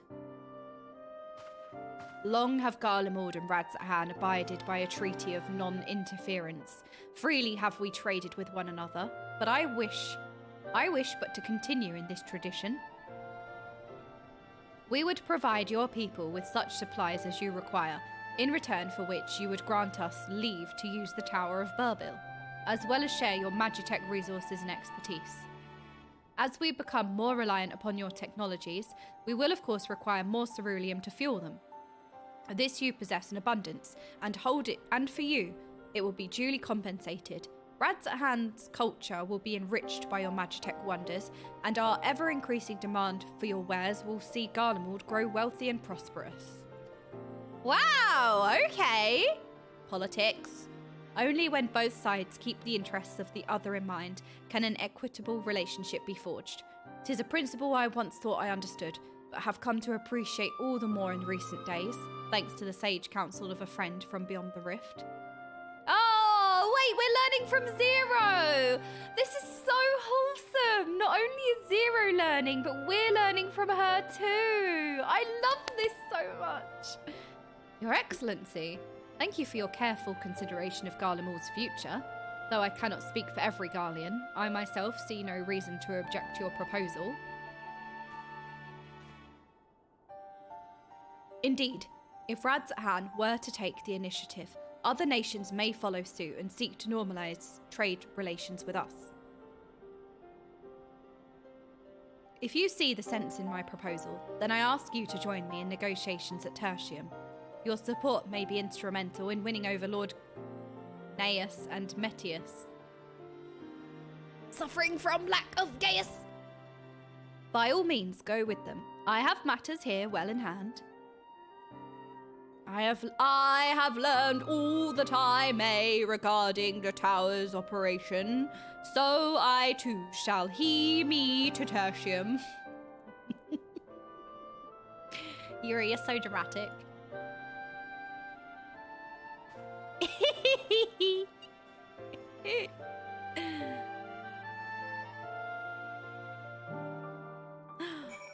We're getting somewhere! An equitable arrangement, the satrap has a pragmatic vision for the future. If a trade agreement can be forged, I dare to hope it will thaw relations with the Garleans. Until then, I'll keep on trying to convince them of the need to decommission these dangerous weapons. Diplomatically, that is. We're getting somewhere! We need to relay this to Metius and Gaius.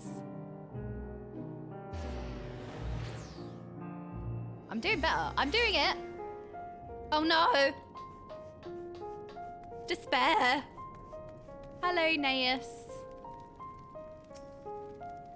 Can we finally begin the negotiation? Why does he sound like that?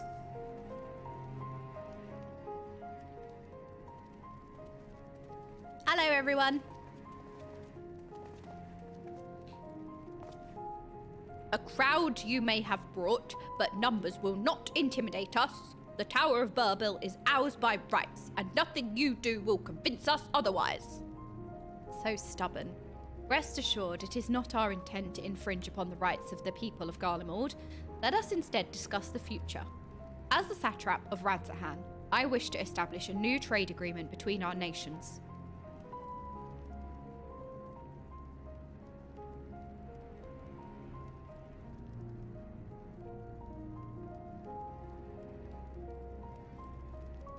The aid we presently receive will not last forever, my lords. Sooner or later, we must stand on our own 2 feet. But to do so, we must secure a means to replenish our coffers, and the proposed agreement presents a rare opportunity. 'Tis true we do not want for Magitech and ceruleum, and foreign currency will be needed to procure such things as we lack. It would depend on the precise terms, but I can see the merits. What? I can't believe what I'm hearing. You served the Emperor, were a proud patriot, yet now you entertain selling national resources like a common merchant. Like you, I weep for what we have lost, but if we are to rebuild Garlemald, we must make use of what precious few assets remain to us. Nonsense! Utter nonsense! You are a traitor, Gaius, and there will be a reckoning. Oh yes, When the people of Senatus learn of this, they will cry out for your blood. Oh, can we just, like, push him in the subway? Trip him over! Lord Metius, wait, it isn't safe out there. Good! Oh no! Oh no, bye! Sorry. No, you know what? We need to move forward peacefully. Peace. Peace, peace, peacefully. I fear for Lord Metius. An embarrassing display. A man of Metius station should have the capacity to keep his emotions in check. While I am thrilled Lord Naeus was willing to consider my proposal, I am worried about Lord Metius. To the best of my knowledge, Lord Metius is a civil servant with no combat experience. Should he meet with a misfortune, he may fare poorly. Oh no! I'm not surprised. Some people cannot be moved by mere words. I love how, like, this is all a learning process for everybody. Oh, do you like Saskat strip? I know, it was getting a bit cold, so I was like, we should dress up. It's the mittens that sell it, really. Look at these mittens. I love mittens. I used to have mittens as a kid, so I couldn't cause harm. The more I reveal about my childhood, the more that makes sense.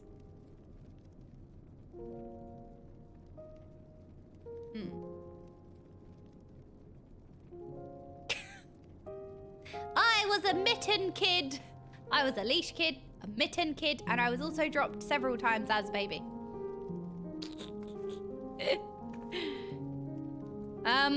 Okay, I am exhausted. I think we pause here for today.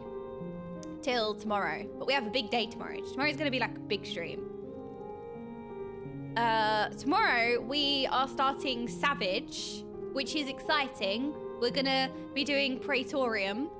We're gonna be starting Savage, starting from P1 tomorrow, P1S, which is starting at 7:30 UK time. But if you want like times in your time zone, it will be in the Discord and everything. But tomorrow I'm gonna spend a lot of the day learning Black Mage. We're gonna redesign my UI and learn Black Mage properly.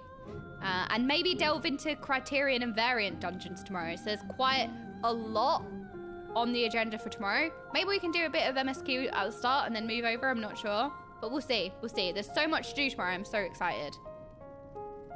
There's a lot of learning to be done tomorrow. Okay, right, let's find somebody lovely to raid. Blink, blink, blink, blink, blink, blink, blink.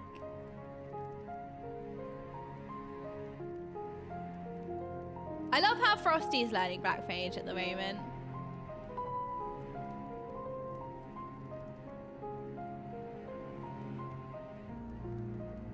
I'm gonna look for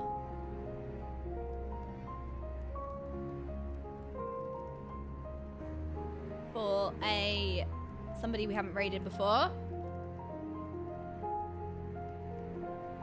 Okay, let's raid this person. They have stickers all over their face, which is like somebody after my own heart. Can definitely see myself doing this. All right, we're gonna raid Jen Jo Arts, who is a new player. They're in ARR, and they've also got stickers all over their face. So like, I don't know, win-win-win for me. All right, I will see you all tomorrow for quite an action-packed day. We've got the rest of 6.4. We've got learning Black Mage, learning raiding, and then Savage raid in the evening. It's gonna be a big day tomorrow. All right, good night, everybody. See you tomorrow. Have a wonderful evening. If you have curry or KFC, sorry. I'm gonna go decide on what to have. Night, see you tomorrow, bye.